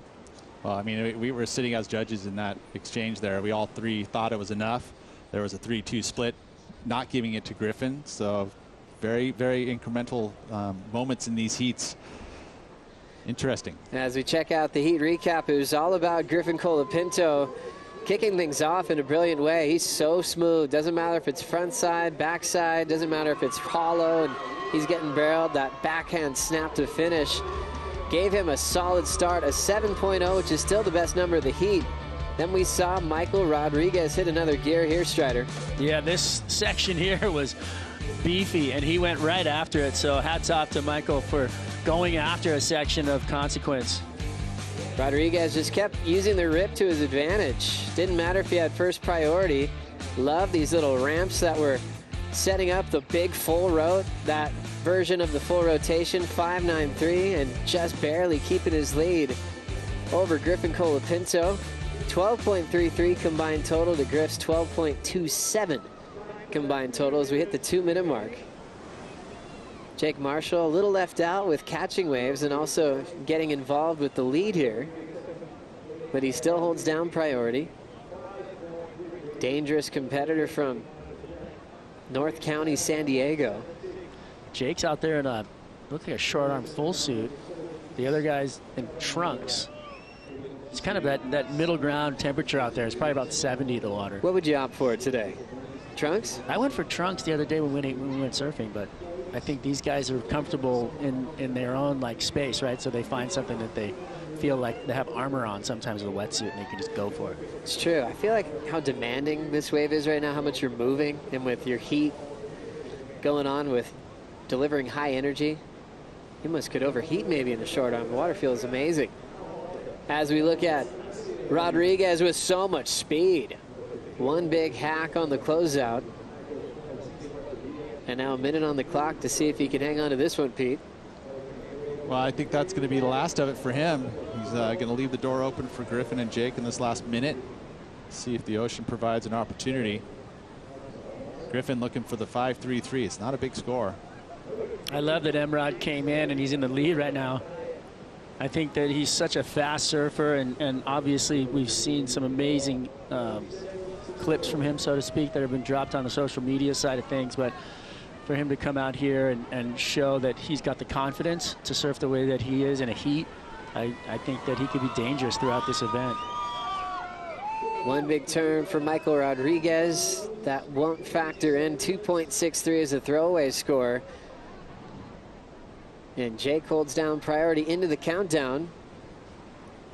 And Colapinto, fresh off his second win in El Salvador, looks like he's going to have to deal with the elimination round on a very close decision here in the opening round of the Oi Rio Pro, presented by Corona. The wild card gets the victory to move into the round of 16. What a big day of competition. Jake Marshall stays in third. He's in the elimination round as well. Coming up next, Jack Robinson takes on Samuel Pupo and Mateus Hurdy. We'll bring in Kaipo Guerrero, Laura Enever, and Chris Cote for the call.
So Jack, I was most excited to see Jack as a rookie on tour, but then to see his results, I was expecting so much more from him.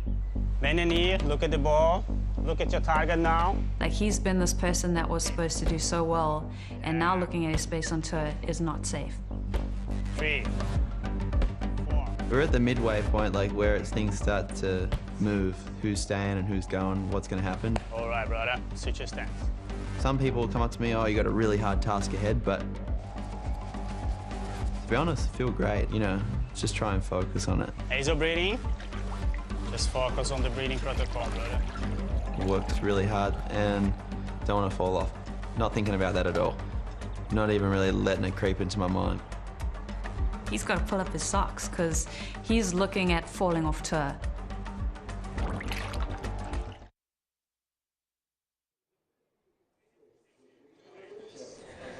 Welcome back, surf fans. You're watching the Oi Rio Pro presented by Corona. We've got Jack Robinson, Samuel Pupo, and Mateus Harity in the lineup for another opening round super heat. So this is heat 3. Chris Cote here with Laura Aniver. Very excited because we have two electrifying young Brazilian surfers in this heat going up against a surfer who is currently the talk of the town, Jack Robinson, having his best year ever. You got Samuel Pupo fighting his way up the ranks, and of course, the wiliest of wild cards, Mateus Harity. Laura, what do you think this heat's going to have in store for us? Absolute fireworks, Chris. I was so excited to see this heat on paper, and yeah, to have it out there now. The beach is just, it's vibing out there right now, and I think that all the locals will be very happy to see Mateus and Sammy in the water. The whole Pupo Ohana is here to cheer on Miguel and Sammy. So yeah, it'll be amazing, and as well, Mateus, his family, all down in the competitors area. So exciting times.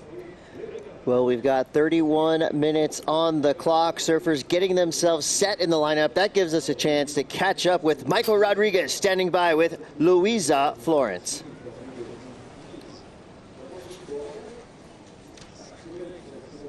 And it was crazy. I'm just going to let you talk about this heat, Michael. So hard to talk about it. I don't know what's happened. I'm here. I was competing on the Northwest, a couple of national events, and then Renato called me and gave me this white card. I don't know how good it is right now for me. I have been working a lot on my surfing, on my mind, on my English, on my everything. So I feel ready to everything, and made this first heat is just amazing. I'm over the moon. I'm here with my family, with friends. It's just amazing. It's super hard to describe how happy I am right now. Do you feel like being in your homeland gives you a boost? Yeah, for sure. It's pretty good to be here with the family and all the guys from Brazil. It's just amazing to be home. I bring my family, my mom, so you know, eat my mom's food and be with my family is just amazing. We found the secret, the mom food. What are you looking like? What are you foreseeing for the next heat now? You know, like I said, I'm just, you know, for the moment, I'm not looking for a big result. I'm here just to have fun and enjoy, because I'm really missing this. And yeah, my goal is compete good and put everything on the heat. Amazing. Michael, você acabou de falar que a comidinha da mãe talvez seja o segredo dessa vitória. Conta pra gente quão especial é estar aqui no Brasil. É muito difícil de descrever, eu estou feliz demais. É incrível estar aqui com a minha família, com todos os brasileiros. É algo fora do normal, realmente é a etapa favorita de todo mundo aqui, dos brasileiros, né? Eu acredito que seja... É muito bom estar em casa, estar falando nossa língua, comendo a comida da nossa família, no meu caso da minha mãe. É muito bom, é muito difícil de descrever porque é um mix de sentimentos incríveis para poder estar no Brasil e ao mesmo tempo competindo numa etapa da WSL que eu fiz parte por 2 anos e agora estou aí como convidado, muito feliz de estar aqui de volta. Então pega tudo e leva para a próxima. Parabéns. I just asked him again how it's to be in Brazil, and you know, when they speak Portuguese, they just let the tongue go loose, and everything is so. It's hard to mix everything. Being a WSL, competing again in Brazil with mom's food, all the family. So you could feel it, even it's another language, guys. Go back. You had me at mom's food. That sounds wonderful. And I got to say, Michael Rodriguez, wow, fireworks in the lineup. Some of the best airs, the best airs we've seen in this entire event. He went out there and went crazy. And that's what the fans want to see. That's what we want to see. And obviously the judges liked it. 12.83 total for Michael Rodriguez as we get back into this heat. Opening round, heat 3. Jack Robinson, couple opening waves. We'll see what the judges give him on that last effort. Sammy Pupo in second for now. Yet to see Mateus Herde. Let's take a quick look back at the replay from Jack Robinson's last wave. Here we go. Laura fades left. Yeah, big turn there, but just the one turn for Jack, unfortunately. I was talking to his coach, Leandro, before he paddled out, and he was saying that Jack was super excited to get out there. He loves these big, chunky sections. He's actually riding a board that's the same length as his normal board, but heavier glass, just to, there's some chunky sections out there.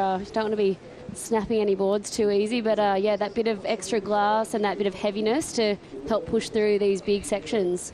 Yeah, at this stage on the championship tour season, every detail is going to come into play. Well, with 27 minutes on the clock, that last score comes through for Jack Robinson, just a 2.17, so he'll get back out there and back to the drawing board as he resets himself in the lineup. There's Mateus Herde. Mateus, one of our wild cards, injury replacement coming through. He's joining an illustrious list that includes Yago Dora, Michael Rodriguez, Miguel Tudela.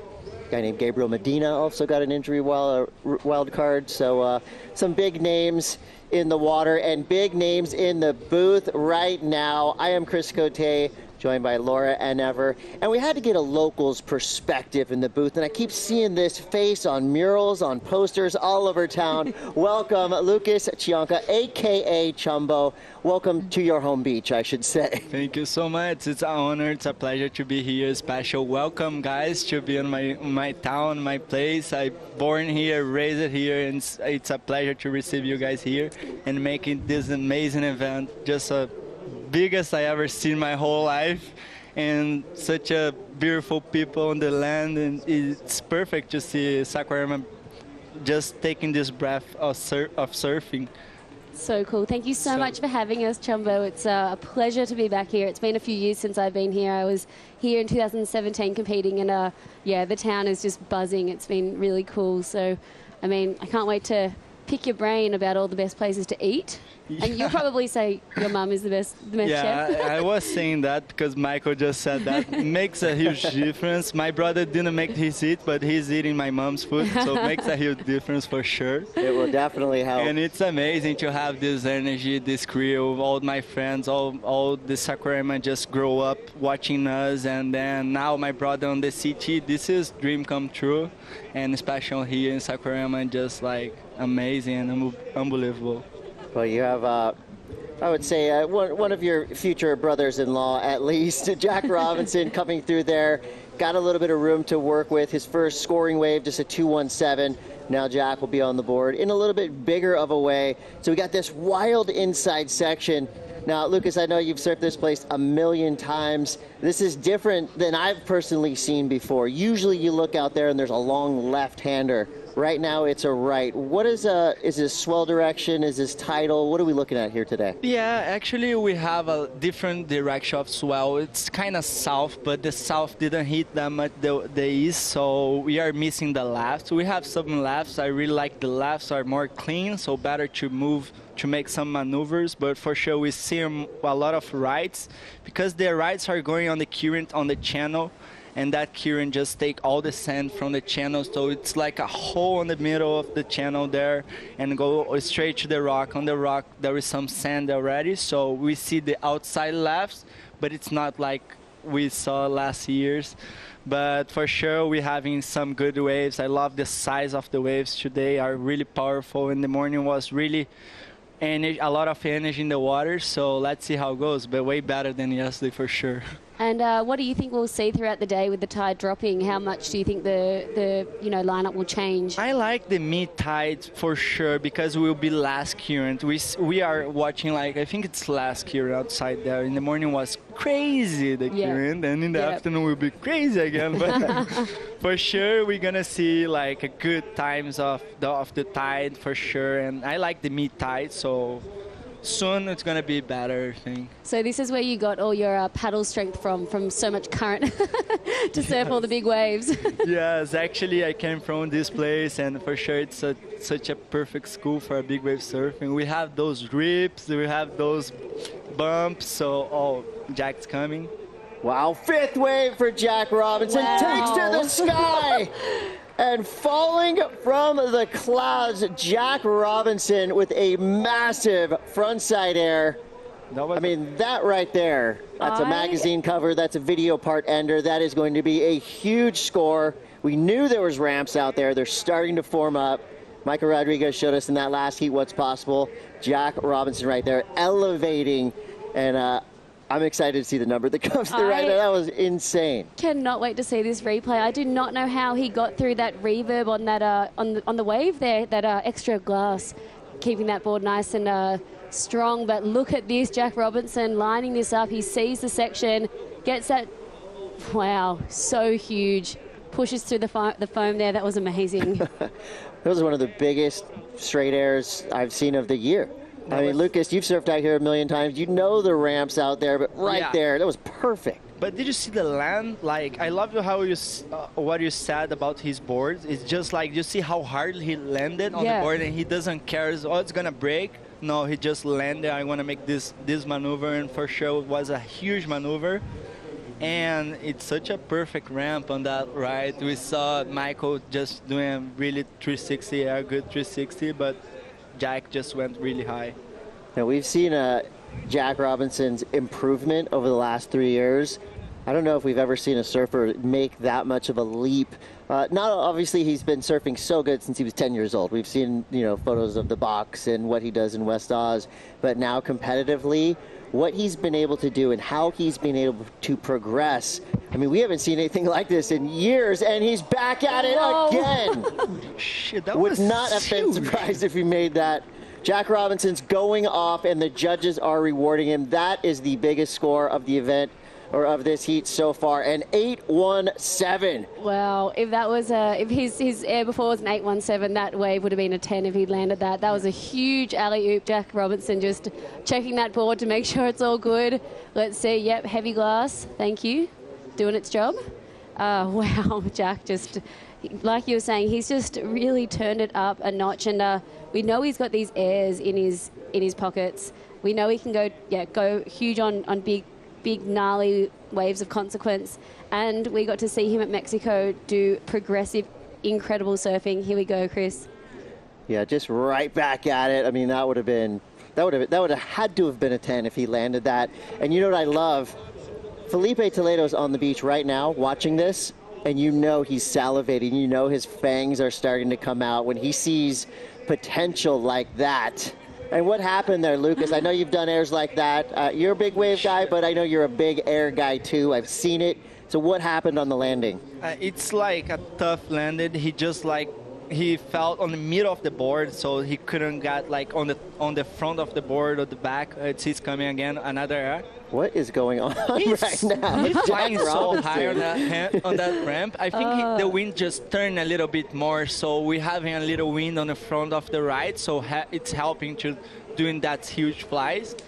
And for sure, Jack's just going solid on this one. Well, he's looking like the title contender that everyone's kind of been whispering about throughout the last couple of events, and then he went back to back, and everyone said, well, yeah, we've been saying that since he was 9 years old, but he's really showing right now that he is an absolute threat. And yes, there are two other surfers in this heat, and right now they've been kind of in the shadow of what Jack Robinson's doing.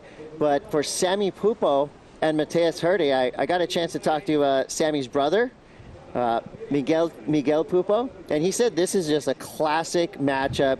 These two surfers have been competing against each other since they were little kids, grommets, like 8 years old. And Lucas, I know that this is a big country, but a small surfing community for sure. What do you think of this matchup between Sammy and Mateus? I have been watching Samuel, Mateus, and my brother doing hits together since my brother was 10.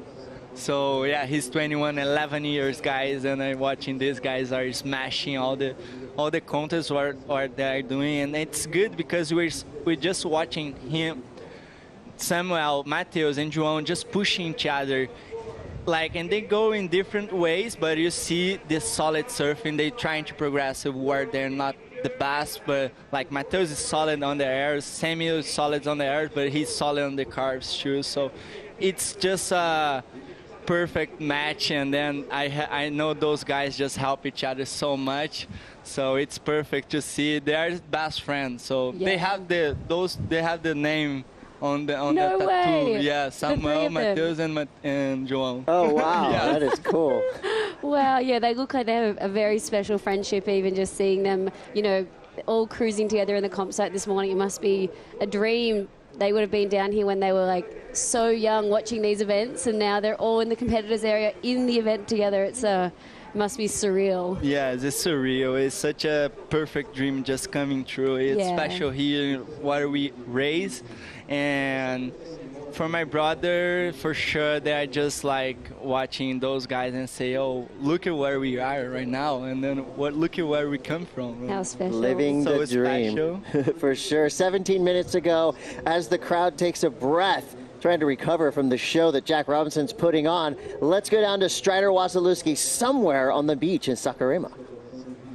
Down here at the Oi Rio Pro, well, the Oi Activation Center right here is pretty fun. You can get on these boards, so you put on the virtual reality headset, and you can act like you're Jack Robinson right now and go out and do the biggest air of your life. You can actually go walk down the beach, paddle in the waves, and actually fly around in the water. So really fun activation going on down here for Oi. Come down, check it out, get involved, enjoy your time down here on the beach in Saquarema. Thank you, Strider. I like that Strider's a safe distance away from the board. He is still coming back from a brutal wipeout earlier this morning, which hopefully will make it into the top 5 later today. We'll see what happens. For sure. That's gone viral. Strider's wipeout on the Havaianas activation. That's top 5 wipeouts of the year, Big Wave Awards. But we've got 16 minutes to go here, and how did Matheus Herdy get into this event? Well, Baron Mamiya had to take a step out. And as Matheus Herdy currently competing on the Challenger Series, he did make the semifinals in Mexico, which was the last event of last year.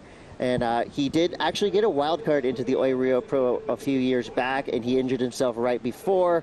So all those things come into play. He got the call up, and that's not a name that you want to see in the draw if you're anyone else in this contest. When you think of Matheus Herdy, what do you think of his strengths and what are his weaknesses? For sure, Matheus is just a perfect athlete on surfing. His style is such a surfing style. You see those guys walking on the beach with the boards and just like, that's a surfer, you know, like right there. And his surfing is just so high, and like the airs where what he does is so solid. He knows what he's doing on the air. Like it's unbelievable, and for sure it's solid surfing with solid progression maneuvers, and I love to see that. I was so impressed by his performance at Mexico last year. He actually went down to Jack Robinson in the semi-finals there, so this will be their next matchup. So he's hopefully going to want to go to the air now to try get some big scores on the board. I'd love to see that. Well, he's got 14 minutes to go, and if you know anything about Matheus Herdy, you know he can flip a heat in about 10 seconds. He's that good. And Sammy Pupo, he's currently sitting at 17th in the world. He did get a 5th place the start of the year at Pipeline. So with 14 and a half to go, the Jack Robinson show is on, and we're loving it with more to come. Watch out, Samuel Pupo and Matheus Herdy mounting a comeback. You're watching the Oi Rio Pro presented by Corona. We'll be right back.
Rio Pro presented by Corona. You're watching one of the biggest waves ever surfed, and it was surfed by the guy sitting right next to us, Joao Cianca, a.k.a. Chumbo. Nazare, that is terrifying. Describe what it feels like to ride a wave like that and to get nominated for the Red Bull Big Wave Awards Ride of the Year. This wave, I always take a breath to talk about that. It's always like a tough moment. That one, Alemão told me on a perfect spot. I thought it was good. Then I look at back, I said, no, I can go a little deeper. Then when I went a little deeper, I said, I'm too far away. Then I run it forward. When I went all the way to the bottom, I need to do a little jump forward because it was a little bump. And if I hit that bump, I just like lost a little speed. So I did a little jump on the bottom turn and another jump and made it the section. The section just hit me backwards, and that was insane one because I totally thought I died already, and then I didn't die. Just like I was stand up on my board and they say, how so? It's like all the white water was on me already, and that was insane for sure. February was an insane month. We had that swell and such a perfect wave, one of the best waves of my life for sure. It's a pretty big wave to do 2 airs on. That's uncanny. So the Red Bull Big Wave Awards will be announced in early July. $350,000 prize purse. 3 men, 3 women will be getting awards. The Ride of the Year, biggest paddle, biggest toe. Go to worldsurfleague.com for more information. You've got my vote as Ride of the Year. That was I got chills. I looked at the wave and I looked over at your face, and it looked like you relived it right in front of our eyes. That was cool. You see when I do the bottom turn. yeah. I couldn't even breathe just talking about it. Thank you so much. How, as we say, man in yellow. There we go. Of course, the crowd goes wild. Reigning champion, Filipe Toledo, current world #1 in the yellow jersey, heading out into the lineup. Get ready, surf fans. Things may just elevate that much more. Some trouble there for Sammy Pupo. Unable to come down from that wave. You hear the whistles, the hoots and hollers. This has to be one of the best crowds in the world, no matter where we go. Every time we come back to Saquarema, I mean, the fans are lining the beach and they all are focused on the action. Does everyone who lives here and visits here, this is just the surf fan mecca of Brazil? This is the surf, and for sure, it's like this event bringing everyone around Brazil to here and around the world. So for sure, we feel that vibe when we go down there. Actually, it's hard to walk down there. If you don't have the security on their side, it's hard to walk, and then you have to take pictures. But it's nice because it's like 20% of those people are from Rio. The other ones are not from Rio, from here. And then for sure we see like 1,000 people on the beach just make a huge line and watching just the surfing and waiting the athletes to give a little like just hug or just a photo, just like a say hi. And that's the best because we love that. And we see like last year, the final, when Felipe, last time we had the event, the final when Felipe won, he couldn't go out to the couldn't get to the beach. Cool. It was savage. But it is a tough event, and for sure we want to see the best for these days and this moment. I can imagine all your friends and family must have full houses. Every couch and bed and accommodation is taken. Actually, Mateus is sleeping on my sofa. No. Nice. Because he was the last one who made the event, and so he arrived like last night, 11 p.m. So he was like, hey, whatever you guys have, I'm down. You're like, I'll make sure there's a nice blanket there for you. Yeah, for sure. You get a soft pillow. Sure. I love that. You can still be one of the best surfers in the world, but you're still a grommet. And you're still sleeping on the couch. Grom gets the couch. It is like that. Sometimes we just need... Well, the business at hand is starting to get a little more serious in the lineup. Jack Robinson is running away with this heat for now, but there's still 8 minutes to go. Samuel Pupo, he has a 4. That's his high mark right there. Matthias Hurdy, uncharacteristically with 2 low scores on the board and only 2 waves ridden. So for Sammy Pupo, this is his first championship tour event ever surfed in Brazil. So you know there's got to be nerves and, you know, pride on the line, of course. And same goes for Matthias, who didn't really have a lot of time to prepare. You know, he's been on the Challenger Series, probably hasn't had the results that we all expect. You know, you expect Matthias to just win the Challenger Series, right? I mean, that is how good he surfs. Right now, you know, maybe just having a little bit of a tough time this year, but a big result here, while it won't go to his overall points, that'll be big time in terms of confidence building and knowing that, yeah, that semifinal finish in the Mexico event was not a fluke. He really is that good. So hopefully we see that real Matthias Hurdy start to shine. What do you think Matthias's chances are if he does find himself in the elimination round? Will he be able to fight back through into the ranks? For sure, for sure. Matthias is a solid surfer, and he has a amazing performance. He goes to there anytime he can, and just like he can turn the heat like with 2 minutes actually. Yeah, totally. It's just like all about get the best wave, and it's tough because with those currents you just like try. Oh, he's coming now. Here we go. He's going to answer the question. Well, yeah, that wasn't the way. It's a tough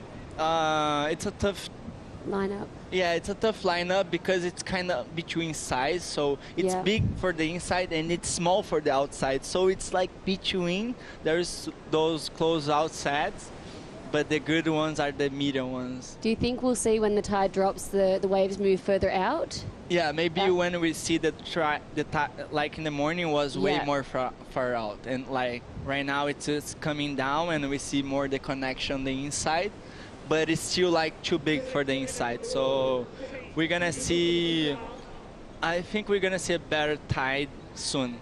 And your brother Joao, he's had, you know, some incredible performances this year, and you guys just went to Tahiti, I saw, and had some insane waves. How good was that? You know, he obviously didn't make the cut, but to go over to Tahiti and just have that trip with you. Yes, for sure. I was in California, just had baby, and then my mom was there with my wife, and my baby was okay with mom and wife. So I said, hey, maybe I go Tahiti, girls. And then they said, okay. And then I called my brother and said, João, let's go to Tahiti. And then he was like, oh, I'm too far, I'm in Australia. I said, hey, let it be, go. Let's go. You're gonna be the best trip of our lives for sure. And that was a dreaming trip for us because we had been talking about that for so long, since we was kid.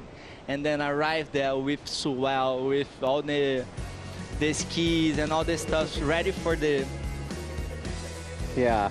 We've seen the footage. Yeah, it's amazing. Yeah. And this is, to bring it back to this heat recap, Jack Robinson has been putting on a clinic.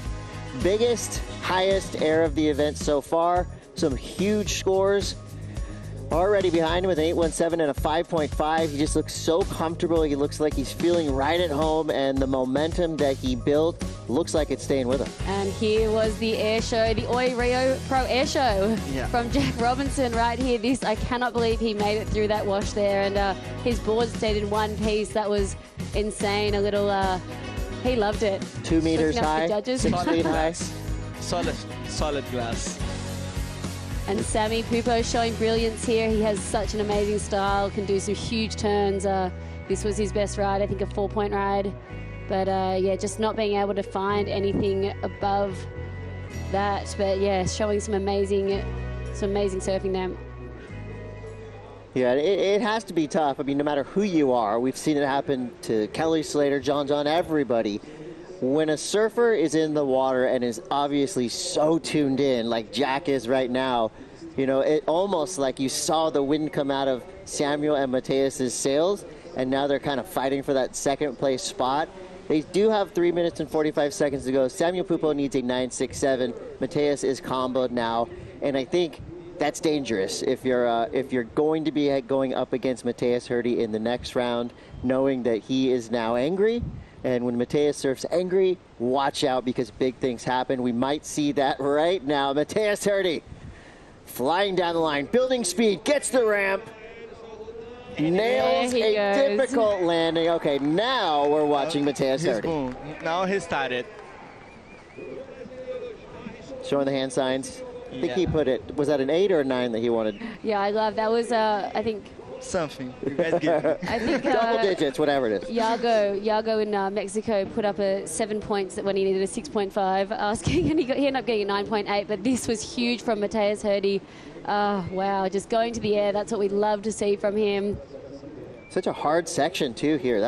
Everything was working against him, and somehow he still nailed it. The land was crazy because the white water was coming up on the same time he landed. Absolutely disappearing there and popping out of the foam. Yeah, let's see what he asked for here. Well, I like that he stayed with the wave. Oh, 10. 10. He wants the 10. Or maybe just saying, okay, hold on, patience. I still have 2 minutes. Hold on. I think he said, hold on, guys, I'm here. Yeah, I got more. Hey, guys, I'm here. I have arrived at Oi Rio Pro. I arrived. I'm coming from Australia still, but I'm arrived. I slept on the couch last night, but I'm back. Yeah, just like finishing the trip to Chopu, that was a good trip for us because I took my brother from that bubble, like that bubble after the CT when he fell from the tour. So I just made him to go Tahiti, let's get out from this, let's just get waves and feel free. Yeah. And Tahiti is just pure energy and such a perfect place. Best place on the I ever did a trip in my whole life. So for sure, that was a perfect trip for him to get back on surf. You fixed his broken heart. You fixed his broken heart with a trip to Tahiti. Yeah, for sure. They were some big smiles. First day he was flying from the sky 10 times because he was pissed with himself.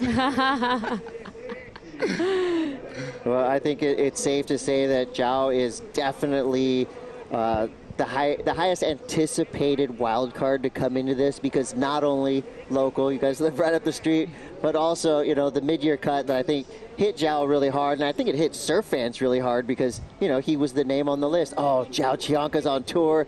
This is going to be amazing, but that shows you how difficult the championship tour is. So for Joao, just love to see him get a chance to compete again at the elite level, which he's going to be for the next decade. Joao Cianca is that good. So we'll see much more of him in the future. And right now, we could potentially see some more Matheus Herdy in the future. His score comes through, a high number, a 7.17. So while it was a kind of a wild, unruly air, the judges giving him full credit for how difficult it was, not only to launch, but also to land.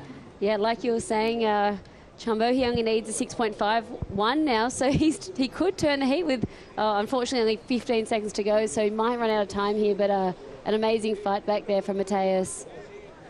Well, with time winding down here, Jack Robinson with a convincing victory, but Matheus Herdy comes through with the last-minute heroics, that 7.17 looming large in his scoreline. Samuel Pupo in third, but this is a non-elimination round, so we will see more surfing from all three of these surfers in the not-so-distant future. Well, another heat in the books, opening round, Heat 3. We want to thank you so much, Lucas Cianca, for joining us, and good luck. We hope, well, I can say it, right? We hope he wins the Ride of the Year. He's sitting right here. Yeah. And that was a big ride. Thank you, guys. It's a pleasure to be here. It's an honor. Thank you. Thank you. And for sure, just welcome everybody and feel free to enjoy the best place in Earth. And this is my hometown. We love it. Thank you so much for having us. But we'll be back with more action. You're watching the Oi Rio Pro presented by Corona. Stay tuned.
Ele falou que eu sou mais simpático.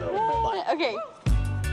We're always in a hurry too. And we're always Right? hungry. Couldn't have been more perfectly.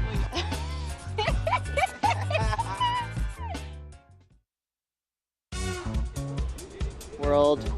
So not only is he ripping out here in Saquarema, he's also the host of Corona Late Days, but the action is firing up here at Saquarema. This is the Oi Rio Pro presented by Corona. Chris Cote here with Laura Enever and Kaipo Guerrero back in the booth off the beach. Tell us about the vibe on the sand. I can feel it from way back here, but you were right there in the mix. What's happening down there? It's hot, it's heavy, it's loud, it's energetic. There's a lot of stuff going on out there, Chris. Love it. Love it. Well, there's a lot of stuff happening in here, too, as we watch the Cobra, Nat Young. His backhand activates, and when that happens, scores drop. Unfortunately, not able to finish there. But right off the buzzer, let's take a look at Filipe Toledo. Oh, unsurprising. Massive air to start this heat. Wow, we heard the crowd go absolutely wild, and we didn't get to see that, but there it was. What a way to start for Filipe. He would have been watching Jack Robinson saying, rightio, there's my air section. I'm going to go do something similar to that.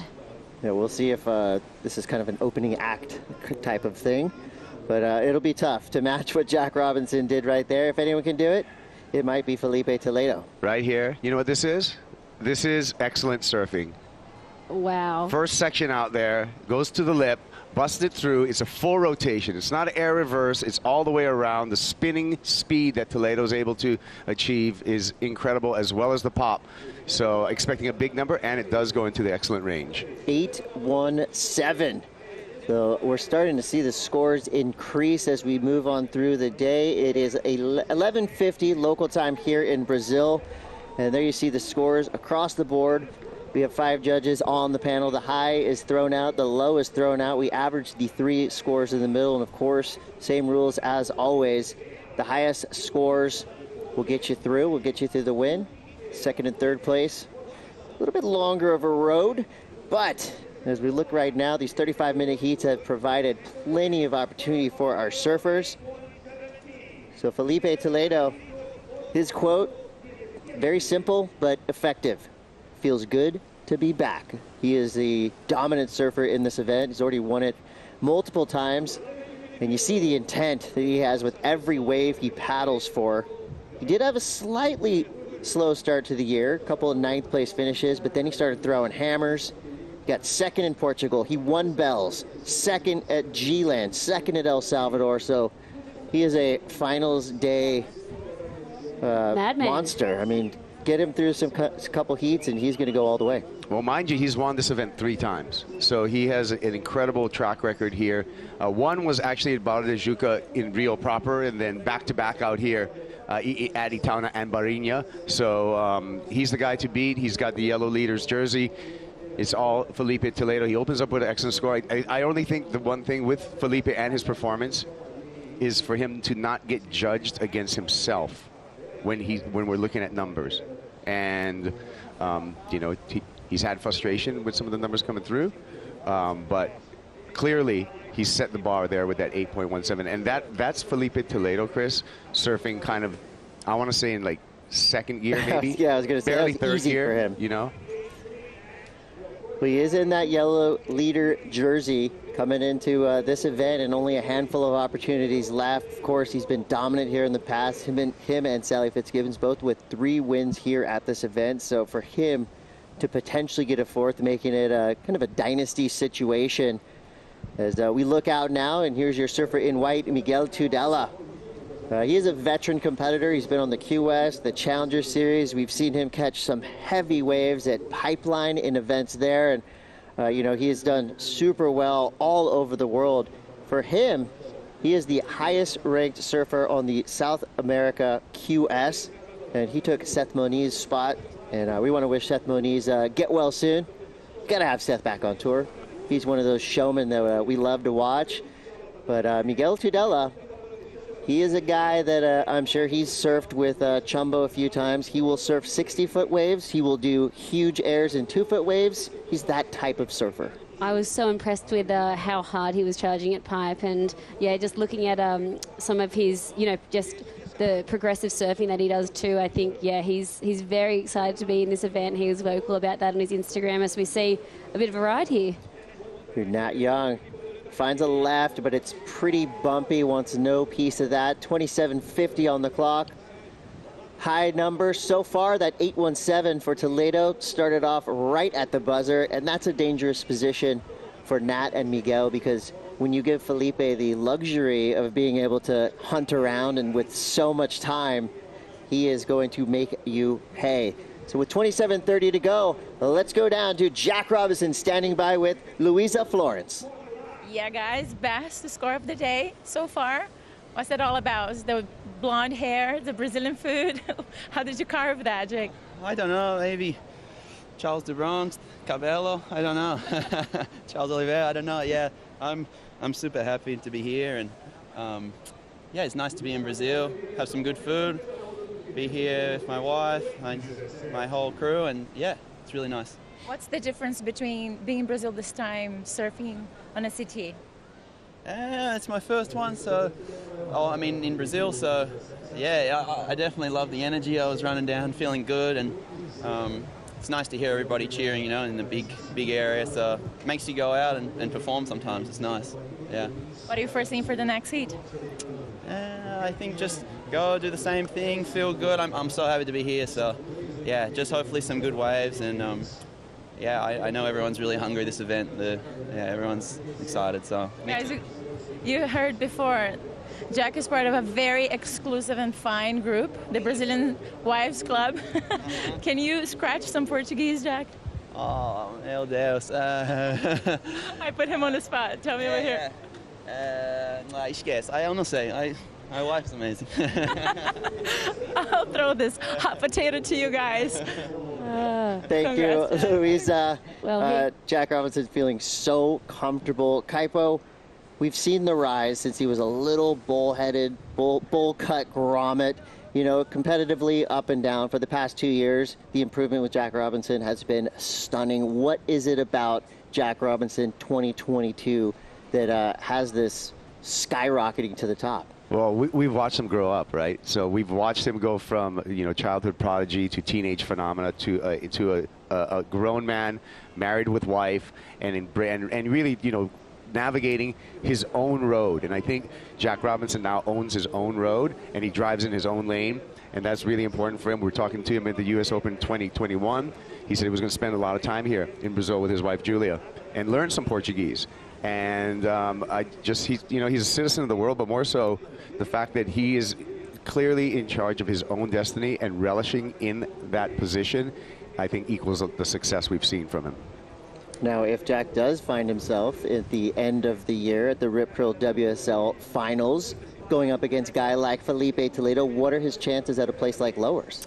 I mean, looking at what he was doing in that last heat, going to the air, we know he's got an insane air game. And what we saw from him in El Salvador, putting down some huge, progressive, exciting surfing that the judges were highly rewarding and loving to see, those big layback snaps. So, I think Jack, the cool thing about him is that it's just mentally, he believes he can do anything. And I love that about him. So he can. Here we go, coiling up. Nat Young, again, didn't like what he saw. Now Tudela's flying to the air. So this is starting to have a similar feel to that last heat, with one surfer clearly feeling the most comfortable in the early stages of the heat. We saw it with Jack Robinson. We're seeing it now with Toledo. Nat Young and Miguel Tudela looking for opportunity. Only a 2.83 and a 1.57 between the two of them. So they've got some catching up to do. This was a split peak from that last wave. Yeah, Miguel getting a nice turn there. A bit of a bobble there, but getting around, and it goes to the air, unfortunately, just going off the back there. So, Kaipo, that whitewater line right there, what does that tell you in terms of conditions? Is that a newly forming rip going up the beach now? Yeah, that's telling me that the water's changing and the rips are also changing and at their spot in the beach, right? We came over the high tide. We had a high tide a little bit after 10 a.m. today, local time right now. We're at noon, and we're going to be having the tide draw out. We're going to go to a low tide about a little bit after 5 p.m. So the tide change and those water changes are going to affect where the lineup is. It's going to affect where the peak moves up and down the beach. As you can see, this long stretched out aerial view, and you can see the clear channel on the right hand of your screen, which is, you know, the right out there, and that clear channel and that water moving out. Meanwhile, you can see on the left hand of your screen the more down the line lefts that are hitting the bank right now. And so that channel is basically a conveyor belt. I mean, we do have jet ski assist, but you don't really need it because that water sucks you straight out so quickly. If you caught it right, you would probably not need the jet ski assist, because you could use that rip to get your way back out. You see the jet skis positioned on the inside of the left. They're on the inside of the left because that's when you're sweeping down the beach, you're going with the current, and that's when you're going to need that jet ski assist to get back out. Well, 22:18 to go. All surfers have a support team, and that gives us a chance to catch up with Strider for the BF Goodrich pit check. The pitch, literally, we're in the locker room here for the men for the WSL, and we've got Toledo's board. He's on a Marcio Zuvi, number 1, number 2 in the world, riding these boards at the moment. So right now he's out there on basically the same template that he rides. He's either riding a swallowtail or a pintail lately, but right now he's out there on the pintail. And the difference between the board, like say for today and for what you be riding on a smaller day, come on through, Gabby, is that we got this different tail format here where we've actually got a channel that runs through on the smaller boards, on the smaller waves, which creates a lift. Right now there's so much power in the water that he doesn't want to create that lift. He wants to settle in and push hard, which is where this smooth bottom comes in handy for him. So out there right now, he's on about a 0.2 liter difference of thickness that he usually rides, which isn't much at all. So, you know, not much difference, just the lift in the tail is all we're really seeing. Thank you so much, Strider. Right there in the BF Goodrich pit check. There we see Toledo. I mean, every time he stands up, even on that wave right there, which was very mediocre compared to some of the lefts we've seen so far, he just annihilated it. He's super smart in terms of competition, knowing he just needs to get a backup going, get things in motion with 20 minutes and 46 seconds to go. I like that. We saw Gabriel Medina coming to work. Yeah. Well, on that board that Filipe Toledo's riding, I was able to speak to Marcio Zuvi, and that's actually a prototype. It's a new model that they're developing over at Sharp Eye, that round pin that Filipe was riding over in El Salvador. It seems like he's brought that prototype design, and they're continuing to refine that. So he's got a couple of models already on Sharp Eye, and it sounds like a third one's on the way. Yeah, and you see him right there, jumping on the Red Bull ski to get back out there. I wonder what this model is going to be called. I know, isn't that a great time in surfing where your boards all have names? So it's easy to identify, you know, models or board types, templates, rockers that fit you. And a lot of times, you know, you can replicate exactly what every single professional surfer is riding because of CNC technology. These boards get cut, and you can get a board just like Filipe Toledo or just like Gabe Medina if you went to their individual shapers. Yeah, that's it's pretty cool that you can, you know, basically it's in skateboarding, skaters had their name on the deck, and you're like, oh, I want that model, I want that model. Now you can hit up Sharp Eye and go, I want that Toledo model because I want to surf just like Filipe. Will it work for a person like me if I get that same board? I think most people that jump on Felipe's board will be like, yep, it's definitely him. Yeah, it's usually the magician, not usually the wand. Usually the magician. But it has been very cool to see the rise of the Super Shaper. You know, in the past it was really just a handful of names, but now we're seeing names like Sharp Eye rising to the top, as Strider said, number 1 and 2 in the world for the men's side of the draw, riding Sharp Eye boards. We see a lot of Channel Islands boards. John on the Pizel board for life. Get well soon, John Florence. Always miss John when he's out of competition. And there you see another Sharp Eye rider, Kanoa Igarashi, getting himself prepared, stretched out, and back to the action. Right now, Nat Young kind of having some trouble identifying the waves that are going to give him the scoring potential that he needs. Right now, he needs an 8.67. The good news is he's got plenty of time, and of course, all surfers at this elite level have plenty of paddle power. You know, most of us, we try to paddle out today, we'd probably get pretty worked on that inside section, except for Laura, who's a big wave surfer. Hey, still get worked. But these surfers just right back out there in the mix.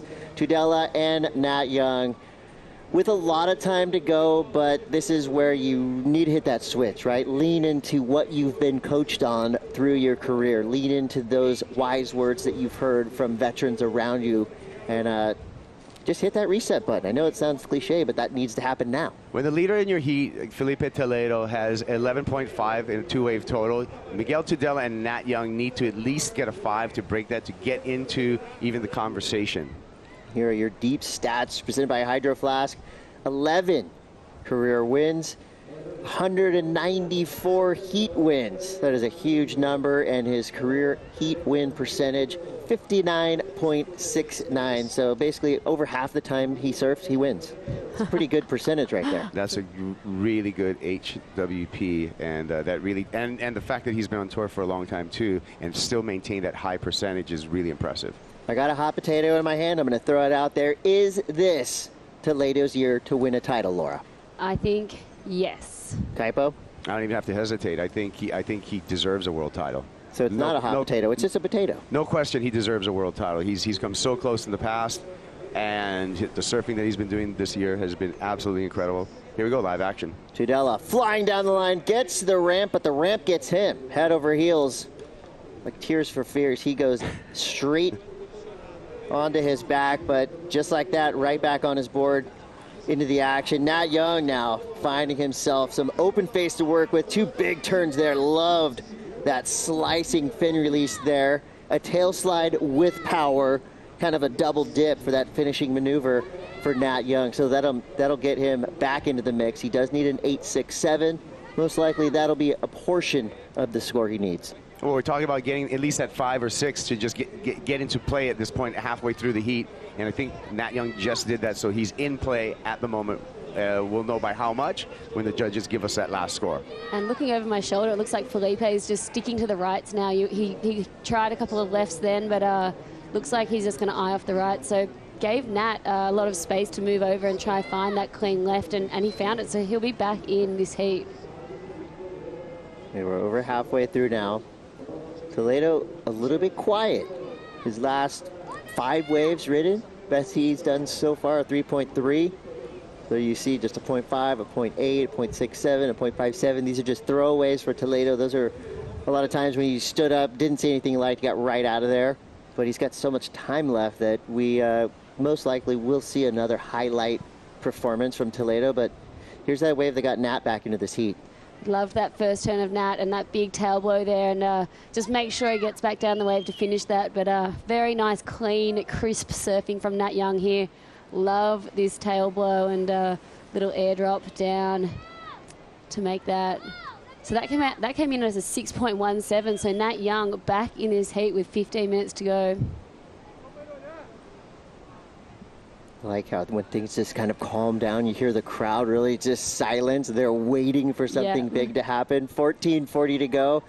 Their surfers try to identify something coming through. Let's go to the Red Bull Athlete Lounge with Pete Mel. Yeah, thank you, Chris. I'm here in the Athlete Lounge. Pretty mellow in here, really. I mean, every time you see a good wave ridden, you'll see an applause happen, especially when you see Felipe. Not only applause in here, it goes all the way down onto the beach. Has been pretty quiet, though, but a good wave for Nat Young has brought him back into this heat. I wanted to touch on having those magic boards in your quiver. You know, I was able to bring a board to Nat Young, but if you think about these surfers and how they've been traveling, they haven't been able to go home and get new boards and have new boards delivered to them. Hopefully they have, but generally you look at what Nat Young's out there on, it's that black railed rounded pin that he's had since G-Land. You know, he's been riding it in that event, he rode it at El Salvador, and here he is in this heat. You know, and you had to keep those boards, those magic boards under your feet, and hopefully keep them intact, and that's tough to do. I mean, ultimately, when you're traveling as much as these surfers are, it doesn't happen where you're able to fill your bag ultimately, unless you have some Sherpas, which I became a Sherpa, and I know that we've all enlisted Sherpas along the world to bring those quiver along, so it's very important. Yeah, I was a Sherpa too for Kanoa Igarashi, and his dad actually handed me the board, and it was the board with all the writing on it, and I'm like, wow, there's a lot of pressure now because this is the magic board, a dark arts, beautiful sharp eye board, and I just packed it. My board is inconsequential in the board bag. Everything went to keeping Cano's board safe, and he will be coming up next in Heat 5. So every heat so far in this men's round has provided amazing showmanship from our surfers, and there will be more to come. You're watching the Oi Rio Pro presented by Corona. Don't go anywhere. We'll be right back.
Surfing, I think it's one of the hardest sports to be a world champ. You've got that pressure, nerves, rivalries, all the expectation. Felipe is always put on like this really positive, forward-facing attitude, but he's obviously had a lot on his shoulders. It's really tricky to quiet those nerves and overcome that challenge.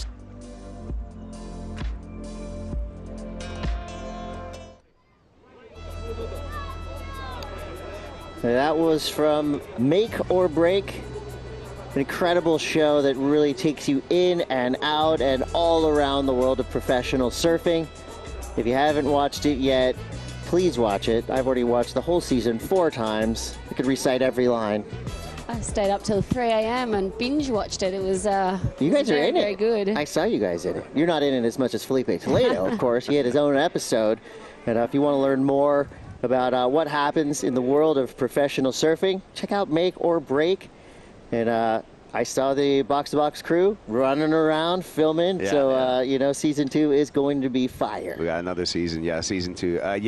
It's episode number 5 with Filipe Toledo, where you really get a look into his family and the personal side, some of the challenges that Filipe Toledo had faced on his way to becoming a successful professional surfer. I mean, it's not all Mai Tais and spit and barrels, all over the world. There's a lot of hard work, and sometimes there's some lonely times out there on the road. A lot of sacrifice, a lot of time away from family. Felipe saying that he's so happy to be here in Brazil with his family, his wife and two young kids, and mum and dad, and everyone's here. So, yeah, very happy to be here. But the sacrifices these guys make are absolutely insane. This is the easy part, right? When these guys go out into the heat, that's the easy part. It's everything else that goes along with it. I mean, Filipe Toledo, for the last 5 years, not only has he had to see his best friends win titles, and he's been right there, but also all the pressure. And I really love that, Make or Break really brought mental health out into the open, discussed it. All the surfers talk about it. Medina has some great thoughts on it as well. So it was really cool to kind of just dig a little bit deeper. And definitely must-see TV, as Miguel Tudela now starting to answer back. That is more indicative of what this guy is capable of. He is such a great surfer. 2-turn combo there, and wow. The beach just lit up though, yeah, so something wild just happened. Done something fun on the right. So it was a split peak. We followed Tudela on the left. And I think regardless of what Toledo does, whenever he stands up, the crowd starts to roar a little bit more. So 8:50 to go. Toledo makes his way back in the lineup. Nat Young's out the back with priority. He needs a 5.34. So this heat is still within reach for Nat Young and Toledo. But let's see what Toledo did on his last wave. Yeah, let's see a big opening carve here. The wave bottoms out, and let's see what he can get in here. A big below tail reverse, spins it around so fast. Absolutely loved that. He waited so long for that wave. There's so much water moving on the rights, and you can see as you look here at Miguel's wave, Kaipo. Tadella, this is going to be his most solid wave so far. A couple of carves, gets up in the lip, bangs it for the closer. He gets his name back in the hat.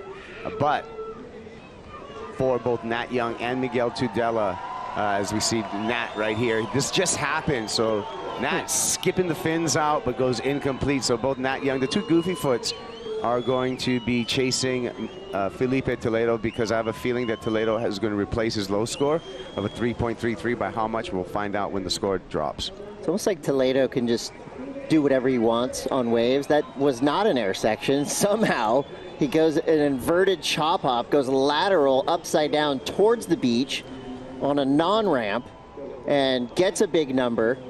It's going to be coming through. We'll see what the judges throw out there. They've got some catching up to do now with 7.5 to go. So many waves ridden in this heat. Yeah, so many attempts by Felipe too, just to find that that nice juicy section that he was looking for. As it looks like someone has lost their board. It's like Nat Young, a leggy snap, unfortunately. So in this situation, what can happen is the jet ski can actually grab them and bring them to the beach for a board change. And what the jet ski will do is the jet ski will be able to just kind of hover on the shoreline and wait for the surfer to get their new equipment, get back into water, and then shuttle them out through the right. But it's going to, the clock's ticking on getting that new equipment down to Nat Young right now, it looks like. Yeah, it's going to take a minute for sure. And we heard the crowd going wild, and right in the mix was Strider Wasilewski. Thanks, guys. Well, we're just taking a couple of pictures down here, but the crowd down here, they're basically feeling the vibes, and they love the energy. And they just like, as soon as they catch a wave, when you see any surfer catch a wave, they enjoy everything that's happening in the water. But obviously, for Filipe Toledo, it's incredible. The energy that lifts up through the crowd. And when Yago just ran by, it was just like a wave of energy that ran through with the crowd. It was almost like what the wave at a stadium. It was unbelievably the feeling that you feel inside. So I can't imagine what the athletes feel as they run by. Huge smile on Yago's face as he ran out.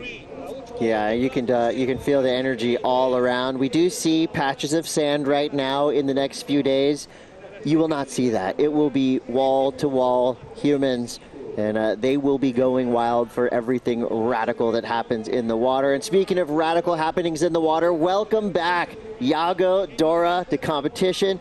And now we see Tommy Whitaker, coach of Kanoa Igarashi. So we can listen in.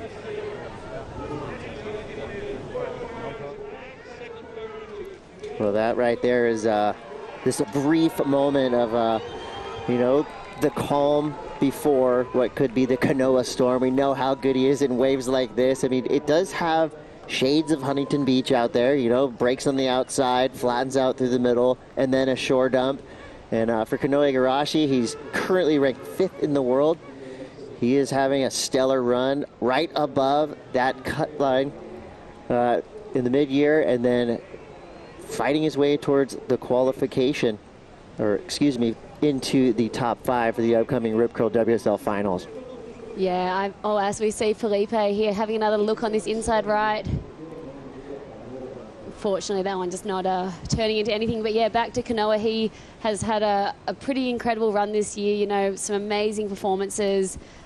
Winning at Sunset at the start of the year. He was up in the yellow jersey going into Portugal, and unfortunately just dropped back throughout the Australian leg, and has found his groove again. Had some amazing performances and waves down in El Salvador, and eventually losing out to Griffin in that super heat that incredible afternoon. But yeah, excited to see Kanoa. He's not afraid of big, chunky sections. Oh, how about this guy? Oh yeah, this guy fears no man, fears no surfer. He's in the mode right now. 3-time champ Gabe Medina. So glad to see him back. He's going back-to-back semifinal finishes since his return to the championship tour. And Chris, he's focused. He's a machine. He's an up-and-coming wild card in the game and looking to make a big name for himself. I mean, I think when the world heard that Medina would make his way back onto the championship tour, the excitement just built. You can't have the tour without the three-headed monster, Medina, Toledo, and Italo. And to have all three of those guys activating on all their powers, it's just going to make for that much more of an exciting finish. I can't wait to see what Medina has for us. And he's in a different part of the seeding bracket, so we get to see him going against different surfers. Well, back to the Toledo show. This is how it started. This was the first wave of the heat. A huge air by Filipe here. Just absolutely stellar. That was the way to start the heat. And he's had a lot of attempts since then, but eventually got a good backup after this wave. But that was just a hello. I'm here at the Oi Rio Pro. Filipe Toledo. Good morning. I like the finish too. He stayed with it. Just made a very difficult wave look really easy. This is his backup, his second score, 5-6. And loved this turn here. The wave just went so hollow and just kicking the tail out and spinning lightning fast, as we're used to seeing from him. Just really good heat IQ on the behalf of Filipe Toledo, realizing he needed a backup score. Miguel Tudela getting back in the game right here. A couple of carves. This is good for a 6.33 for the Peruvian. And he's right back in it, but both Nat Young and Miguel Tudela need some pretty big scores, Chris. Yeah, 7.45, the requirement for Tudela, and for Nat Young right there with a 7.61. Both these surfers, two of the few goofy foots in this event. We got a goofy footer coming up with Iago Dora. For Tudela and Young, they've been in this position before. They've been up and down on the rankings for the Challenger Series, the CT, all over the place. So they know, of course, these guys are veterans in the game. They know it's possible. There's 2 minutes left.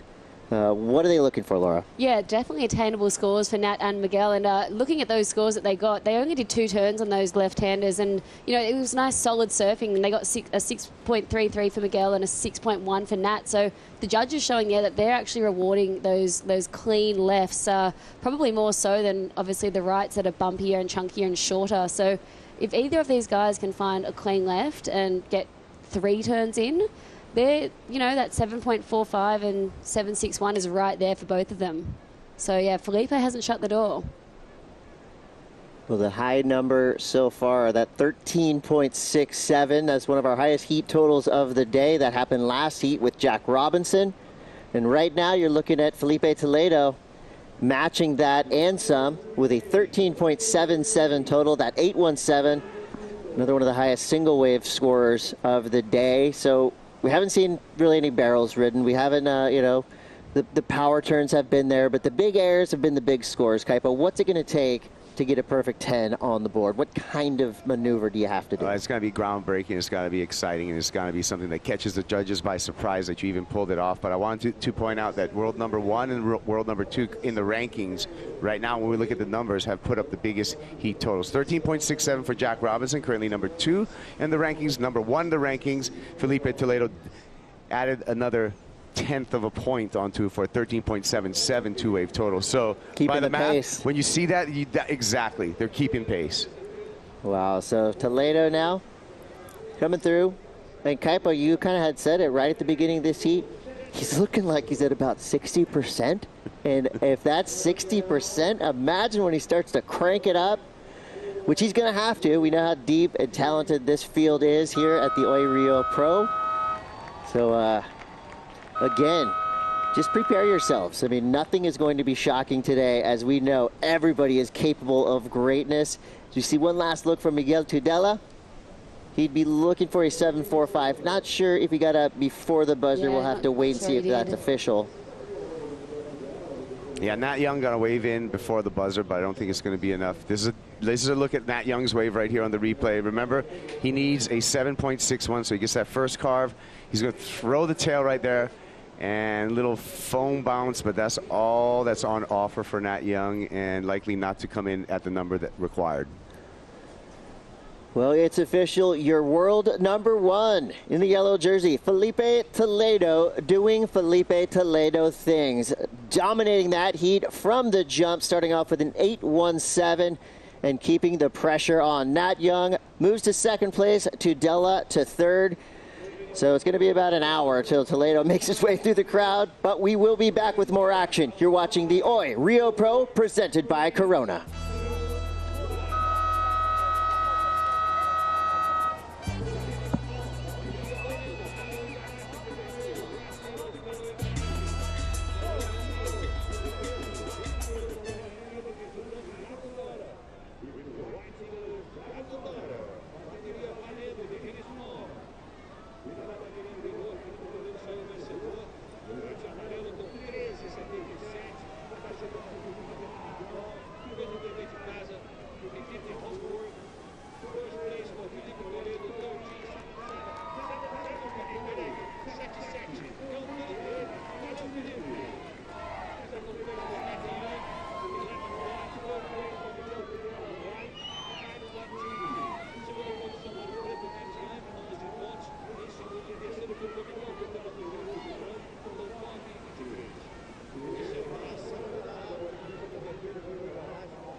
We're the WSL. We travel all over the world, chasing the best waves and surfing the nicest beaches.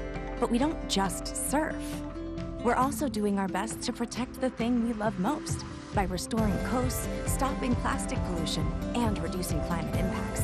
We know we're not the only ones trying to save the ocean, so we want to hear what you're up to. Use hashtag #WeAreOneOcean and tag WSL to share your sustainability story. Remember the hashtag #WeAreOneOcean and share your sustainability story with us. Also at WSL on our Instagram account, and make sure you're following all the best surfers in the world like Kanoa Igarashi, Kolohe Andino, and Iago Dora that are in the water now at Itaúna. Here for the Oi Rio Pro, presented by Corona. Heat number 5 of the day, Joe Turpel, along with a big wave legend, a great competitor, a good friend. Born and raised in a surf shop that he runs today in Santa Cruz, California. Pete, missed you all year. So great to be sitting next to you for the action here. We've got a lot of different types of ways of getting big scores today. My favorite has been all the airs we've gotten to see in the opening round. Which seems to be the place that you are going to get the excellent numbers. You got to go to the air. We saw Jack Robinson, big lofty frontside pump, beautiful stuff. And then we saw Felipe do it as well. Got another aerialist, 3 of them actually, in this next heat. So I would imagine if they were watching anything, they know how to get some points. Iago Dora on his comeback to the jersey after a terrible injury that he suffered 2 days before pipe started earlier this year. As we got going with the Californian, Kolohe Andino got underway with a 3.5, Pete. Came in early, you know, he got for some free surfs in here. Smart move from him, coming from El Salvador. Got here, was able to get a few and get the jet lag away out of there. Because a lot of these surfers, I mean, came straight off the plane. You know, whether they were able to even get a free surf in before the start of this event, he did, and I think it's paid off. He knows at the bank, he's been surfing the rights and the lefts, got himself a nice little 2-banger right here for a 3.5. Hopefully he doesn't want to carry that into the 2-wave total, but looking loose and ready. Good little warm-up for Kolohe Andino, who's had experience here beyond the championship tour. You know, now that he's kind of a veteran these days, you know, about a decade on the CT. Remember, this event at Saquarema used to be a qualifying series event.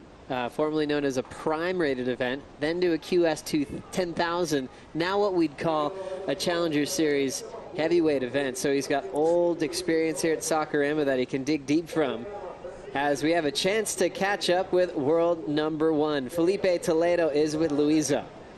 Yeah, he's world number 1, and he's looking forward to his 4th title in Brazil. Felipe, how is the heart surfing in Brazil? Yeah, it's really fun actually. It's a wild ride. You know, it's a lot of emotions. We got to control it. It's really hard to do it, but with the people that I have, you know, with me on my team, makes it a lot easier. So that's what I've been doing, just enjoying my time with my family. You know, very few times that I can spend time with them, and this is one of them, and I just want to cruise and relax and enjoy my family, my kids, my wife, and all my friends. And that's what I've been doing. I've just been surfing, having a lot of fun, and you know, just taking the pressure off. So I feel like it's been fun. When you talk about emotions, what are you talking about? What goes through your mind? Well, you know, you got down to Brazil after a while, you know, being on the road for so long, after, you know, like leaving your family behind and friends and your house and all that. It got streaky at some point, and you know, I got here like super tired mentally and physically. I was like super tired, needed a few days off, and that's what I did. And, you know, so it goes like from really like number 1 yellow jersey, all of that, to like, oh, I need a break. And then that's basically all the, you know, the ups and downs, then the emotions and all that. Well, you still won the heat and got one of the best scores of the day. You are familiar with this wave, and you dropped 6 airs here before. Is that how you're going for it? Yes, you know, I know that right going to the channel, it's there's a really good opportunity for big airs, and that's what I was looking for, especially seeing a few airs from the boys, you know, the heats before, and so yeah, that's the game plan, you know, go big and get big scores. Agora, em português, Filipinho, nosso saia ginta de amarelo. em busca do tetra. Filipe, você estava falando aqui da pressão e como você está cansado. A família está aqui, que é uma coisa linda, mas a tua filha estava com febre, você não dormiu direito. Então tudo é uma coisa que ninguém sabe que está rolando fora do mar, né? Fala pra gente de toda essa mistura e da emoção de que é estar no Brasil. Exatamente. Estar aqui no Brasil é muito gostoso, é muito bom. É bom rever os amigos, rever a família, depois de um tempão sem ver eles. E estando no Brasil tem as suas, né, os pedidos e as coisas que têm que ser feitas, as partes contratuais, né, é muita coisa acontecendo. Se você se deixar levar, você acaba perdendo muita energia. Então eu tento me privar ao máximo, tento ficar em casa, aproveitar minha família ao máximo, ter tempo de qualidade com os meus amigos, com a minha família. E acontece, né? Essas coisas que acontecem com a gente na vida pessoal vai acontecer com qualquer um. O negócio é saber como a gente vai absorver isso, como a gente vai filtrar isso, né? E trazer isso como combustível para dentro d'água. Isso aí. Boa sorte na próxima bateria. I just asked him, he was just telling me before the interview that he's spending time with his family, but his daughter was sick. She had a fever during the night. He didn't sleep, but he still won the heat.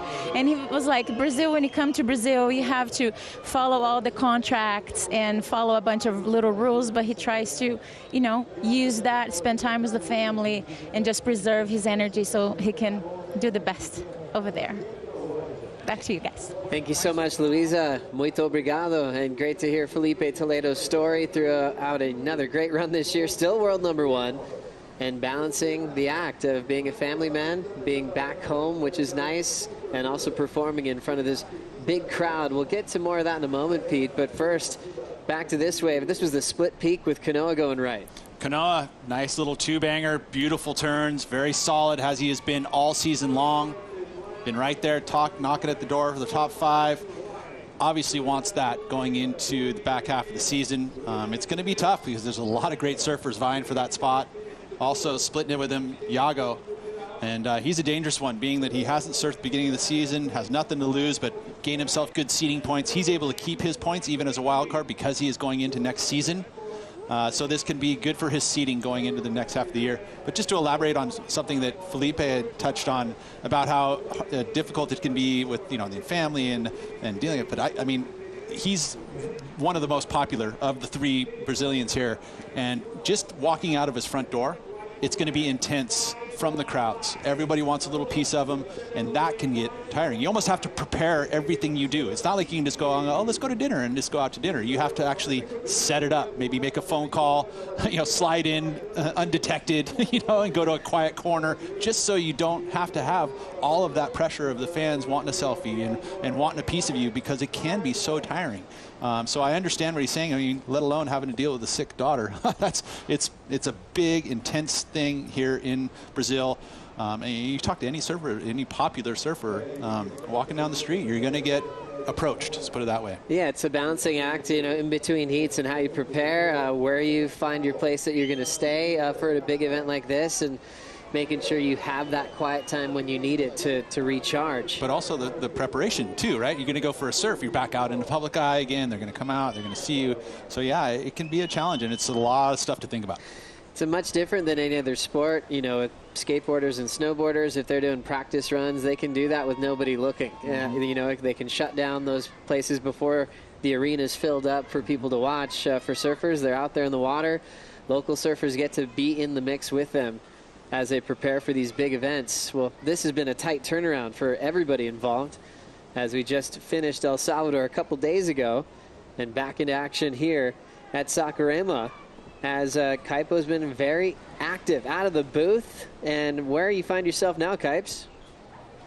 Joe, I'm where all the activations are happening. Particularly, I'm here in the BF Goodrich era. We got Avenido Art. He's doing custom artwork on these surfboards, and BF Goodrich is going to be giving away all of these one-of-a-kind artworks right here at the BF Goodrich activation. And of course, BF Goodrich, top-of-the-line tires right here. We got the grip, we got the suspension, we got so much torque and knobbiness in here.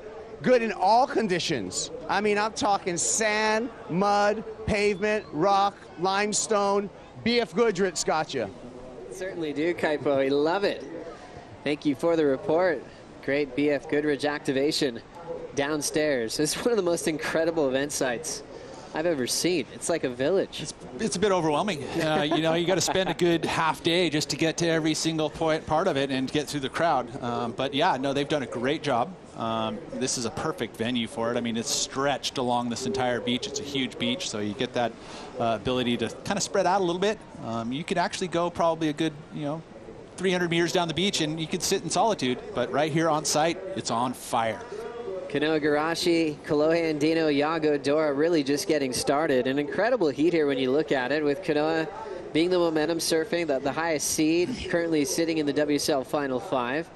Kolohe Andino, who's coming off his really solid results here in Saquarema, a 5th to a 3rd back in 2019. Even final down at Barra da Tijuca to Michelle Perez. So Brazil's been good to Kolohe. And then Iago Dora, this venue is what started it all as a wild card back in 2017. That's when he went all the way to the semifinals, Pete, and he put himself on a map as a contender. Former free surfer turned competitor, and still has the ability to look very free in a 35-minute heat. It's awesome. It really is. I mean, because he brings that brand of surfing to the championship tour, and what it's done is it's helped evolve the scoring. What you need to do as a competitor. You're like, hey, I got to go out there and I got to go above the lip and combo it with the ability to do big, huge arcs, and he does that better than anyone. So, so fun to watch too. He's an entertainer, but yet he does it in a way that it's just, showcasing his talents in the water. It's not necessarily really flamboyant on land. It's more about in the water. He became a full-time surfer on tour and didn't repeat that same success the following years, but the semifinal was still a wild card. Thinking about the names he got through 2017, he had excellent numbers almost every single round. Beat Kolohe Andino in the second round, got John Florence in round 3, got past Gabriel Medina, which was a super heat for the beach here at Saquarema, got past Mick Fanning in the quarters, and then had a kind of a sentimental heat with Adriano de Souza, as we know that Iago's dad coaching Adriano de Souza in that title year, but he made a big impact at that event at Saquarema. It's so funny. You look at Joe and he's going through all of those stats in his head. He's not looking at papers. He's actually looking up at the sky, going through his little mind Rolodex and pulling all of that up. That's awesome. Love you, Pete. Iago. Were you even here? I actually was not here that event. That's even better. But I was glued to the action. It's always a fun one to watch, and we've got a rider in motion looking like he's trying to armbar the start. Hollow K for Andino. Can he combo it up? Styles his way through an open face hook and belts it off the lip. Quick jam on that inside shoulder, and he will continue to do work. What a great read for Andino. Definitely underrated when it comes to talking about great tube riders on tour. And that'll be his best so far. Hard not to just think about all the sounds of the cheers that we're hearing outside on the beach. Well, I would imagine that, Kolohe's wave right there was definitely something to cheer about, but I think there was some other action that happened as well. I think Gabriel Medina might have showed up. We'll find out in just a moment, but what a great read for Andino, pulling in under the hood, and Kanoa Igarashi also getting involved there with plenty of time on the clock. We'll see that replay there, and we can kind of dissect the actual tube ride. Is it going to, was he disappearing from view for the judges? That's important in order to score those if he was deep enough. But I love the work that he did outside of that, into that big, huge carve, straight back into the bottom turn. So combination of major moves there. Ticked all those boxes in my eyes to get himself a very solid number. Kolohe Andino, such a great tube rider in beach breaks. Him and his father used to go south of the border in Mexico from California and just do step-offs into waves like this all the time. Pete, what'd you see here? Yeah, disappeared from view there. Had the little white water cover him up, and then the beautiful wrap into bottom turn, snap off the top. Good combination of moves there. Also a bit of variety. So this is going to be a good score for Kolohe. His best number of the heat. And just kind of doing what he could with the end of that wave. Kind of just had to throw a little stab on the open face when the wave went flat. But, that must have felt great for Andino. So true. Because you're not going out there expecting to go get barreled. You're looking at these waves going, oh, okay, well, I'm going to try to go, above the lip. But he was able to find himself a beautiful little barrel. Then the big arc. And, again, just to showcase that variety, nice solid off the top.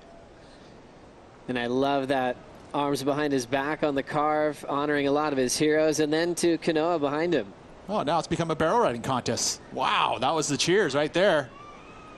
And a bit above the lip to finish. So this is a bit of a duel right here between Kolohe, Kanoa, and Iago. I love it. So as Kolohe was finishing, we heard the beach just light up, and that was the Kanoa Igarashi tube effort. Back-to-back barrels from Kolohe to Kanoa, 17:50 on the clock. And those numbers still yet to lock in. You know what's amazing is Kanoa's been able to become a crowd favorite at any venue that he goes to, whether it's America, Brazil, Portugal. Iago just getting stuffed off the lip there, but yeah, it's a good point. He's truly a citizen of the world. Yeah, that's great. I mean, he knows all these different languages. I mean, he speaks Portuguese fluent. He speaks English, Japanese fluent, Spanish, you know, so incredible because he can go anywhere in the world and pretty much he can translate for you. It's so cool. And you think about what a lot of the surfers internationally have had to go through when they qualify if they don't know English yet, and then having to learn. You know, imagine if you want to heat, Pete, and you've got to do your interview in Portuguese right now. That would be pretty tough to share your emotions or how you really feel. Hats off to everyone having to pick up another language as their professional careers are starting. As Andino ejects off the lip there. Iago Doras in white paddling past him. He checks out the equipment. Oftentimes just looking right above the fins. You see a lot of buckles there from how hard these guys can land in the flats. Let's see what happened here, Pete. Well, he got the pop, but the connection to the board, unfortunately, didn't stay with him. And that's a tough one when you land directly on top of your board here, too. Again, got the pop, but the back end of that board didn't get the rotation and then lands directly on top of it. Ouch. More for the surfboard than I think his bum, but he may have to check that one because it looked like he landed pretty hard on there. Yeah, the way the board just kind of left him. Oftentimes you're seeing boards break in that situation, just the way that board just fell away, but he checked it quickly. And he's paddling back out, so it must be all right. He's back into the takeoff zone. Probably has a nice little pressure ding on the deck. But look at the number in for Kanoa. So back-to-back scores in the tube, and Dino gets a 6.33. Kanoa's barrel, excellent 8-point ride to go with his 5.5. Deeper off the bottom now, the heat leader jams it with some power. Igarashi combos it up with a big reverse attempt, but he can't hang on. I love Kanoa's backhand. He's got the most amazing fin drift, fin ditch on the backhand, and he makes it so, I mean, he does it on the forehand as well, but his backhand one just so controlled. You know, and you surf every day and you try to do those types of turns. They're not easy. He makes them look very easy. He does them almost every time he's got that kind of a section. Watch this again, straight up into it, but just the fin ditch. Straight into it every time. Gets those fins out the back. And a nice combo. If he'd pulled that one off, we would have seen that 5.5 would have been Gandhi.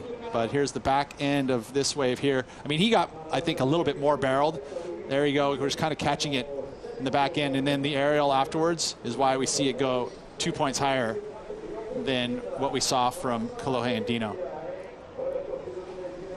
Solid tube riding ability for Kanoa Igarashi, who probably finished his best Hawaiian season to date this year. Impressive at Pipe and Sunset, runner-up to Baron Mamiya before heading to Portugal. As Kanoa's up again, up and out. So a great start to the year for Kanoa, and in a region of the world that was pretty challenging for him growing up. And I would say, yeah, and I think it all changed in one moment. The Hui backdoor shootout. He was put in as a Quicksilver team rider at that moment, and it was 10-foot pipe. And, you know, you're in the Quicksilver house. You've got everybody there going, you better go out there and do it for the team, you know, and they put a lot of pressure on him. Went out there and literally blew minds in 10-foot pipe, and that was, for me, the change. And all of a sudden, I think it was a pretty good switch for him. Like, oh, wait, I do got this in my bag of tricks. I can go out at 10-foot pipe and drop in and get barreled. And he did it. And then ever since then, shoot, what? We saw him on the CT getting semifinals back-to-back years. You know, the year that he had to give the spot to fellow team member in Zeke Lau. He was able to get himself and knock Nat Young out, actually, in that season. So the man has done very well at Pipeline ever since. And sort of the guy that didn't get called the coach of that run was a guy named Reef McIntosh. That's true. Who, you know, Kano is walking up to the house after each and every round, giving him tips on the lineup, one of the best out there on any given day. As Kano Igarashi still leads 8 and a 5.5. Heat number 5 of the opening round, still with plenty of time to go.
You can enjoy the Lost Tapes presented by Outer Known on WorldSurfLeague.com. They're releasing an episode every Sunday for 11 weeks. We already have 2 episodes out there, and you can have rare behind-the-scenes, never-seen-before footage of the best surfer ever, Kelly Slater, through a remarkable year, 2019, 11-time world champ. Wishing him a speedy recovery. Wasn't that his retirement year?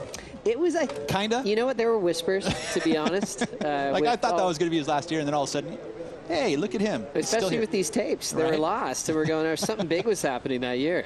As we get caught up with what happened during the break, Yago Dora finding a rippable left here, Pete. And he didn't need to go to the air, and he's going to get himself his best number of the heat for him.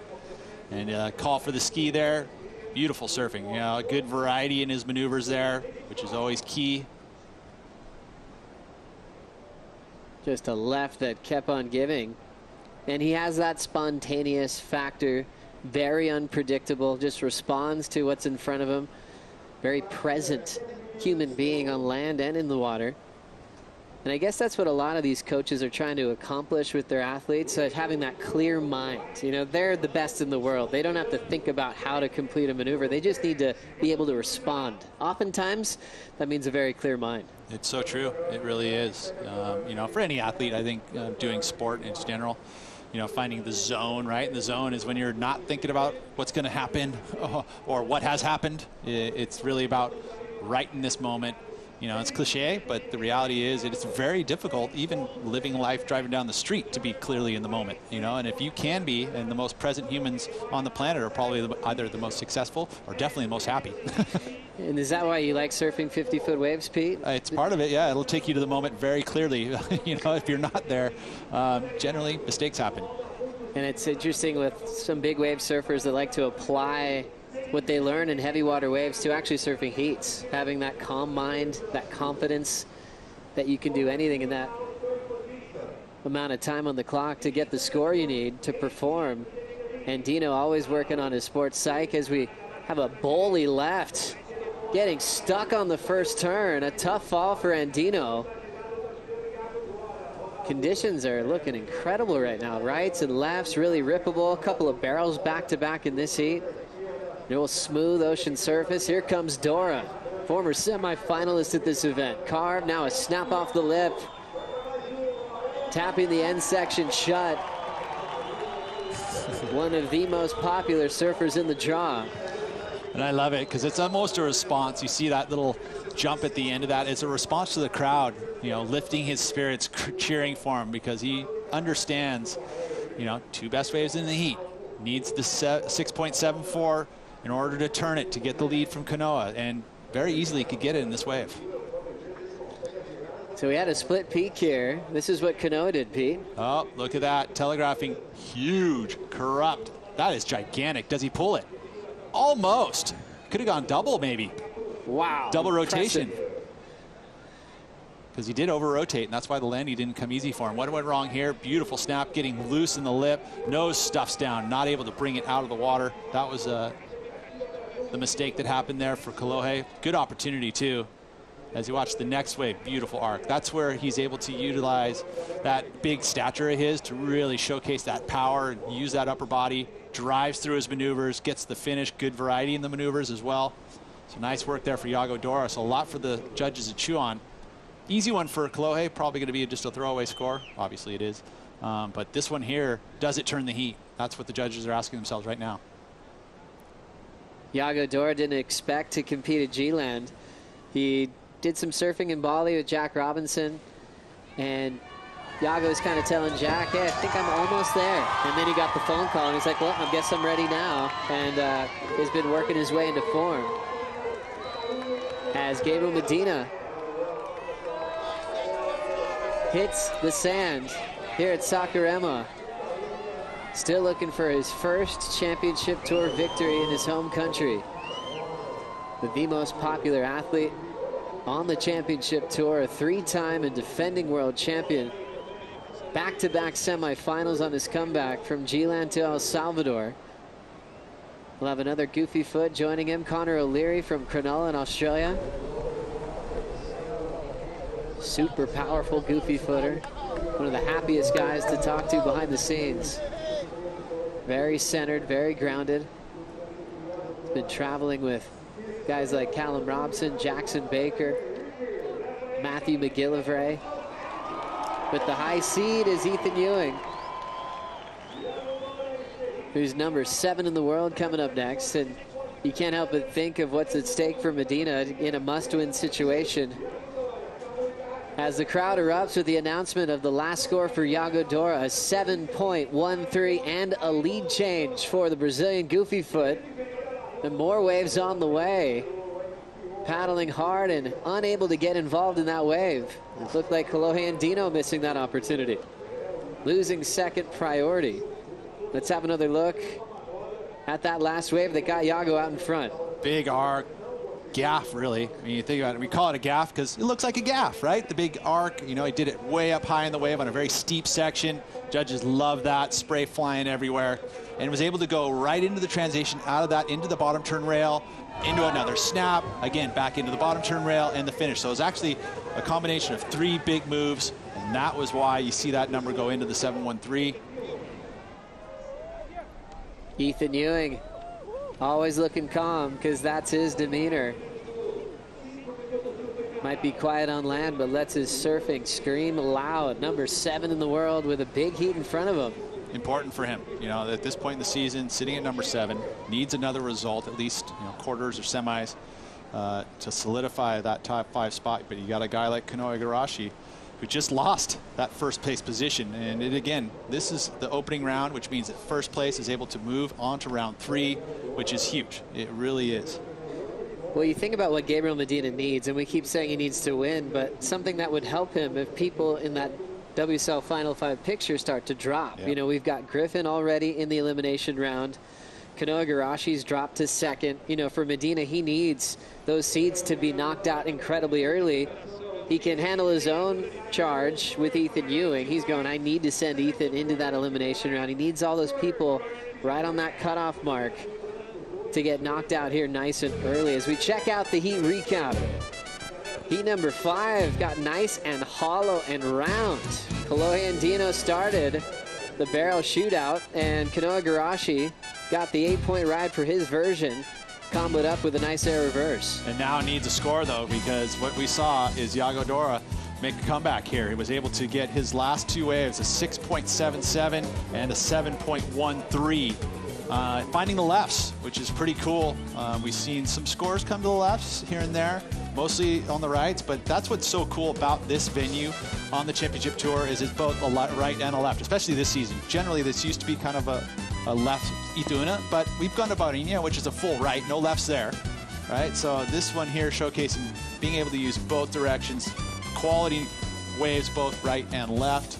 Good job by Iago to take the lead here, but a chance for Kanoa Igarashi, although he's in third priority. Yeah, a lot of those left-hand stories from the qualifying series back in the day. A lot of goofy foots were very successful getting the wins. Matty Wilkinson, Kai Otten went on a really big finals day.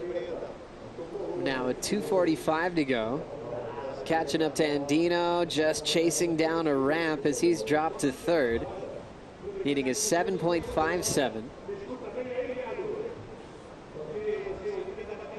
Fifth and a third back-to-back in 2018 to 2019 for Andino. So we'll see what happened from the takeoff. Gets the first maneuver done here, realizing that this is a smaller wave, needs to find a big section to go for an air if he wants to really get those numbers up into that excellent range is what he needs right now, 7.57. But a little late getting there, wave shut down very quickly.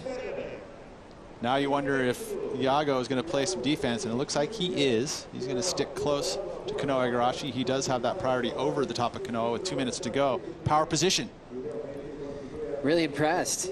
And the most efficient with wave selection has been Iago Dora. Only took 4 waves to get to where he's sitting now in the lead with 1:45 to go. As he is really intelligent when it comes down to closing out heats with the lead. The injury was the Liz Frank tear to his foot 2 days before the season started. You said that a Liz Frank? So explain that for me. It's a pretty complicated injury. Kelly Slater's done the same thing. Ross Williams had it. Yeah, it takes a very long time to recover. And Liz Frank being somebody that... If I try to get too detailed, I'm probably going to mess it up. Okay. But I know it takes a long time to recover from. But it's a foot injury, right? In the mid-foot. It's Totally. not like a Achilles thing. It's in the middle of the 4 months out of the water, month and a half on crutches. It's not one of those things you just get back on your feet and run. Well, and you're not, I mean, walking can aggravate it, right? Completely. Yeah, so. And so even for when he was surfing in Indonesia, he was going, okay, I'm almost there, but I feel like he's surfed into form.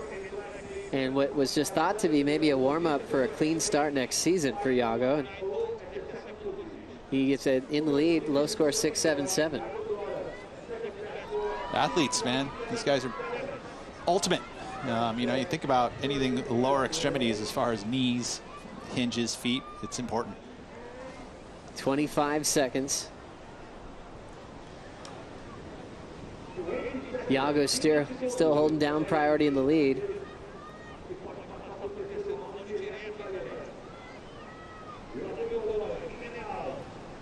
So the Liz Frank is really just anything that affects the mid part of your foot. Bones or tendons torn. Wow, you're putting another Usually question. you're good at this stuff, dude. As we look at Iago's scoreline, 7.13 and a 6.77. Solid victory for Iago Dora as he moves on to the round of 16. And Kanoa Igarashi will have to deal with the elimination round along with Kolohe Andino. Next heat features a 3-time world champ. Get ready for some cheers for Gabriel Medina coming up next.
night himself, Gabriel Medina.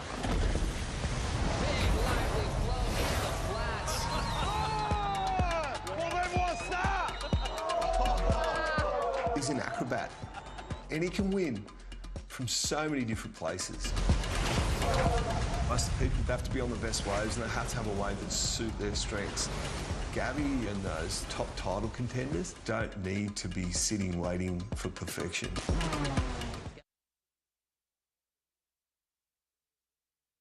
That soundbite you just heard from the great coach and great surfer Andy King couldn't be more true when talking about Gabriel Medina. He can win from so many places. He can beat you at your own game, turns it into his own. He's a master of the rule book, and he's in the jersey once again after a brief hiatus as he took a break at the first half of the year, and he's back to try to pull off the impossible to show up at the Rip Curl WSL Finals to defend his world title this season. All that can be watched at Make or Break on Apple TV+. That soundbite we had from Andy King throughout his world title run from last season. Joe Turpel with Peter Mel for the call. Brand new heat. Ethan Ewing, Connor O'Leary, and Medina. Gabriel's going to start things off on his back end, loading up. He's got the speed. He will just fly away. I was going to say, if you think about Gabriel Medina and the fact that he's coming in with the goal of making and clinching a Final Five spot, he can do it, if anybody can. Throwing away a turn off the top is Ethan Ewing. You know what's better than Google? This webcast right here, talking to our fans. All of a sudden, you get answers. Kevin Dean gives me the answer. Liz Frank is the doctor who found out about the ligaments in the foot, that so it's named after that. Thank you, Love Kevin that. Dean. Love Kevin Dean. Works a lot with the USA athletes down in San Clemente. Connor O'Leary, 4.83 on his opening ride. As we'll take a look here, Pete. Goofy footer. Love the way Connor surfs. Big in stature, big in turns. Nice two-turn combo for him. Going to earn himself a 4.83 for his efforts. You can see they ride all the way in here. He's not necessarily looking for an inside connection for a maneuver. He's hailing a taxi. Can see Although that if he gets the inside, he might do something. Right. That's pretty tough to do. It is. Huntington, you caught the Huntington hop, but right there just to set up a lift back to the lineup for Connor O'Leary. Big man who has so many maneuvers he can rely on. He had a crazy right in El Salvador. He ended up losing that heat, but it was one of my favorite rides he's had all season, showing how quick he can be in transition.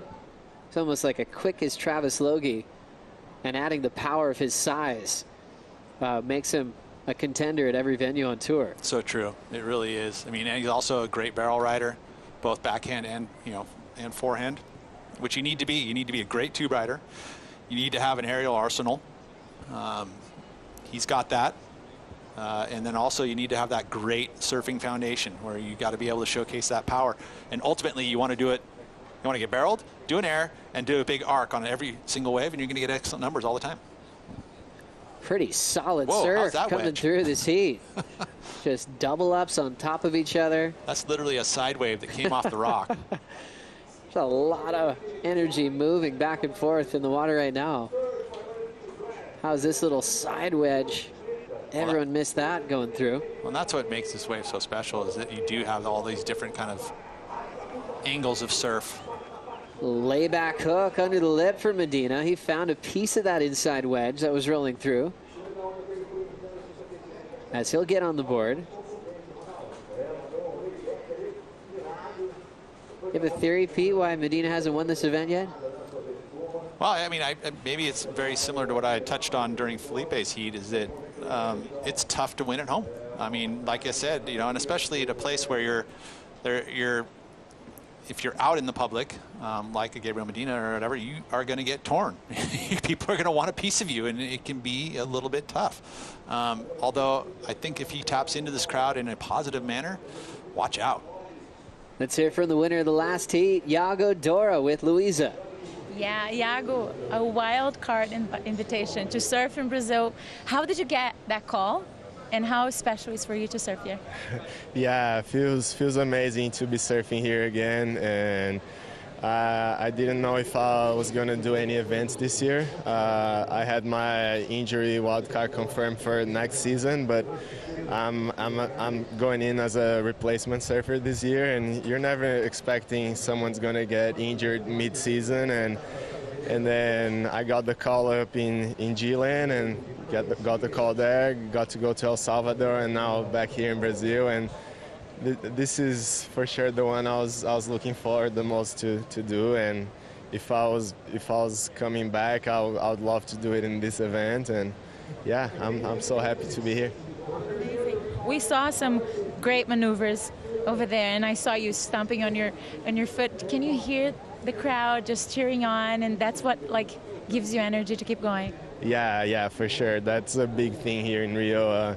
When you finish a wave, you hear the whole crowd explode, and that gives you so much energy. And I'd feed from that, and I take that for me and try to surf even better and give them a good show. Você acabou de falar que você adora estar aqui no Rio, que te dá uma força, que você adora, você gosta de fazer esse show pra galera, é uma coisa que não é todo surfista que gosta, mas você é esse cara? Sim, com certeza. Eu sempre gostei muito de surfar com bastante gente na praia. Eu consigo usar bem essa energia a meu favor, assim, e me motiva bastante ter a galera torcendo e me incentivando. E é isso, quando a gente termina uma onda, a gente escuta a multidão gritar e já o coração acelera e é muito irado. Parabéns, a gente te vê na próxima bateria. Vai com tudo. I just asked him, when he's surfing, if there's, just by being here, if he's that kind of guy that gets the boost from the crowd, or if he's kind of the shy surfer, and he's absolutely not. He likes to put on a show. And that's what we saw. Back to you guys. We love it, Luisa. It definitely shows. Yago Dora always looks at the crowd. He reacts off their energy. That took him to a semifinal a few years back at this venue. Which falls back into a surfer that is in the moment and feeling it. That's exactly what I'm talking about, right? And what you were talking about is the fact that he is tapping in to the energy right then and there, what's happening. Special surfer Yago Dora into the next round, and Gabriel Medina has just taken the lead.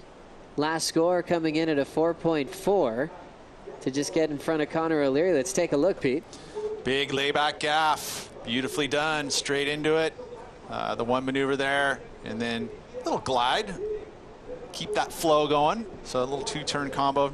Not a whole lot in that second maneuver, the 4.4. But I would imagine with 25 minutes to go that both the 4.83 and the 4.4 hopefully are thrown out the window, because that'll mean excellent surfing coming up. It's amazing how much growth Medina's had in front of us. So, qualifying at 17, that's naturally going to happen as a man. But also, he was winning back then, and he's still winning and continues to improve as Ethan Ewing goes up and down. But he learned so much. You look at pictures of him through those rookie years, he looks just like a little kid, but he still found a way to win. He was always aggressive. He was always confident. I think maybe he was winning with more airs back then. Now with overall performance, his heat strategy improves, constantly studying the game. But think about it, and I think one thing, if you think about Gabriel Medina, the man is an amazing two-rider. His backdoor, one of the best backsiders at backdoor by a long shot. Not easy to do. And oftentimes the story is, hey, put time in, get your reps in. He kind of breaks all those rules, that's showing that he's a freak of nature. He's a guy that can show up at a venue that has a lot of consequence, and he'll study it and figure it out. Without even putting the time in. One of the best years in Tahiti, Gabriel Kelly in the final. That was when we had the tie break in the semis with John Florence, 2014. Thank you, I got it, right? That was my Rolodex, dude. I didn't even look at a paper. Pete, you're in the channel, screaming. Yes. Well, that's why I couldn't forget it. Great analysis there. But the first fall for Medina, and actually Kelly as well, was in that final that year. He wasn't wasting time pulling into closeouts. He just knew how to identify the waves to get him through heats. It's a special surfer. So great to have him back. I know we're happy that he's back, and I'm sure the crowd is even more psyched that Gabriel Medina is back. What do you think, Kaipo? The crowd is very happy. Some of the best surf fans in the world looking out for Gabe Medina. What do we think? Bye, Medina. It's happening here on the beach. We're packed, shoulder to shoulder, eyes on the water, and looking for Medina to throw some stuff down. Man, Kaipo, what a great place to check out all the action right on the sand with the most passionate surf fans in the entire world. You could tell they were very focused at that moment, trying to make sure that they don't miss a single wave. Gabriel Medina out in front, but it's still incredibly close. Medina winning at a lot of different types of beach breaks, specifically around the world. From France in those early years. Done amazing in Super Tubos. QS win? I think he has a QS win here in Brazil, right? But not championship tour. He does, Pete. That was down in Imbituba, where Jadson went at the CT level. That same venue got Gabriel Medina win over Tommy Whitaker. He comboed Damian Hobgood the round before. But I will say he knows that he hasn't won a championship tour event here in Brazil, and he would love to do that, especially this year, because on top of the fact that he would please his fans, it would also please himself, because he's trying to make it into and clinch a spot in that top 5. Watching the replay here, a little whitewater. His backhand so solid, tags it. Almost felt like this was a position move, maybe, or maybe realizing that it's a low-scoring affair and just wants to get a second number. So Gabriel Medina trying just to fix a low second scoring ride. Just one maneuver there gets a 2.0. Connor still holding down priority, so this heat wide open. Heat before, a lot of barrels, a lot of different exchanges going down. This one staying relatively quiet. And that's usually Ethan Ewing's game. He can sit quiet, oftentimes get 2 waves and advance through heats. Oftentimes when you look at an old heat draw where Ethan didn't get the win, that's when he's scrambling, trying to catch a few more waves, but can usually just sit quiet, pick the right ones off.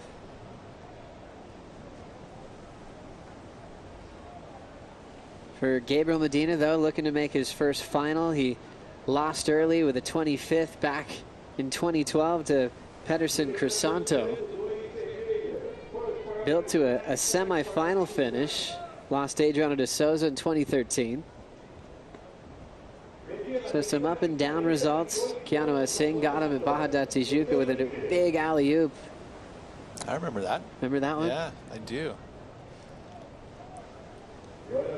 And now, yeah, that was crazy. I mean, we hadn't seen alley-oops out of Keanu Singh either for many times on that championship tour, but he pulled it out when he needed it.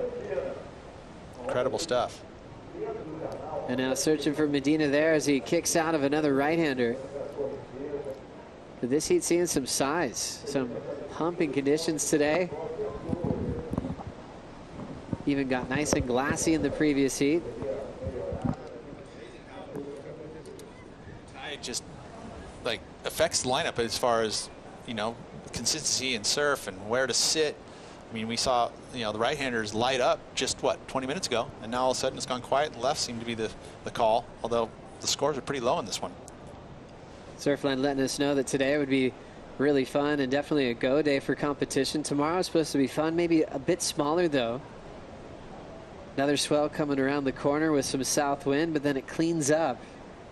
So it's so far so good, looking like we'll have a lot of options.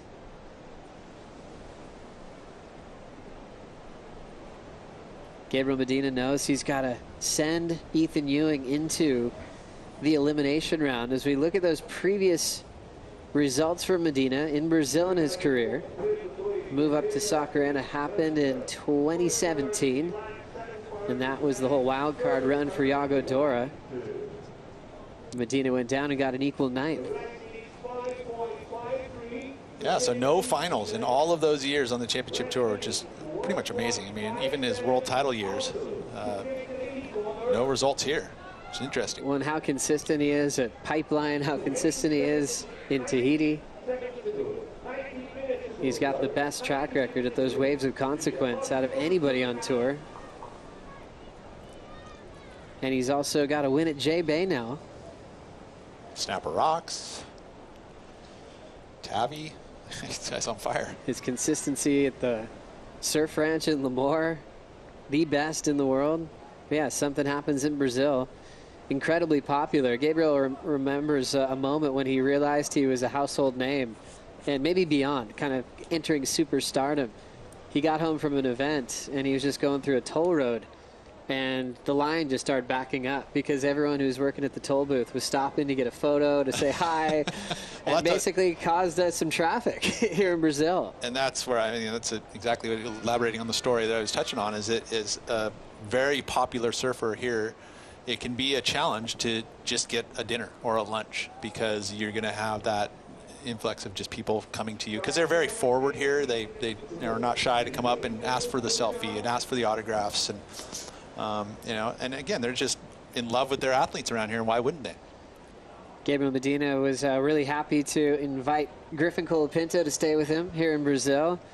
They worked that out a while back, that they'd join in a house together, and they're having a really good time. I think that's been kind of the message from Gabriel Medina this year, kind of entering the boys club a bit more.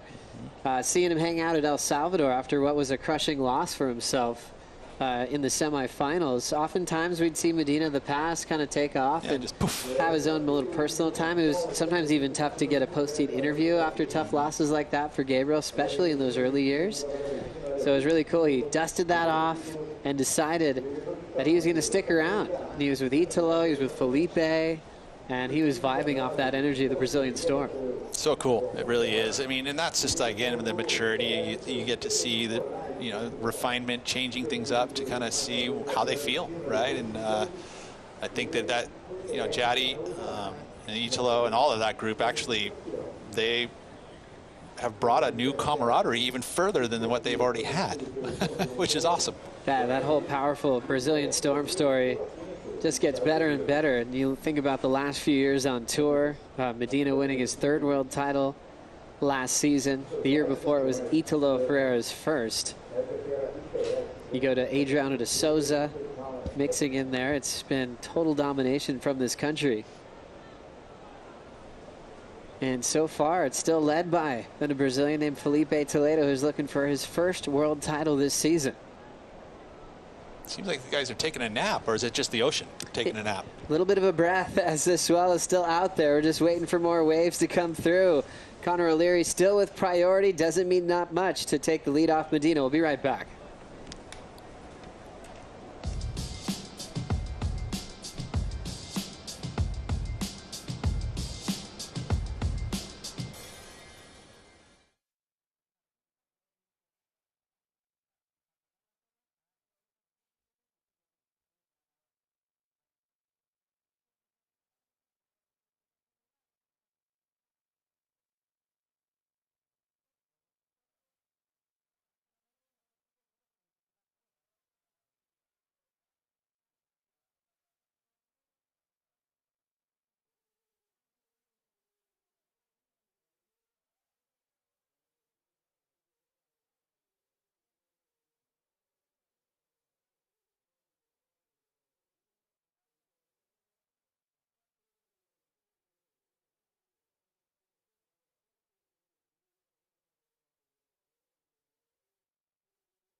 America and Australia dominated forever.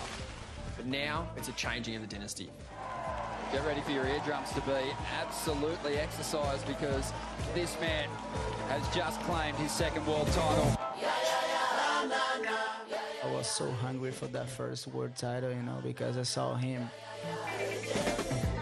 2 years after and I had a chance to win.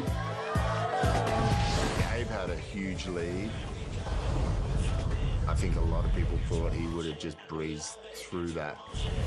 And then he went to another level again. 2 consecutive completions with a full road to finish. It was one of the greatest days of surfing I've ever seen. Italo Ferreira, your 2019 world champion. In terms of rivalry, Gabby versus Italo is like as big as it gets. Gabriel Medina and Italo Ferreira are completely different people. You would rarely find them at the same dinner table. They are the best in the world and they are not holding back.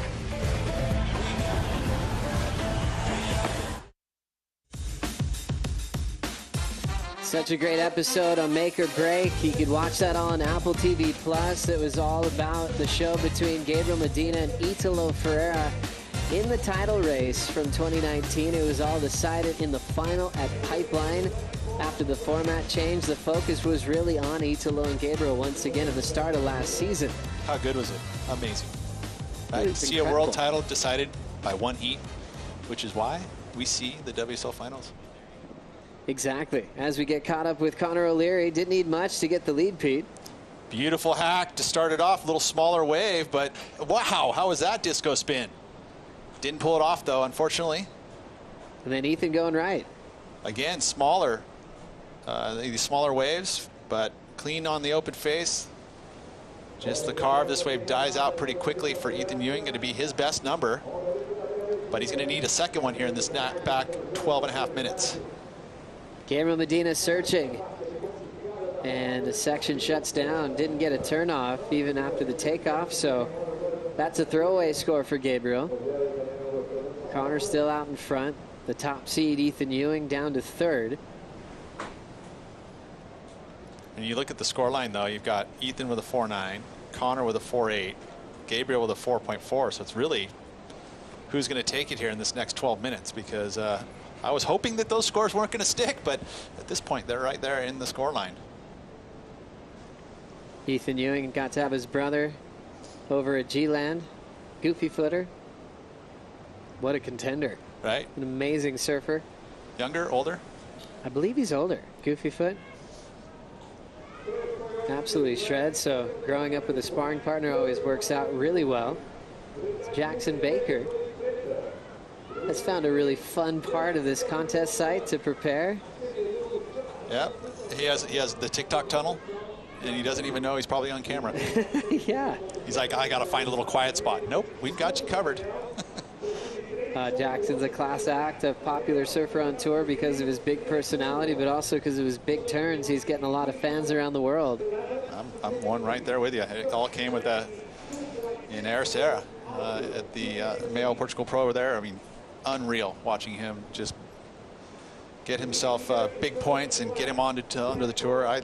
That's where I fell in love. I mean, I always kind of always was, infatuated with the Challenger Series, but at that point, when we saw how the change of the tour was going to happen, that is the funnest events to watch, is that Challenger Series. Challenger Series heads to Toledo, place where Connor O'Leary found victory in the past. Believe it or not, Connor was still kind of moonlighting at a local surf shop during that era, and back in Cronulla, and ended up getting a huge win in Toledo and was able to focus on qualification back then. This is Medina, important left here.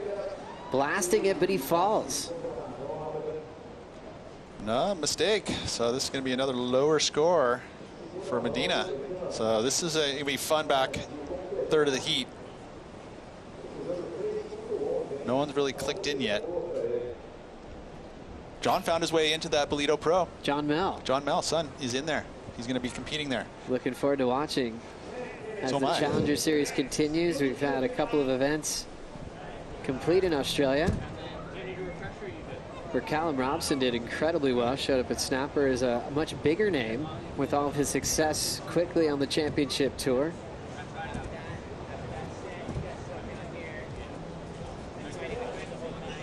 He's been fun to watch too, both these surfers right here. And Callum and Jackson have been on the same schedule, obviously. Quick turnarounds between events. Both these guys dealing with health, just moving quickly from G-Land to El Salvador. Callum told me he was under the weather at both venues and trying to push through, not feeling 100% physically. That's a big psychological battle of the head, right? Trying to overtake, if you're not feeling red hot, man. But, if you know you have to do it, generally you can find a way to get it done. Yeah, it can obviously take a toll, but, man, as an athlete, you can talk to any high-end athlete. They're gonna deal with those moments of being sick and still producing, which is, if you've got a team and all of a sudden you're gonna, have to make sure that you're gonna be there for the finals. Hey, you make it happen. Kind of like what these guys have done. Certainly do. Callum still has that cool underdog type story, which surfing loves. All sports love that underdog, but surfing especially, where a guy can actually get off the tools, so to speak, and jump into the water and mix it up with the best in the world. Callum's a high seed in the next heat, and that features Jordy Smith as well. As Jordy's probably going through maybe one of his slower starts to date, result-wise, coming into this event, number 12 in the world. And his whole reason of being here is to compete for a world title, so he already feels himself in a must-win situation. Yeah, especially if he wants to clinch that spot. So challenging because you've got a pretty consistent group, at least in the top 3. You know, the 4th and 5th spots are kind of a little more open, but, you know, Felipe, very consistent these years with the wins. Jack Robinson, and who looks in form once again. She's just first wave, lofty 6-foot air. Like, oh, he looks comfortable. Here comes Ethan Ewing. Nice, clean vertical climb. Everything he does is super smooth, and this one just not going to let him unload. Yeah, and those foam climbs, as hard and as beautiful as that was, he ain't going to score very high. It'll be better than the .87 that he's carrying, but won't be a gigantic number. So again, now we're talking about the back half, back third. Now we're back to the back 5th of this heat. Who's going to pull it out? Anyone's game. Let's see what happened on this wave, Pete. Oh, a big section up and over the foam climb, which is usually a transition move, which is it was, but there's no section after that, and you know, it's going to be around a mid-2 for a very difficult move. Pete, was style something you really worked on growing up in Santa Cruz? Yes, and I was in an era where Tom Curran was everything, and it wasn't normal for me to put that back arm in front of me as a carve or as a turn.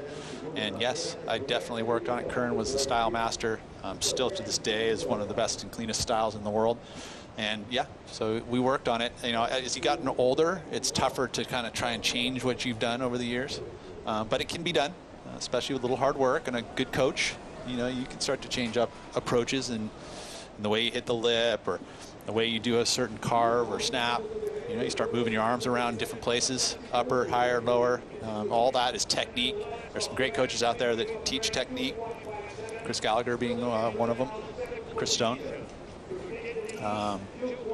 Luke Egan's pretty good at technique, and you know, and I mean, a lot of the best coaches have to have that kind of in there. Andy King, Richard Marsh. Ross Williams. Ross Williams, yeah. Technique's such a big deal. And you think about some styles that can't be imitated, like Aki. I wonder how many young Ethan Ewings are going to be coming up soon trying to imitate one of the best styles on tour. Here's Connor O'Leary. Powerful goofy foot, squares up, attacking the lip. There's that showcase of power. And he's always loaded up nice and low. Off his board, he'll still try to work with his inside corner. Really just been about improving at 2.67 at the moment. Connor's still hanging in there. He'll kick out. And he'll probably be trying to make sure that he holds off Gabriel Medina if he can. Because even with a few minutes on the clock, Medina could completely take over a lineup. They're very distinct. You know, when you watch Connor O'Leary and you see a turn like that, it's just like that. You kind of feel it. And that was super solid. And you see, carries the speed nice. Where he compresses right here. That double up section just hammers it. That was full power on display. Punches his board into the lip. It was a studly section. So nice work there. Connor's going to get another second number. And he'll probably extend his lead. Nice solid effort for Connor O'Leary. Improving on a 2.67. And now Ethan Ewing sitting with priority as we slow down that major move again. And when the biggest part of this maneuver, yeah, everything was done correctly, but the wave had some juice in it. You can see it was doubled up and it had energy in it. And so he went there, and that was the moment that he had to hit it. He went vertical in it. So I think the judges will reward this. And now rolling into this wave, it looks like Ethan Ewing will fade quickly. Look at that low road as the open face split up quickly, which is not what he was hoping for. And that just takes him out of the game. Completely split up on him, Pete. Yeah, it did. And again, wave selection being a key element. And when I was watching from the angle that we had, we saw how tapered the wall was. So I didn't see it having a lot of scoring opportunity from where we were sitting. He, obviously is in a better position to see, but it didn't quite pan out for him. So it's going to be just a throwaway number for him. And the number's in for Connor. Connor O'Leary, 5.73. Extends his lead. Ewing to second. Medina now to third. Gabriel needs a 6.16. Ethan needs a 5.67.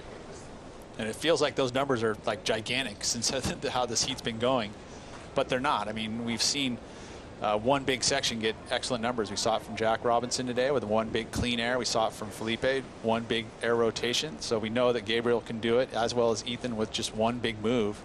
It's just a matter if the opportunity happens in this next 245. Ethan starting to scramble. World number 7 will have to hold off since Medina's got a higher priority.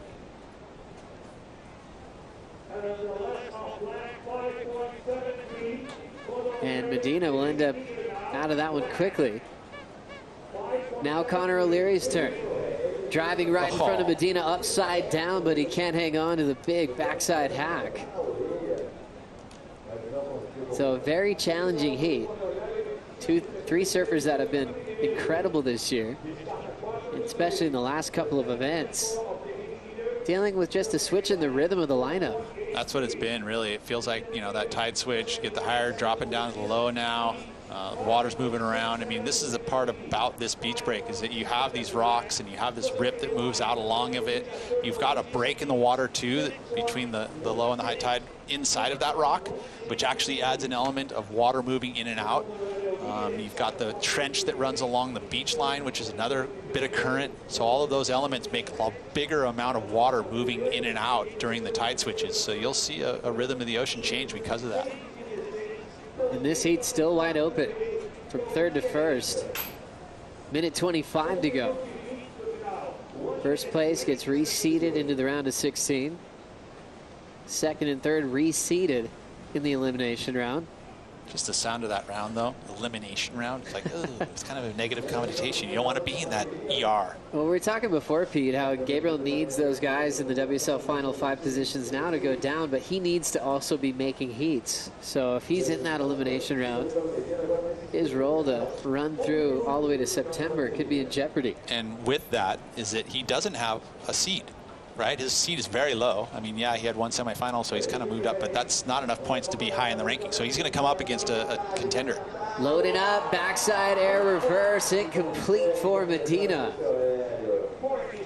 Right, Keeps so us guessing here. He's had a lot of attempts in this heat, Pete. Yeah, and no success. Yeah, like in this round here, I mean, into the next round, which he'll surf again, he's going to come up against a high seed, and then even if he comes into the, makes that heat, he gets another high seed. So his road's not going to be easy. And that's exactly what Gabriel Medina loves, the challenge of trying to do the impossible this year. He stays in third. Ethan Ewing, number 7 in the world, is staying in second. And Connor O'Leary is able to take the big win, 5.73 and a 4.83 to go straight into the round of 16. The elimination round is looking stacked on the women's and men's side already. As you see the official numbers, not a very high scoring heat, a challenging one, and O'Leary ends up on top. Did the best job at adapting to a changing lineup. After the barrels that everyone had in the heat previous, he adjusted the best. More action to come here in the opening round of competition. Callum Robson takes on Jordy Smith and Jackson Baker. We'll bring in Chris Cote, Laura Enever, and Kaipo Guerrero for the call right after this.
Get the perfect gift for the surfer in your life.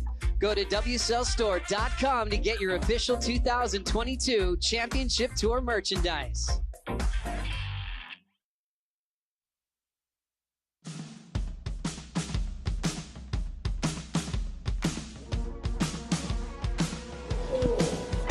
Welcome back to the Oi Rio Pro, presented by Corona. We are ripping through these opening round heats. This is Heat 7, featuring Jordy Smith, Jackson Baker, and Callum Robson. Here in the booth, Chris Cote, Kaipo Guerrero, Laura Enever. We have been privy to an incredible day of surfing so far. Some high-flying antics. Two of the standouts, of course, are number 1 and number 2. Jack Robinson, Filipe Toledo, but more to come. These last 2 heats of this opening round, these are really interesting heats. These are surfers kind of in the middle of the bracket, so it'll be interesting to see which one of these surfers can rise to the top. You look on paper, you think, okay, well, Jordy Smith has got to be the favorite in this heat, but look at the year that we've seen from Jackson Baker and Callum Robson. This one, to me, dead even. It's all going to be about who gets those best waves and who has the opportunity to shine like we saw earlier. Well, Jackson Baker's certainly got some momentum coming into here. I think he's a rookie that has flown under the radar, and he's made a name for himself. And you know what, Chris, I guess you can just say the same of Callum Robson, but let's just start off with the veteran here. This is Jordy Smith. Jordy Smith, you got a 5th place in Margaret's, a 5th place in Portugal. You know, usually you're used to seeing more of Jordy Smith on those final days, and we'll see what happens here in Saquarema if Jordy can get his roll going. Of course, he is already a legend of our sport. It would be fun to see Jordy make a big run here at the final handful of events of 2022. 35-minute heats, top surfer will advance through, 2nd and 3rd place surfer. Well, they're going to have a little bit longer of a road if they want to stay in contention. Of course, with this condensed field, every heat feels like a final. Every heat is so stacked. It's actually pretty wild. What an exciting first day we have. And yeah, with this condensed field, all heats, go time. This is coming down to the wire. Well, just a few quick scores on the board. Jordy Smith starts with a 2.73. Slowed down a little bit in the water. The tempo has decreased slightly, you know, in that last heat. Shockingly, Gabriel Medina only posting a 6.4 total. That is not what I expected from Gabriel Medina. Yeah, that was a surprise. That was a big surprise, Chris. But we know Medina, and we know his ability to perform in clutch situations. So the elimination round will be a clutch situation for Gabriel Medina. And I think that he's certainly bound to step up to that clutch situation. Yeah, I wouldn't say I'm worried about him. Yeah. He is that good. He is Gabriel Medina, of course. Jordy Smith won the Oi Rio Pro back in 2013 as a young buck on tour. So, you know, when you can lean back on an experience that is great as that, hopefully we see Jordy shine out here. And I think these waves, you know, they could play into his favor. One big Jordy Smith bash to take off on a right, and that could be a big number. Laura, you remember the claim that Jordy Smith did when he won that Oi Rio Pro? It was one of a very original claim. The claim, or there was about 20 different claims that he made up. He had I think there was the Jesus, there was the bow. The bow. He made up some very unique claims, and he was just being a showman. It was absolutely amazing, and I've loved the form that Jordy was in down in El Salvador. I think, you know, after coming off that injury last year, he's well and truly back, although, you know, the results haven't really shown just how incredible his surfing has been, and how high performance he's been this year. So it was amazing to see him doing those airs in El Salvador, and I think he'll be back on track to get a big result here. 100%. He's got a big heat in front of him with Jackson Baker and Callum Robson. 29 minutes on the clock. Our surfers searching for that elusive high-scoring opportunity. While we wait for these surfers to activate, let's go to Louisa, standing by with Connor O'Leary.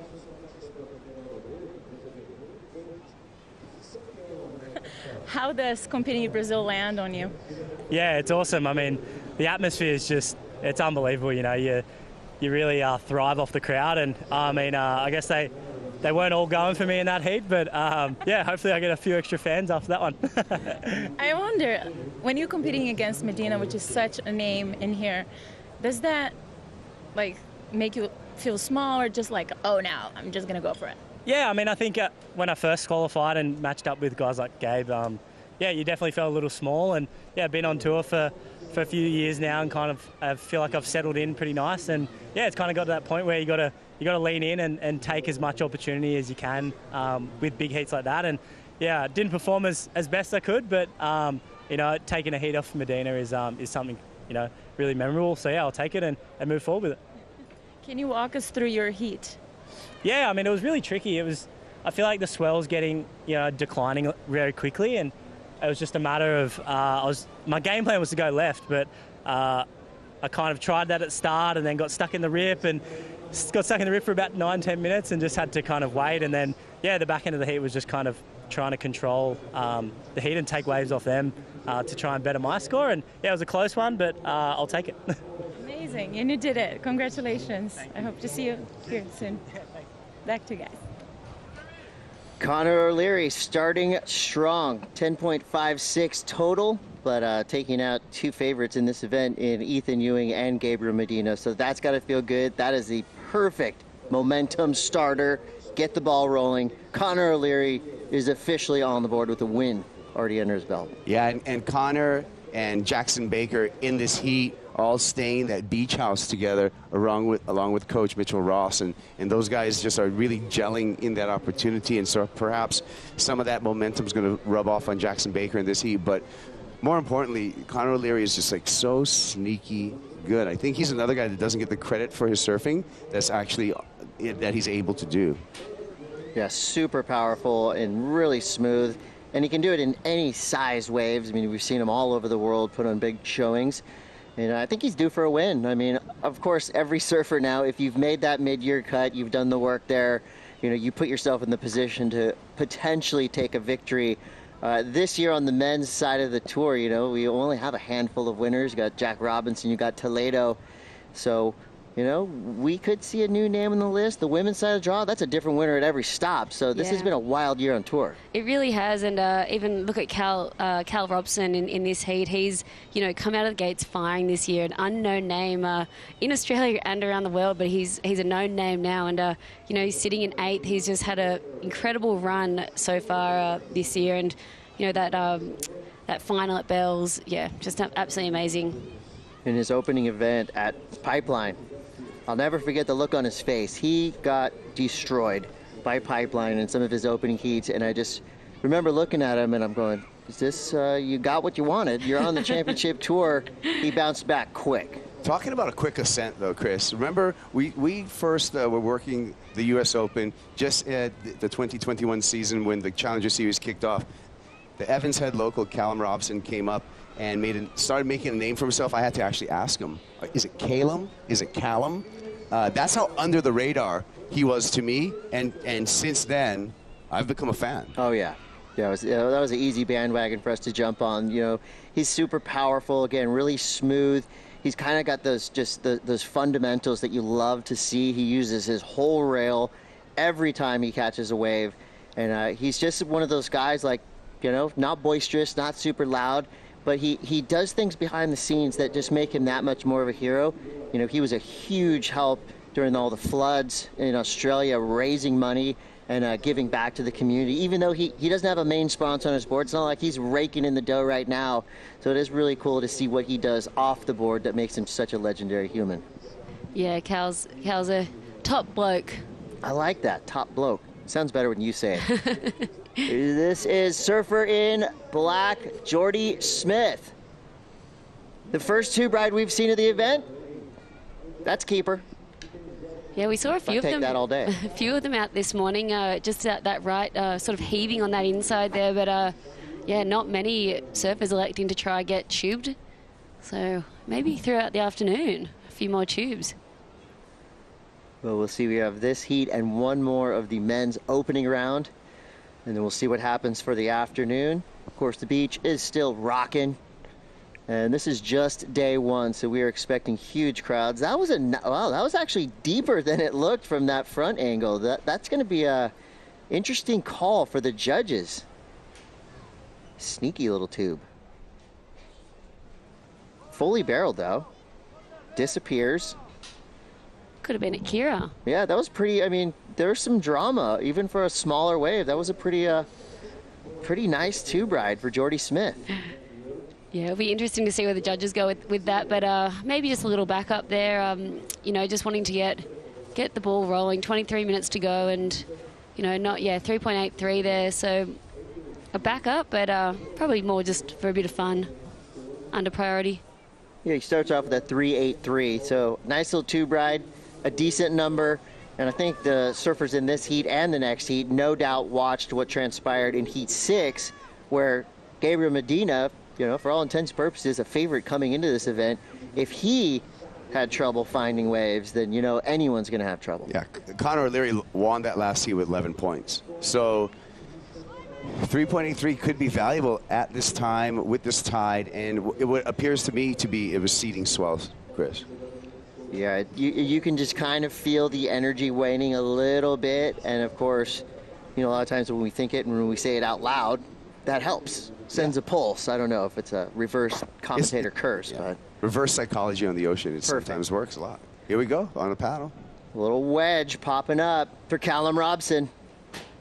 Looked like he almost had intent to get barreled, but nice high-speed snap, frees the fins, airdropping into the flats. That was going to be a really difficult way to ride out of that wave. He flew about 4 feet from the lip straight to the flat bottom.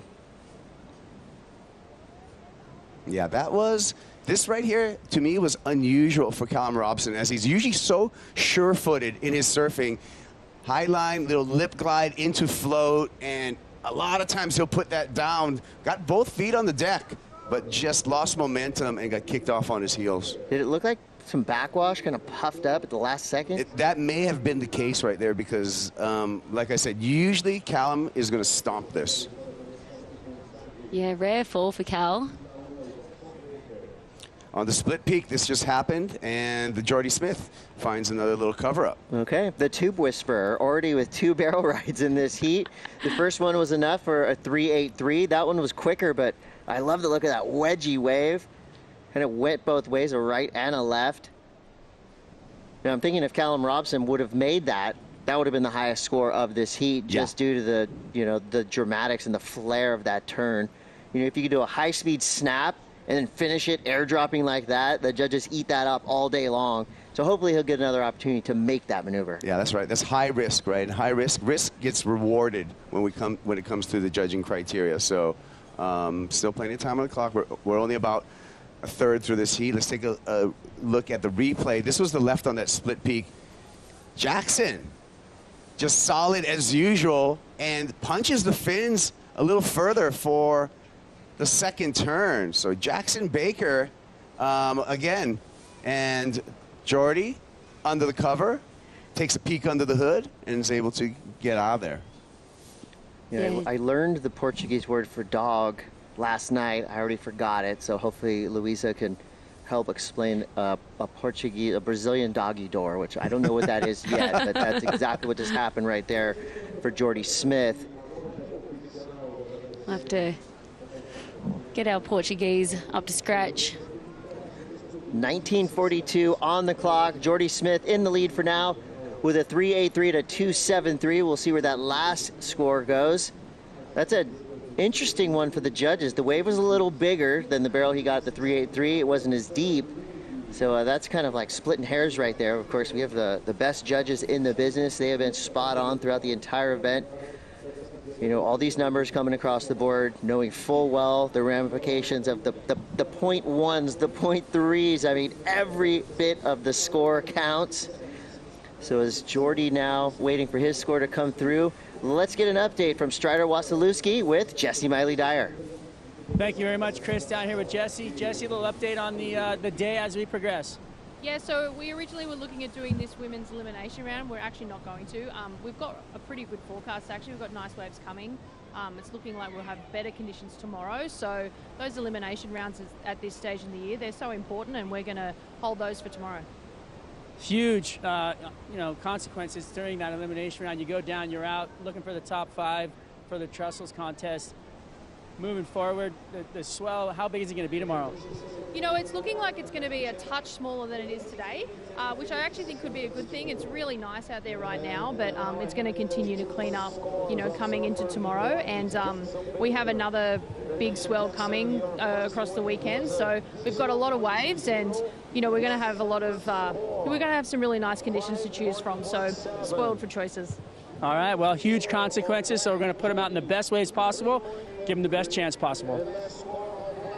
Thank you, Strider, and thank you, Jesse. Yeah, I agree. We are into the important business end of the tour, so we need to maximize the potential for waves. Work's not over, though, for Kylie Belly. Warming up because it's an important heat coming up next for the close of this round. How's that heat, Chris? I've Miguel always Pupo, heard Kylie Belly and Jadson Andre. That's a biggie. That is a biggie. Friendly fire going on all day. And I've always heard, if you didn't stretch, you didn't surf your best. And while this looks, I don't think I could get into any of these positions Kyo's getting into currently, but you can just tell. I mean, this is absolute fitness at its finest. A real athlete coming up next with Kylie Belly. But watch out, big Jordy Smith. Huge snap there. Driving down the line. Now Jordy activates his powers, already getting 2 barrel rides for a 3.83. The last one comes through a 3.53. So now the judges have to compare apples to oranges, right? Barrels to big turns. And he's still going. Nice little inside reward there for Jordy Smith. Well done. Such a tricky wave to surf, but he did it so well. So many lumps and bobbles to navigate. But yeah, Jordy just coming around this section, loved this first carve, or big slash in the pocket as it drained out, and then comes around here and again right up in the pocket. This is where he had to navigate this bump. Almost dug the nose in, but pulls it off and rides through to try to get the little bonus section on the inside. The judges do like to reward you for subtle recoveries like that. That just shows, of course, she's throwing it all on the line, digging that nose, but able to pull it back out and continue down the line. Gets a nice little finish here on the wild part of this wave. Love that little kick slash. And mathematically, you start to look down the line as we look forward to the Rip Curl WSL Finals. Kind of start to get out the crystal ball, right? Get out the abacus, start doing the math. We could potentially see a few surfers clinch here in Saquarema, but of course, even with just a handful of events, there's a lot of work to do. There's 3 that could possibly clinch it here. Felipe, Jack, and Carissa. Possibly. So that's some exciting stuff to look forward to for those guys if they can get some big results. Since the implementation of the Rip Curl WSL Finals, the year end has just gotten just that much more exciting. Kind of like we're in our playoffs right now, and Callum Robson's trying to fight his way up the ladder. Currently, Callum is sitting at 8th place in the world, and he is right there in the mix. A win here would put him in the driver's seat on the freeway, headed towards San Clemente. Let's head for a score right here.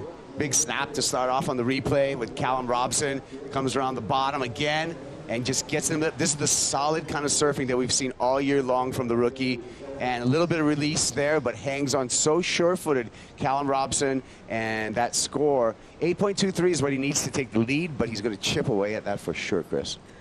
Yeah, right there, that was just pure power surfing from Callum Robson. That's kind of what we're used to seeing from him. Like you said earlier, generally so sure-footed, super consistent, has performed at all arenas on the championship tour.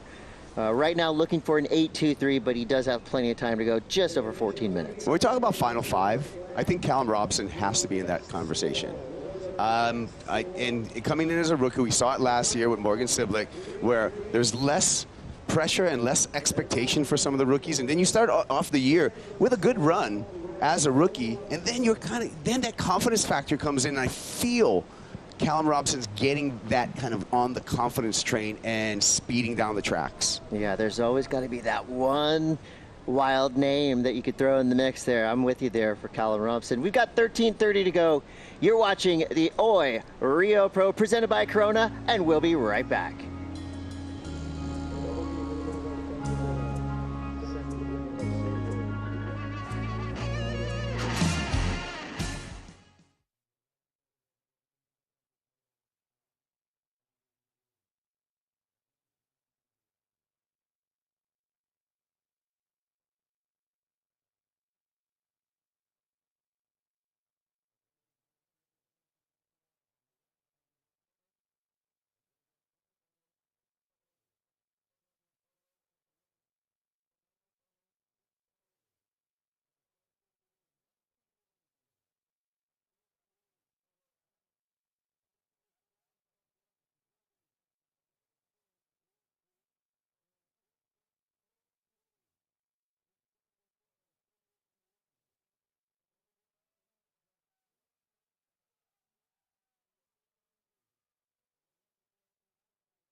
Blue sky, hills, beaches, and forests. Visit Saquarema and fall in love with the city which is naturally beautiful. Saquarema City Hall, hard work and respect. Well, I can honestly say we are all falling in love with Saquarema every time we come. This place is just a stunning venue, not only for a surf event, but just for life in general. So much to do around this area. And I love that Lucas Cianco, aka Chombo, just wanted to tell the whole world, welcome to my hometown. And you could feel the joy and the pride that he has in this area, as he should. This place is just stunning. And so we've got a vacation kind of vibe on the beach, but in the water, all business. As Jackson Baker with a 5.17 and a 4.70 jumps into the lead. Jordy Smith with a pair of two brides, still now in second place with a 5.33 and a 3.83. Callum Robson, his last score comes through a 5.6. So we're starting to see this heat develop into a kind of a tight matchup here. Every surfer still well within reach of that lead spot. Jordy Smith does have priority. This was during the break. Jackson Baker. Off the bottom, big carve off the top for Baker.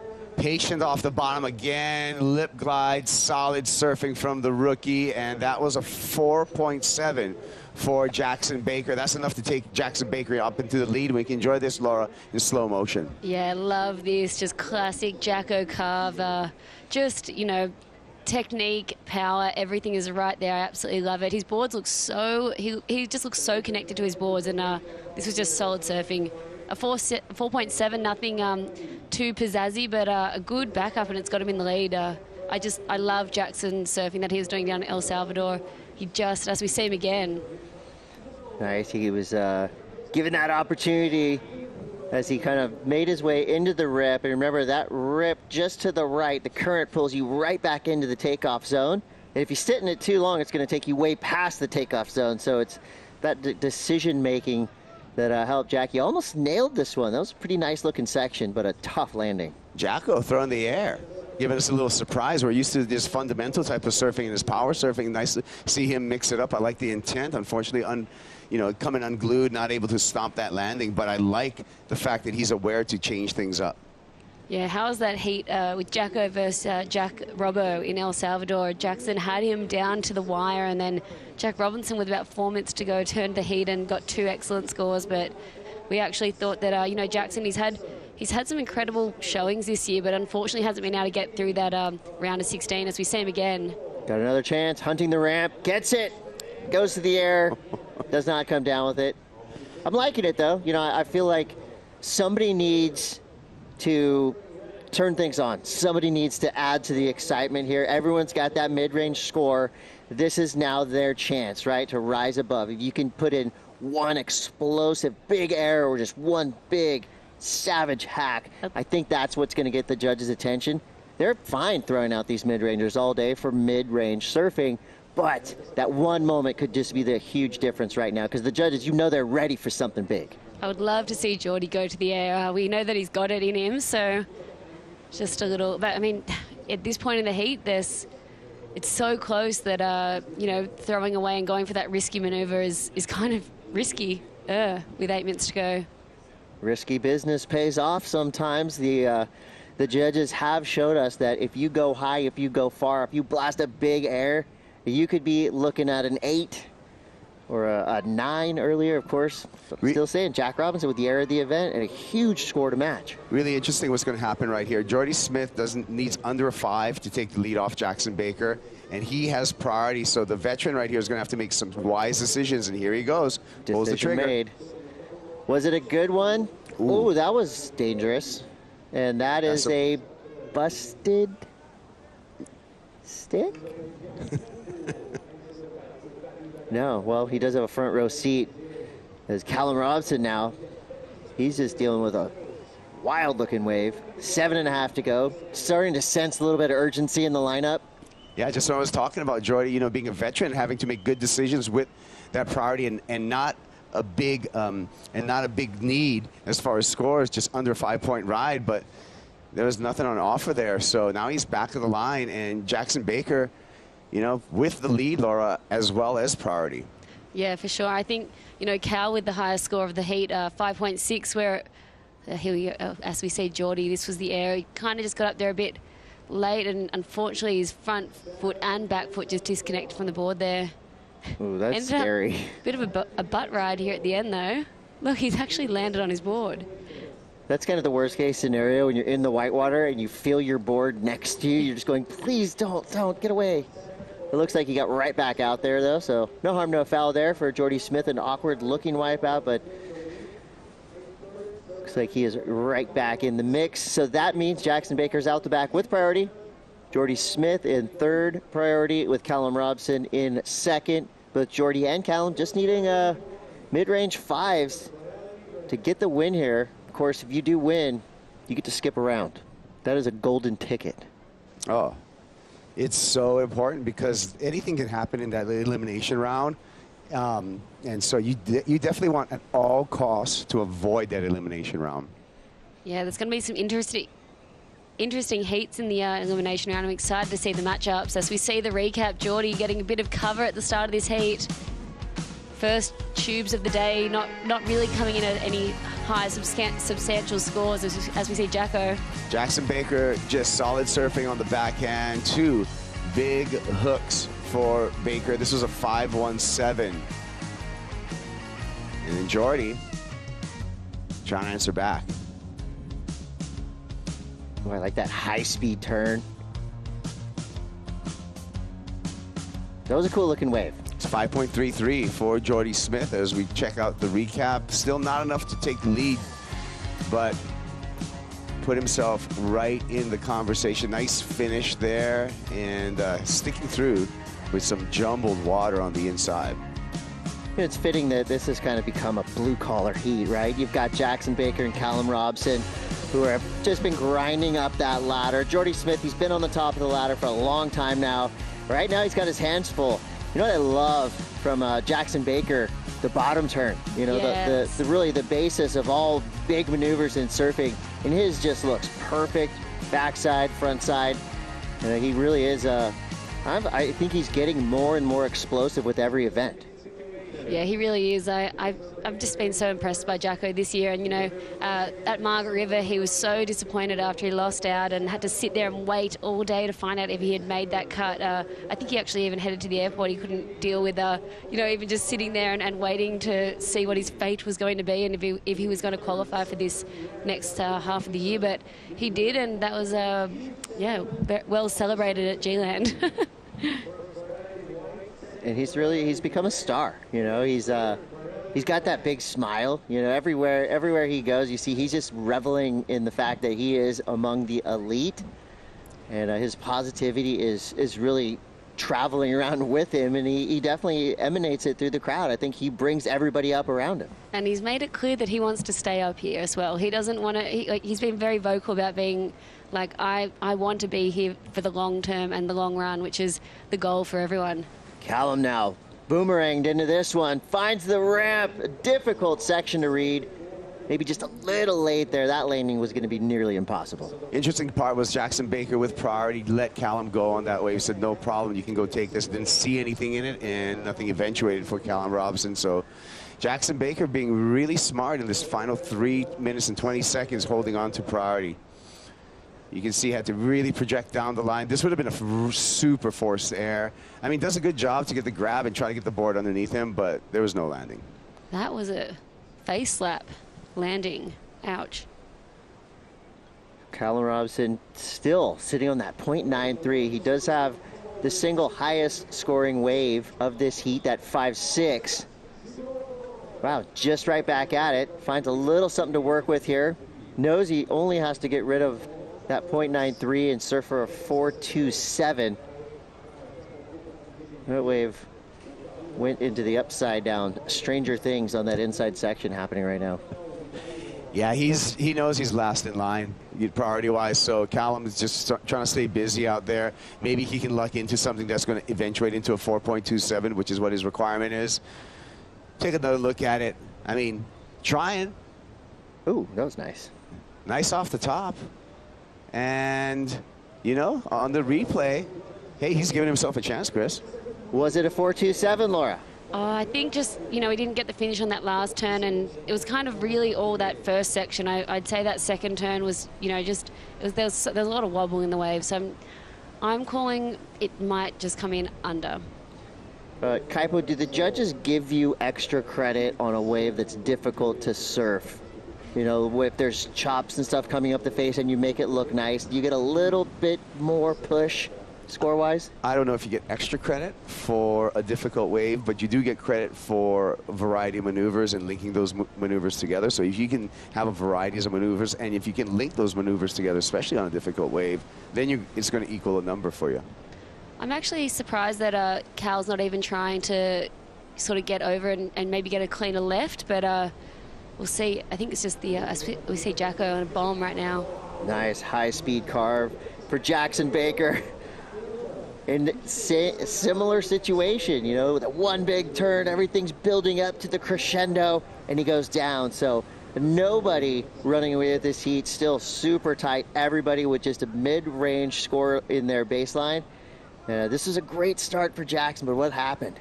Yeah, he just hit this and it just pushed right back at him and sent him down.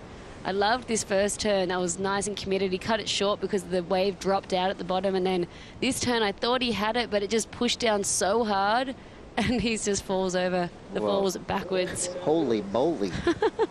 That was wild. We used to play a game when we were kids called the Hit Anything game. No matter what wave you take off, you got to hit it. Wow. That looks like what Jackson was playing right there. It's a dangerous game. Well, it was 2 foot, okay. So it wasn't that big of a deal. 26 seconds left. Can Jackson Baker hang on and take out Callum Robson and Jordy Smith? He's looking around. He doesn't see any potential coming through.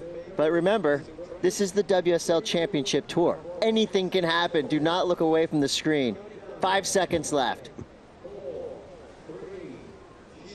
And now Jackson Baker can breathe. The roommates got the work done. Connor O'Leary comes through his heat with a victory, and Jackson Baker is also going to be celebrating this evening, skipping that elimination round. Well, back-to-back upsets there. We saw Gabriel Medina in third place, and now we see Jordy Smith in third place. More action to come. You're watching the Oi Rio Pro presented by Corona. Coming up next, big-time heat action in the lineup.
Welcome back to the Oi Rio Pro presented by Corona. We've got a little history in the making right now. We've got Miguel Pupo, Caio Ibelli, and Jadson Andre. Now the big story, of course, surrounding Jadson Andre, which we will reveal very shortly. Chris Cote here with Kaipo Guerrero and Laura Aniver. We've got 35 minutes on the clock. 3 Brazilian superstars in this heat. This will be the last heat of the day. But it will be definitely not the least. All 3 of these surfers fighting for a potential finish in the Rip Curl WSL Finals. As you look out into the lineup, you've got Miguel Pupo in red, Caio Ibelli in black, and Jadson Andre in the white jersey. As they find themselves in the lineup. That last heat was about as tight as it gets. Every surfer sitting on a mid-range 5, hunting for that backup score. At the end of it, it was Jackson Baker. And you look at the scoreline there, 967, 937, 916. That's the tightest heat of the day so far. Jackson Baker does get the edge. Callum Robson in second, Jordy Smith down in third. And into the elimination round. That is scary. What a heat to end the day, day one here. All the Brazilians, the crowd is still absolutely vibing out there. Well, you might see a little something different about Jadson Andre's jersey. He's got a 100 on his back, and as soon as he stands up, that's it right there. History. Jadson Andre has now surfed in 100 events. Wow. 100 100 events. championship tour events. Now remember, on his way to keep on all those 100 championship tour events were a lot of QS events too, because he's requalified through Challenger Series and QS Series, QS Series a number of times to keep his spot on the championship tour. So what an impressive career, and Jaddy Baby's not over yet. We're talking Slater numbers here. 100 events surf. So this is his first wave in his 100th event. Quick snap there. You know, nobody epitomizes the never give up attitude like Jadson Andre. I mean, even down to the last second of every heat, he's still giving it his all. I mean, you just remember this year, he had to perform at Western Australia and Margaret River to survive that mid-season cut. And he was able to do that. Again, another clutch performance by Jadson Andre. And I almost think, Laura, that he's actually continues to evolve and he continues to get better. He really does. I think, you know, yeah, it's his attitude. It's his, you know, he's been on tour for so long, 100 events. He's got so much experience and he knows just how to fight back. As we see Caio Ibelli up and riding. Another veteran in the game. He's definitely up there in double digits in terms of events surfed. Probably 60 or 70. I mean, we've been hearing the name Caio Ibelli for ages now. He was a World Junior champion. He's had great results. This year, he seems to have kicked it into a different gear. You know, he had a couple things happen up and down, off tour, on tour, and I think he's really relishing in his experience right now, sitting at 11th place in the world. He got 3rd at Pipeline and 3rd at Sunset. So heck of a start for the year for Caio Ibelli. Yeah, he had a great Hawaiian leg, didn't he? So does that mean it was almost 100 events ago that Jadson came out of the gates flying and beat Kelly down here at in the event in Brazil? I believe so. That's a great memory. That was his, That's 100 events. Well, that was his only championship tour victory, and it did happen here in Brazil on homeland against Kelly Slater. And that's really what kicked off his career and actually got Jadson, you know, on the radar of professional surfing. Remember at that time, that big air reverse that Jadson Andre introduced and was one of the first guys to really do it consistently in a jersey. And he wowed the world, remember, at that time. He wowed the world. And he's got that on his ankle now, that tattoo of him doing that air. Wow. Jadson Andre and Kirk Flintoff, I would say, two of the surfers that brought that in. And Jadson's still using it to awesome effect. 29 minutes to go. Jadson Andre in the lead for now as our surfers get themselves back out of the takeoff zone. Let's go down to Louisa Florence standing by with Jackson Baker. Jacko, what a heat. It was super tight. How did it feel for you? Yeah, those ones are scary, but you expect nothing less in the first round. It's changing every heat out there, and I mean, you don't think in round one you're going to win with under 10 points, but sometimes you just got to grind them out. And yeah, I felt like my surfing was good. I just didn't get on it any better waves. So, I mean, a 5 and a 4 and completing and staying on my feet and getting the heat win, job done for round one. You were just telling me how amazing it is to be in Brazil for you. First time. Yeah, first time to Brazil. Only ended up getting here yesterday morning, but I mean, not the best preparation, but I mean, you get those ones and I'm just enjoying my time here. The place is beautiful. We're staying up the road in a beautiful spot on the beach, and it's incredible. And the fans are amazing. They even just yesterday we went for a swim and I didn't even have any stickers on my board. I didn't even have a board, and people knew who you were, trying to get photos. And yeah, it's something I've never really experienced before. So yeah, Brazil definitely have some of the best fans, and it's cool being an Australian, being one of their favourite surfers. That's pretty cool. Amazing. Let's talk about this pink lady here. Yeah, I'm still running the pink boards this year, and yeah, I will continue to. It's nice just to have that familiar feeling. It's a colour that I really believe a lot in with breast cancer, with losing my mum. So yeah, to have her out there with me all the time, and yeah, there's something about it. Once they're pink, they're magic. So I ended up picking this one up, hadn't even surfed it this trip, and yeah, that's how much trust I have in Channel Islands. I'm riding a Oi Pro 6.0 round tail. I went at 2 inches up, and yeah, it seemed to work, so I'm stoked. It's working. It's definitely working. Congratulations. I hope to see you back here. Thank you very much. See you soon. Thank you. Have a good day. A lovable fixture on the championship tour, and safe to say, the best mustache of the entire No one field. could mistake that mustache, Jacko. No wonder everyone could spot him out of the Yeah, he's not hard to recognize. But, you know, his positivity oozes right there. And I love the message there. The pink board, you know, representing breast cancer and, you know, sadly losing his mom. And I love that he just says, she's always out there with me. Yeah. You know, he is just such a likable surfer. You can't help but cheer for him in every heat he surfs. And also talking about, you know, a lot of the athletes couldn't change their flights from El Salvador, so most of them getting in yesterday. I know Steph Gilmore arrived yesterday. We were all on the same flight as Connor and Cal and Jacko. Yeah. Well, Jacko got the exit row, so he had a little bit of an advantage in that packed flight. So, but yeah, everyone got here first thing yesterday morning, and here we are, stop number 8 on Championship Tour. We're into it. No time to sleep. 26:10 to go as it stands for now. A low-scoring affair with Jadson Andre, just getting a 2-1-7. And we can keep talking about this incredible achievement that Jadson Andre has just done for us. 100th career championship tour event. I mean, he has surfed through the Kelly Slater era, the Andy Irons era, the John, the Medina era. He's surfed against everybody. I mean, he's got to write a book. He has to write a biography of his life on tour. That will be epic. And he's still got time, of course. Still on it, still fighting. Meanwhile, Kaiwi Belly. A couple of replays there with a couple of good rides. And Kaiwi Belly, as we check out this replay, just really smart. Got the combination of a little head dip and then the lip glide. Here we go. This is Jadson on the replay.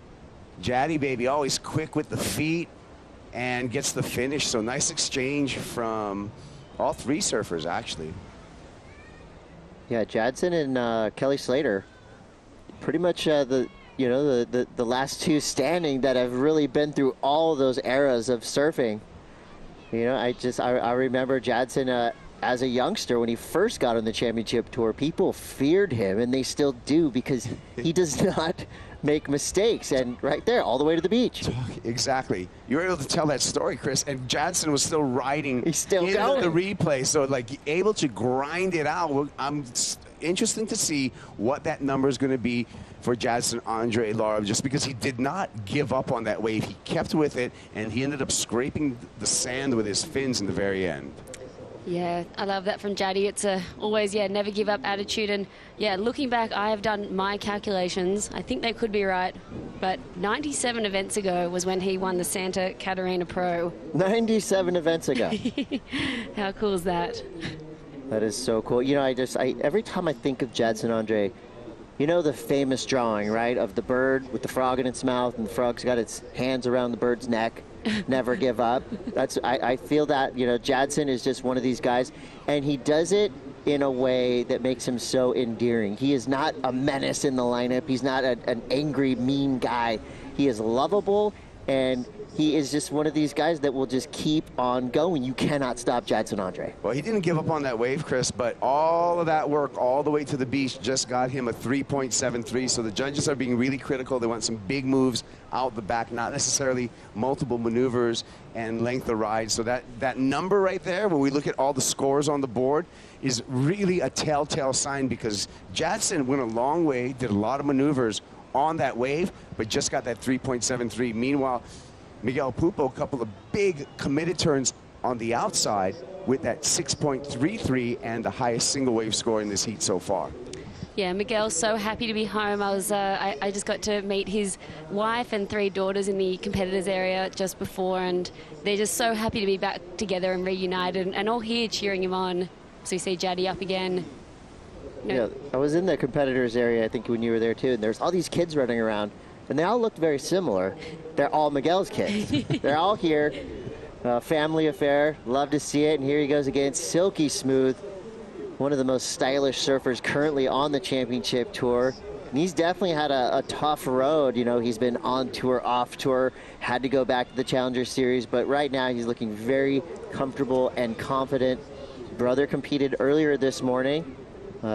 As it stands, Miguel Pupo sitting at 10th in the world, so one of his highest positions in his competitive history. Best year so far for Miguel Pupo after a decade on tour. Now, why is that? In 2022. It's because of surfing like this, and it's because of that big start on the Hawaiian leg, but just rock solid right there. You see again, Miguel Pupo committing to big high-risk maneuvers on the outside, and so he's already got that 6.33. Chris, he's got a backup right there. In that last heat, we saw every surfer with a 9-point-something. In this heat, we're already seeing Miguel Pupo start to differentiate himself from the field. Caio has a 5.27, so one decent number. Jadson, he's been doing a lot of work. He's already ridden 4 waves, nothing of note yet. 3.73 to 2.17. I don't think that a 3.73 is going to be a score that he'll keep for the next 21 minutes. If we know anything about Jadson, hopefully we'll get to see him go to the air. Super dynamic. And he's got that frontside air 360 or frontside air reverse on lock. So given the opportunity, we will see Jadson's fins. But this is, on paper, super tight matchup. You know, all these surfers have been doing this for a long time, so there will not be a lot of mistakes made in this heat. As we see your surfer in black, Caio Belli. Big snap there to start. A lot of work done in a small space right there.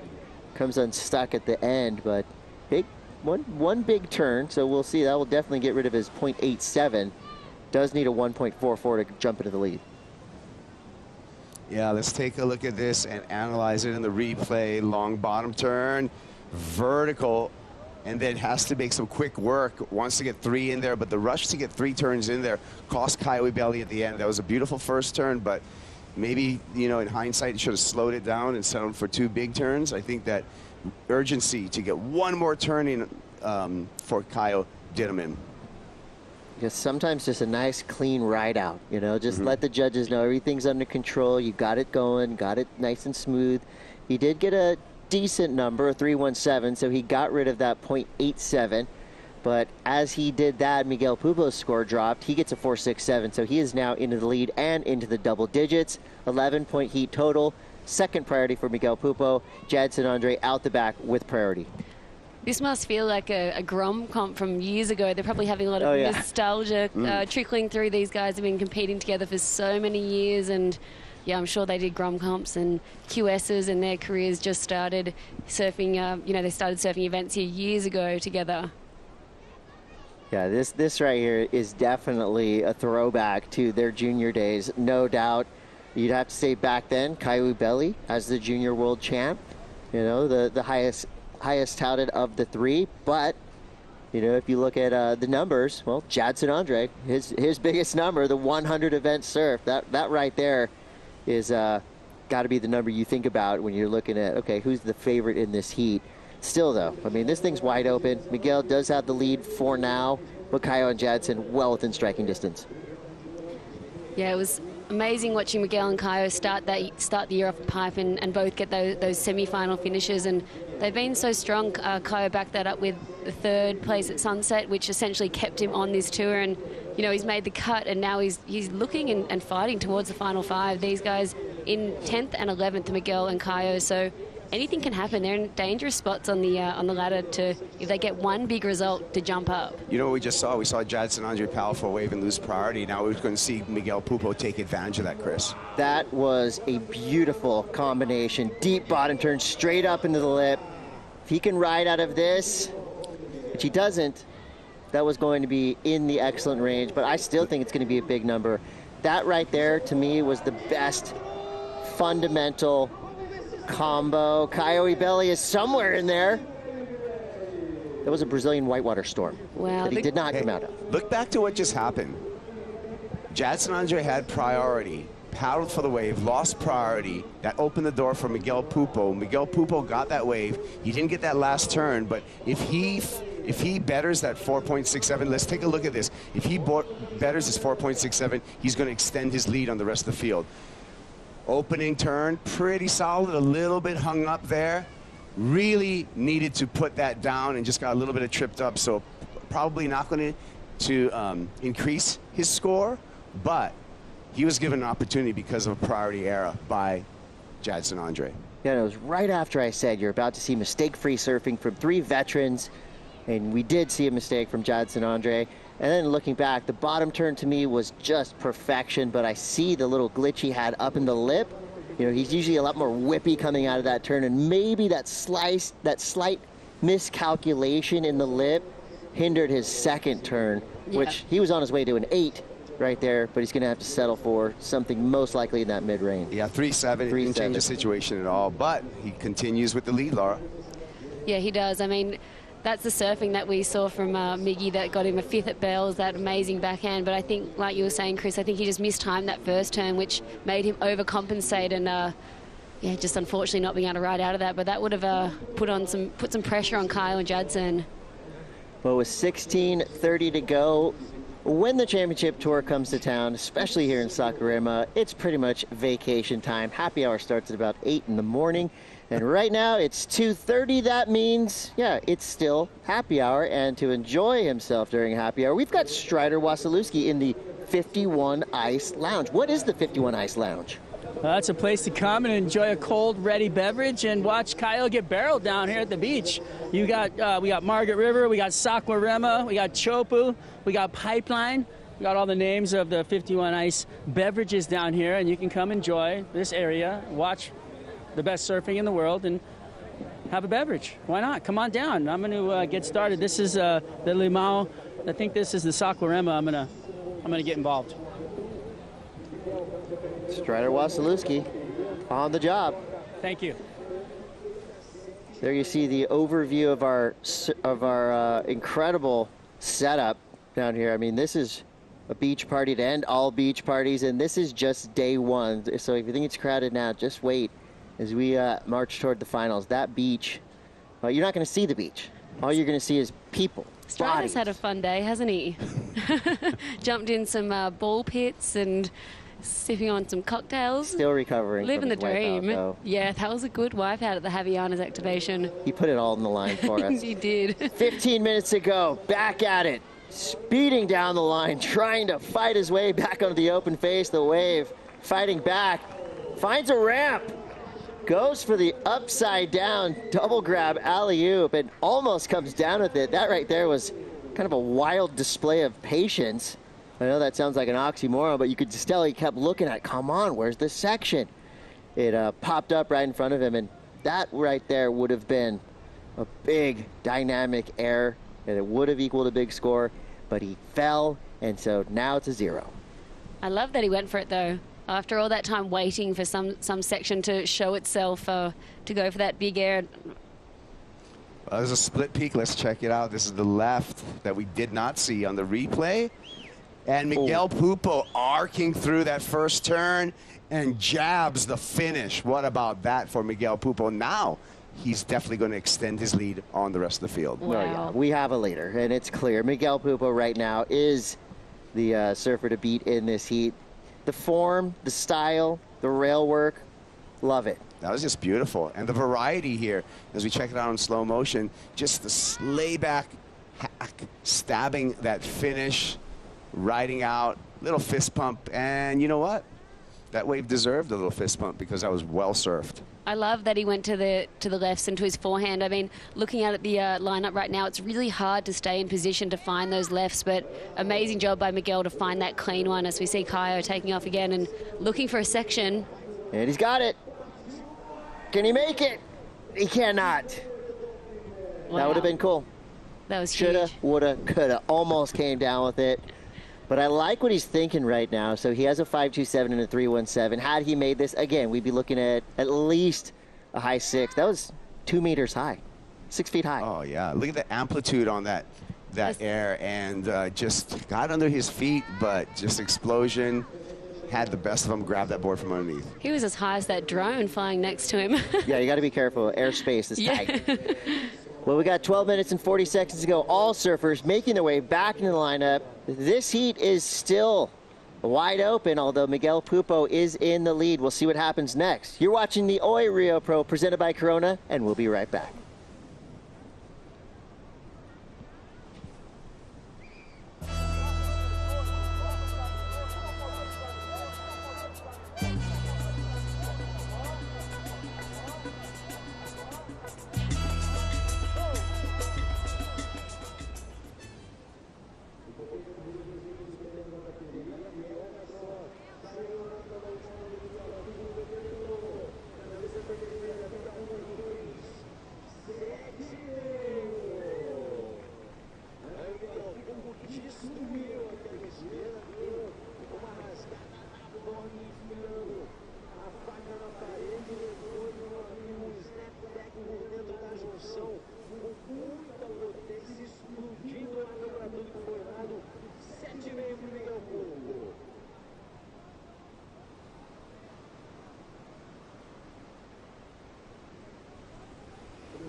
Still feeling like I'm a whole person without needing to win is a really important human experience.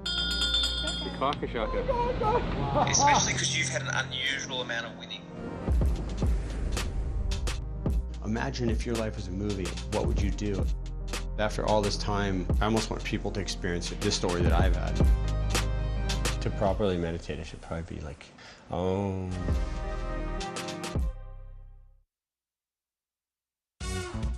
The more Kelly Slater we get, the better. Lost Tapes presented by Outerknown, an 11-part series all about the GOAT, Kelly Slater.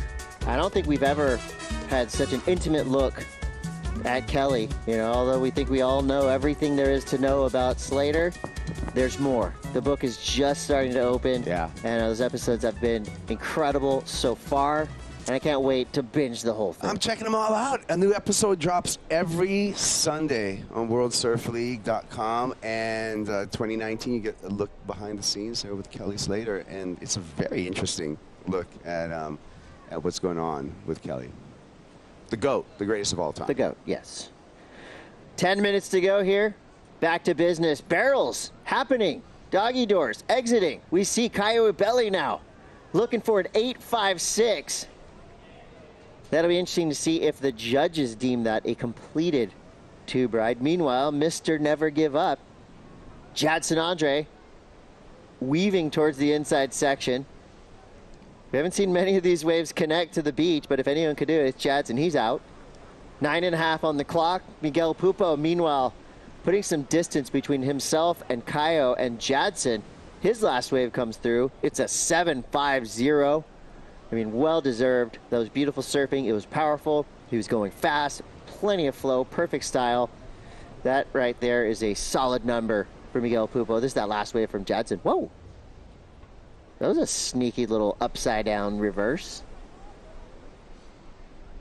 And you can see after that maneuver with Jadson Andre, he got the maneuver out the back. Right now, he's not trying to milk the wave. He's already calling for the ski for the pickup. So he says, taxi. I'm going to bring it in a little bit further. I'm going to hop on the back, and I'm going to try to get the ski. But check this out. This is almost like more of a nose pick type of reverse club sandwich-ish kind of deal, but with a little pop to it, Chris. I remember he did that 87 events ago. He started doing those. 97. Yeah. So we are celebrating Jadson Andre's 100th championship tour event. That jersey he's wearing, specially made for this event. He's got 100 on his back. Kelly Slater's probably watching going, hey, where's my 100 jersey? That one was printed a long time 5 years ago for Kelly Slater. Hey, we miss you, Kelly. Hopefully we'll see him at the next stop number 9, when the tour moves on to Jeffreys Bay. Yeah, this is such a big moment for Jadson. He was talking about it in El Salvador, just saying, telling me that this was his 100th event, and he was going to throw a party, I think, too. Great reason to. And this is a great place to do that. Saquarema is a surf town. Centurion celebration. Yeah, you go up and down the boardwalk here on the main street, and it's all surf. You know, this is definitely, as we saw Chumbo earlier, you know, his excitement levels through the roof. All his friends and family from all over the world are here, and a lot of fans from Rio, which is just about an hour or two down the road. And of course, this whole coastline, you look at it from you know, the bird's eye view, and you just see dots and lines and long stretches of beach. So there really is something for every type of surfer around here. And right here behind us on this beach, we've got 2 primetime locations. Generally speaking, the wave they're surfing right now is usually a left, and then up the beach you've got a right wedge. But I do like that it's all switched up and kind of keeping our surfers on their toes. They're forced to adapt to the conditions given to them. And Jackson Baker said it. It's changing with every single heat today. Yeah, it really is, and so that's why the surfers are sitting there with their coaches and mapping out exactly what's happening out there and what's going to happen with the tide, and trying to work out exactly what to anticipate every heat and how it could change. Well, it looks like Miguel Pupo has unlocked that puzzle this afternoon. 7.5633 for Pupo. He's been really dominant in this heat, and he's so dominant that you can see the numbers on your screen. Jadson Andre needs 2 scores at the moment, and Caio needs an excellent single score to take that lead off of Miguel Pupo. I know what it is. It's dad power. He's got 3 kids. Girl dad power. That would exactly, girl dad power. Yeah. He's cracked the code. Miguel Pupo having his best year ever, currently 10th in the world. Caio Billy right there behind him in 11th. Both of these surfers with nearly matching stats. You've got Miguel Pupo with a 3rd at Pipeline and a 5th at Bells. Caio, a 3rd at Pipe and a 3rd at Sunset. Jadson, he got a 5th at G-Land, so that was his best result, and it was just behind us, so hopefully he can tap into that momentum a little bit. Right now he's in a combination spot, but we know who Jadson Andre is, and he will never stop. Right there was a big air. That's just something for the fans. They like to see it. No matter where you are in the world, a big flyaway will get some whistles and cheers from the beach. Early 70s, that flyaway kickout would have made a section inside one of the all-time movies right there. Oh, yeah. in your movie section, but not so much these days, just trying to get out of trouble there, Jadson Andre. The clock ticks down, though, so it's looking like Jadson may be destined for the elimination round. Just because of time management, Chris, I don't really think he's going to have the time to catch those 2 waves to equal a 13.83. Caio Billy may have an opportunity, Chris, but he's under the priority of Miguel Pupo, who has a big lead. You know, I think for Jadson, he likes the elimination rounds. He thrives with his back against the wall. You know, he tends to be the guy that really stands up and takes charge when he's in a spot of danger, right? We've seen him at Sunset Beach a million times trying to re-qualify for the championship tour.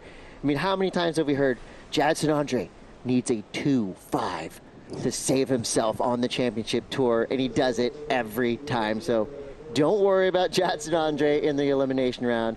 We know what he's made of. It's pure grit, and we will continue the 100th championship tour event celebration for Jadson. with 4 minutes and 15 seconds to go. Miguel Pupo has taken charge of this heat. Yeah, it's been all Miggy in this heat with that type of solid surfing and a great pace going on with Miguel Pupo. Howie Belly, you found the combination on this one.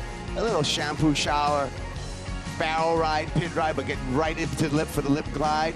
Belly, that was his best wave. That was a 5.27 for Coyote Belly to put his name in the game. But really, Laura, it was this wave right here that sealed the deal for Miguel Pupo. Yes, this classic Saquarema left and Miguel just doing some work. We saw the variety, this amazing back, this slash that he's done to finish that off, and 7.5 there for Miguel. And doing it with so much style. I watch him surf, I see shades of, classic Goofy Foots, Rizal Tanjong, Rob Machado. You see it, his arms. I mean, as a Goofy Foot, wow, I would love to surf like Miguel Pupo. I think you're doing great just surfing like Chris Koch did, Chris. 3 minutes. What do we think? I think Miguel's got this one locked up. But, of course, anything's possible. I think for Kayo and Jadson, they're going to kind of have to go back to the drawing board.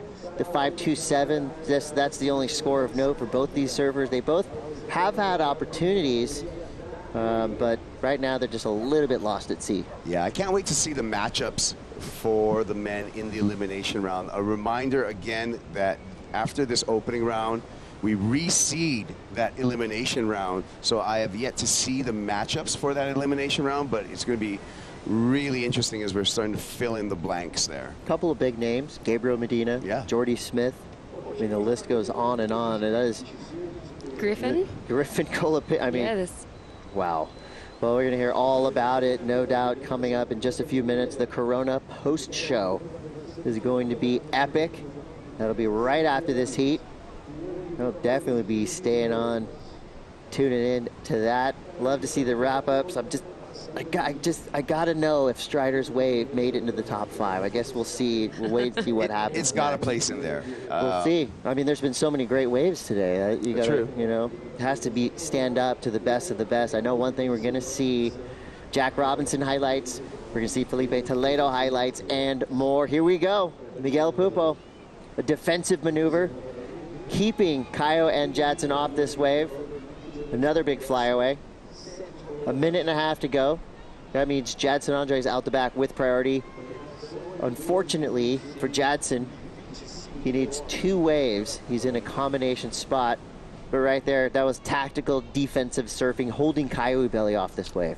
High heat IQ right there from Miguel Pupo. And now he's just got to get that clock to fast forward so that he can just speed his way to the Hooter and just know that he's going to move on into the round of 16. Well, with a minute left, Miguel Pupo didn't make it look too hard, did he? He was just solid and steady throughout. He went right, some good combos on the right, some really nice combos on the left. Just pure fundamental surfing and making it look so silky smooth. Yeah, Miguel was really in rhythm. It was good to see. Had a tough loss down in El Salvador and was just so excited to get home to see his family. And yeah, this is a fresh start here at the Oi Rio Pro, and what a way to kick it off. 28 seconds left. Coyote Belly does have priority. Here goes Jadson. Of course. Have you ever seen him slump his shoulders and, kind of give up halfway through, even when he's in a combo spot? No. Still fighting. He's going to ride this one all the way to the sand. He'll break his fins out of his board if he has to. Still going. That's why you got to love Jadson Andre. Literally, right at the beginning of the heat, we said he will surf until the last second, and he did it right there. His 100th career championship tour event, and he's just getting started. Most likely will find himself in the elimination round, but that just means we get to see more Jadson Andre, and that's exactly what we came for. I hope he gets chaired up the beach. Yeah. That'd be fun. Why not? Why not? Well, that's it for opening round Heat 8. Miguel Pupo with a convincing victory. Coyote Belly in second, Jadson in third. We're going to take a quick break, but don't go anywhere. The Corona Post Show's coming up next, and it's going to be awesome. We'll be right back.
Welcome, everyone, to the Corona Post Show here on opening day of competition of the Oi Rio Pro, presented by Corona. Today, we're going to go through all the big highlights of a lot of big wildcard performances here at Saquarema. It's been a long wait to return to Brazil. Last time we were here was 2019 for the championship tour that saw Filipe Toledo and Sally Fitzgibbons end up on top, and they're defending their titles brilliantly. This time, Sally a wild card. Filipe Toledo still #1 in the world. Thanks for being with us here on the Corona Post Show. Joe Turpel, Laura Enever, and Peter Mell. Laura, I know you always loved competing in Brazil throughout your career. How does it feel to be back and really digest the opening day of competition? Yeah, it's so good to be back. I haven't been back to Saquarema since 2017, and I've always had so many amazing memories here in Rio, especially down at Barra, de Tijuca, where the Oi Rio Pro used to be, and yeah, to be back here is amazing. It's been 5 years, so it's just, I've missed the energy, I've missed, you know, just the vibe, the food, everything, really, so. It's really cool looking back on the day, Pete. Wave-wise, we kind of had a little bit of everything from the women first thing in the morning. There was a lot of water moving. Things cleared up for a bit. We saw some barrels, airs, and even some really challenging heats when Medina was out there. It was a demanding day for these surfers. Each heat changed a little bit, so it wasn't like you could just watch the heat before and go, yeah, I got the formula. You had to go out there and play it on the fly, and all of them did very, very well. We saw some great highlights, and you're going to check it out very soon. That's right. Well, the last heat was won by Miguel Pupo. He's standing by with Luisa.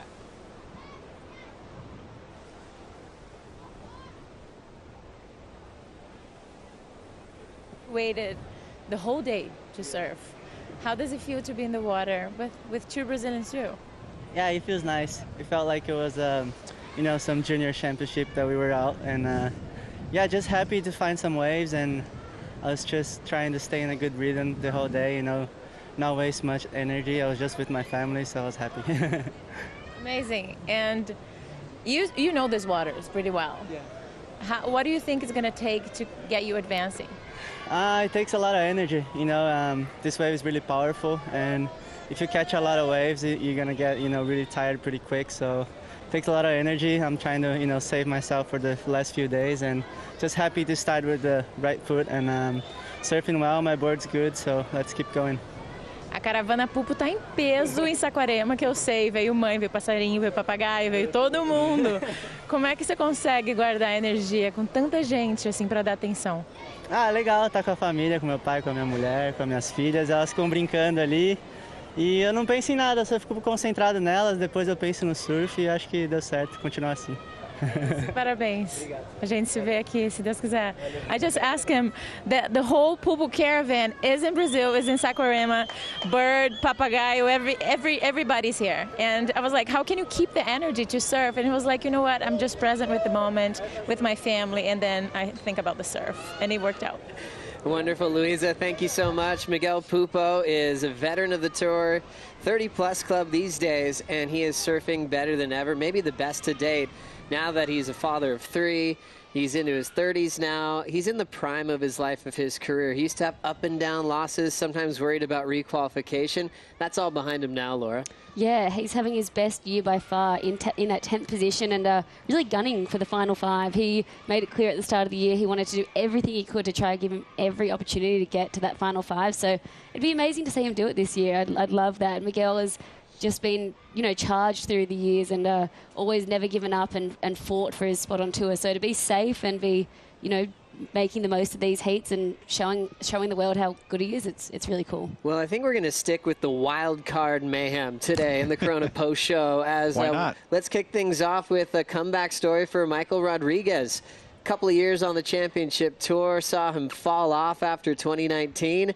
Getting the call up, being the most brilliant surfer in the South American region, and really made that wild card call up really count, especially when he's dealing with Griffin Colapinto fresh off a win in El Salvador, Pete. Yeah, so true. And he was able to probably step away from competition for a little bit, kind of rededicate his life to what he wanted to, and his love and passion, which is just surfing for fun. But now back into competition. We saw his highlights at the Sydney Surf Pro, was one of the surfers to beat there.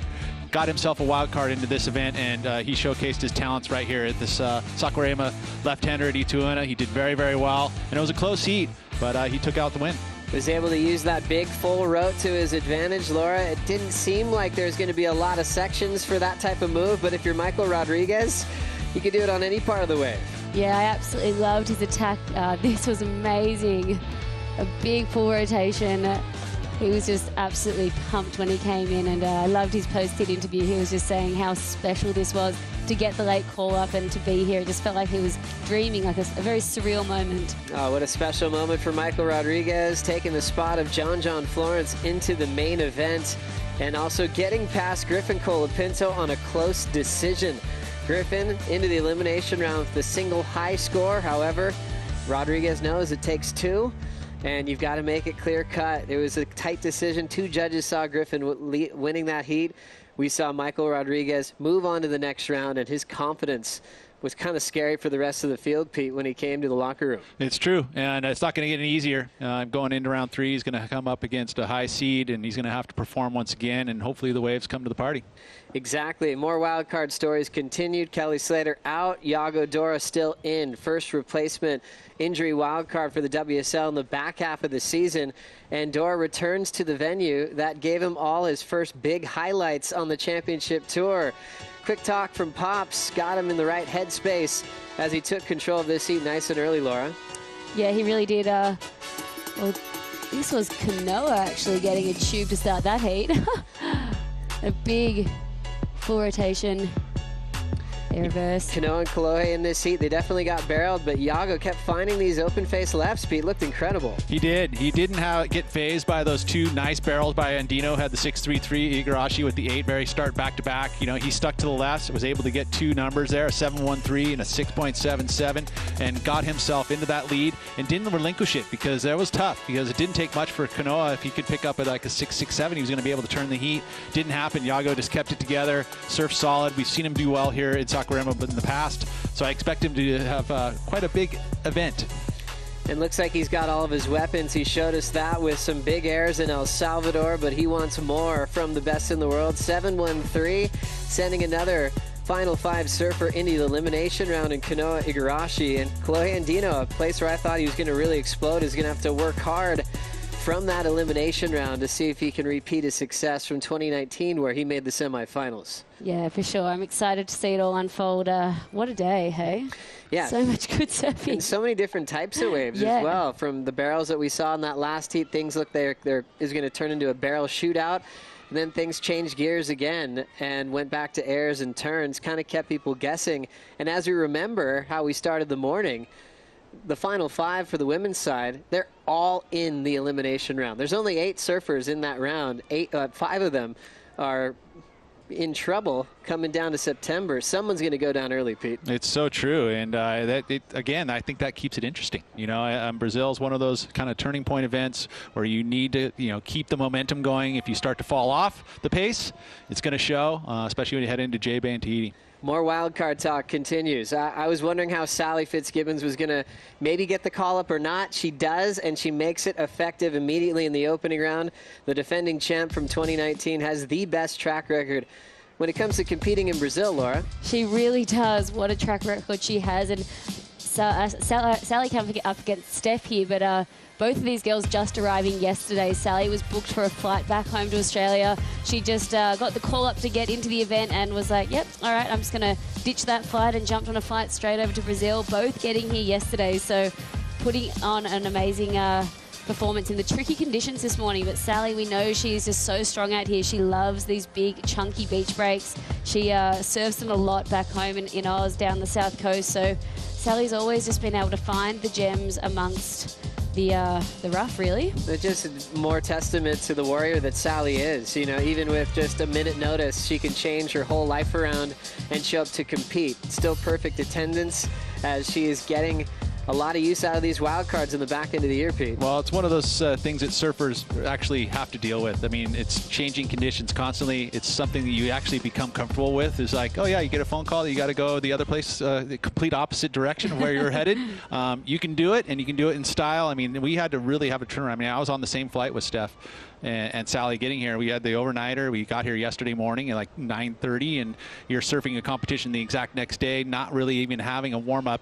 The warm-up that you did get was in 2-foot surf, and here we are in 6-foot surf. So it's not going to be easy. And you know what? Sally was able to persevere. Good job. It's definitely a topic we mention here and there, but it's a big one, especially with 3 back-to-back events. No time to really go home. Dealing with jet lag in different time zones, but still trying to compete at 100%. Laura, I know you know what that's like. How's everyone doing with it this event? Yeah, I think this was the tightest travel dates. I think a lot of people couldn't change their tickets as well. So, you know, some of the crew getting to finishing up in El Salvador early, they got home to Brazil. A lot of the Brazilians did, and then you know everyone else kind of just hanging in El Salvador surfing and not being able to change. But yeah, you have to adapt. You have to just, you know, you have no choice. Yeah. You got to wake up. You got to do it. And you also have to figure out how, you know, you find tricks of the trade, right? There's ways to get through that jet lag, you know, and you figure out little ways to get the energy up when you need to get it up for that 35 minutes. Well, we had a couple of surfers do that today when we start thinking about the 51 ice wave of the day. Well, it's a tie. We could have 2 winners of the exact same score, both going above the lip. It happens to be number 1 and 2 in the world taking the 51 ice waves of the day. Big straight air for the man from West Oz, Jack Robinson, on his version of an 8.17, Laura. I love that this was a tie. How fun. And this was a huge straight air from Jack Robinson. I do not know how he pushed through that whitewash. You know, we see a lot of guys have their boards break in those reverby moments, but what a huge straight air from Jack. And number 1 in the world, Filipe, happy to be back in Brazil on home turf. He goes for this huge full rotation. Absolutely amazing. Lands in the flat, his first wave here to open up his Oi Rio Pro campaign. It was interesting. You had Jack going on his first wave, punting on his first maneuver. This guy watched exactly that happen. First thing he does, goes out there and does a big rotation. Same score, 51 ice, waves of the day. I love that. And maybe my favorite straight air of the season. You know, we're starting to think about our best moves we've had all year. You know, from Griffin's rotation in Portugal. You know, we had Iago's backside inverted punt at El Salvador, but a nice, clean, lofty straight air. That had so much height for Jack Robinson today. Yeah, that was such a cool air to watch. I think as well, like we just saw, you know, a lot of the crew were having hard times finding those sections, but then Jack and Filipe back-to-back heats just went out and just put on the air show. It was really cool to watch, and Jack did another huge air after that. He just came unstuck, but I think we'll see more of that from the men tomorrow in this elimination do-or-die heat. That's right, flexing their spots at the top 2 positions in the world. Pete, we almost got into some elimination round heats this afternoon. Called off. Let's bring up the Surfline forecast. What are we expecting for tomorrow? Well, it's going to be a little decline, but I think we'll still see some surf. So it'll be interesting what the call will be, because when we wake up in the morning, tide's kind of on the lower end. There's going to be some waves. It's going to be kind of clean. So I feel like we could get some heats, maybe some elimination round. I know that the women and the men both going to need a little bit of rest. So if we have that day off and we're kind of worried about trying to run heats, ultimately I think we're going to maybe take a day off. But we'll see, because we'll be down here in the morning. As you look, there's lots of swell coming. You know, Saturday, Sunday, Monday, it's going to be pumping.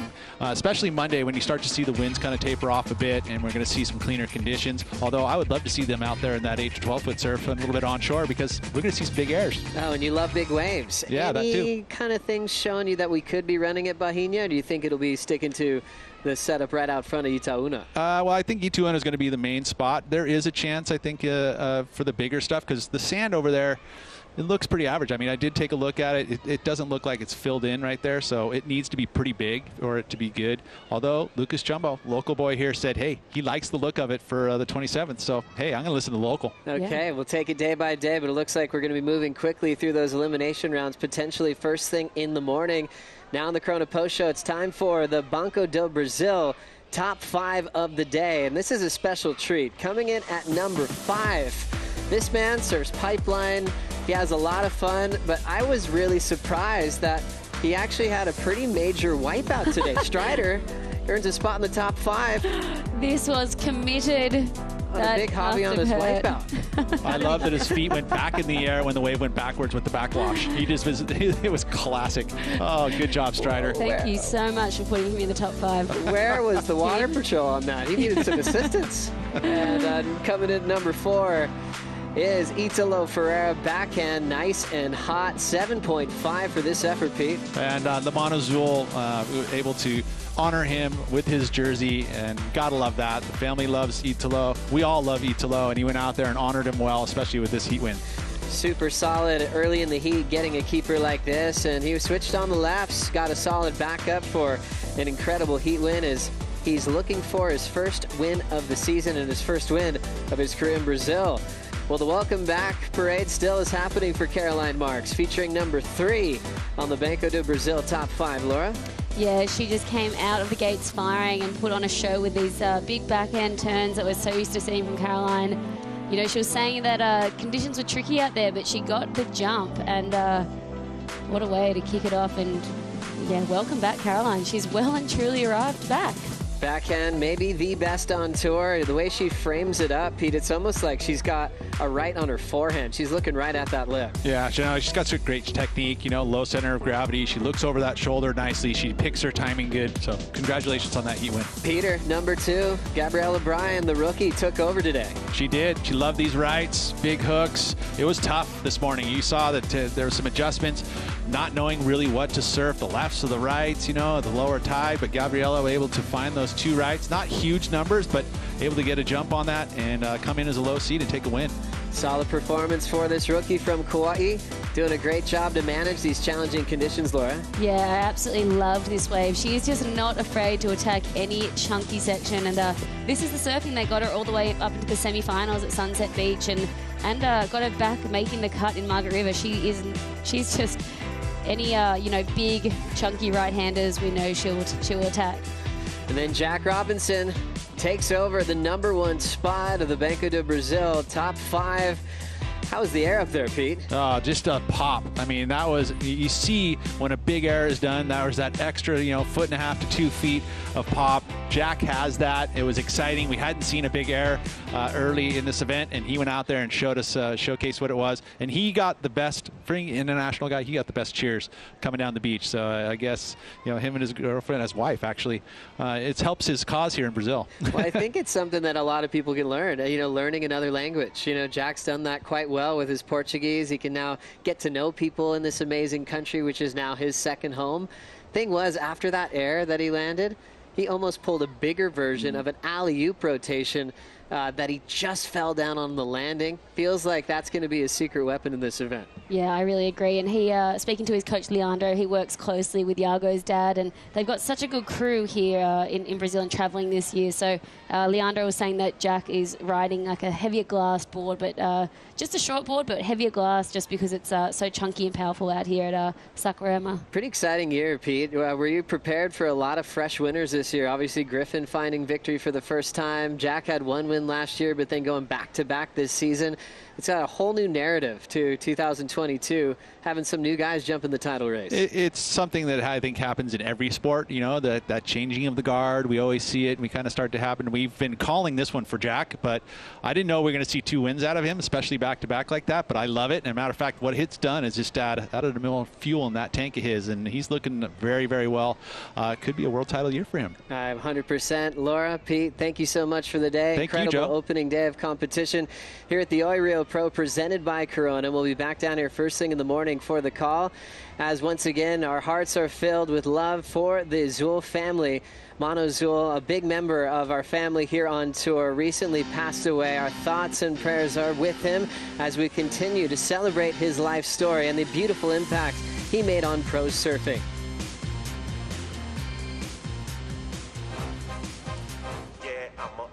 So good to be in Saquarema. So great to be back in the amazing country of Brazil. Tatiana going left, and we'll see her first number come in, and it's going to be a pretty good one. Caroline Marks answering back. Quick snap there. Could have a bonus section. Kind of like a wild ride out there. Backside snap there for Sally Fitz. Time for the opening round for the men. Starting things off on the right, Italo Ferreira snap right off the lip. Best finish for sure, and we have the best fans. Jack Robinson takes to the sky. And falling from the clouds, Jack Robinson with a massive frontside air. I don't know, maybe Charles DeBron, Cabello, I don't know. Right off the buzzer, Felipe Toledo. This copyrighted event broadcast is produced by the World Surf League for broadcast around the world and may not be retransmitted, reproduced, rebroadcast, or otherwise distributed or used in any form without the written consent of the World Surf League.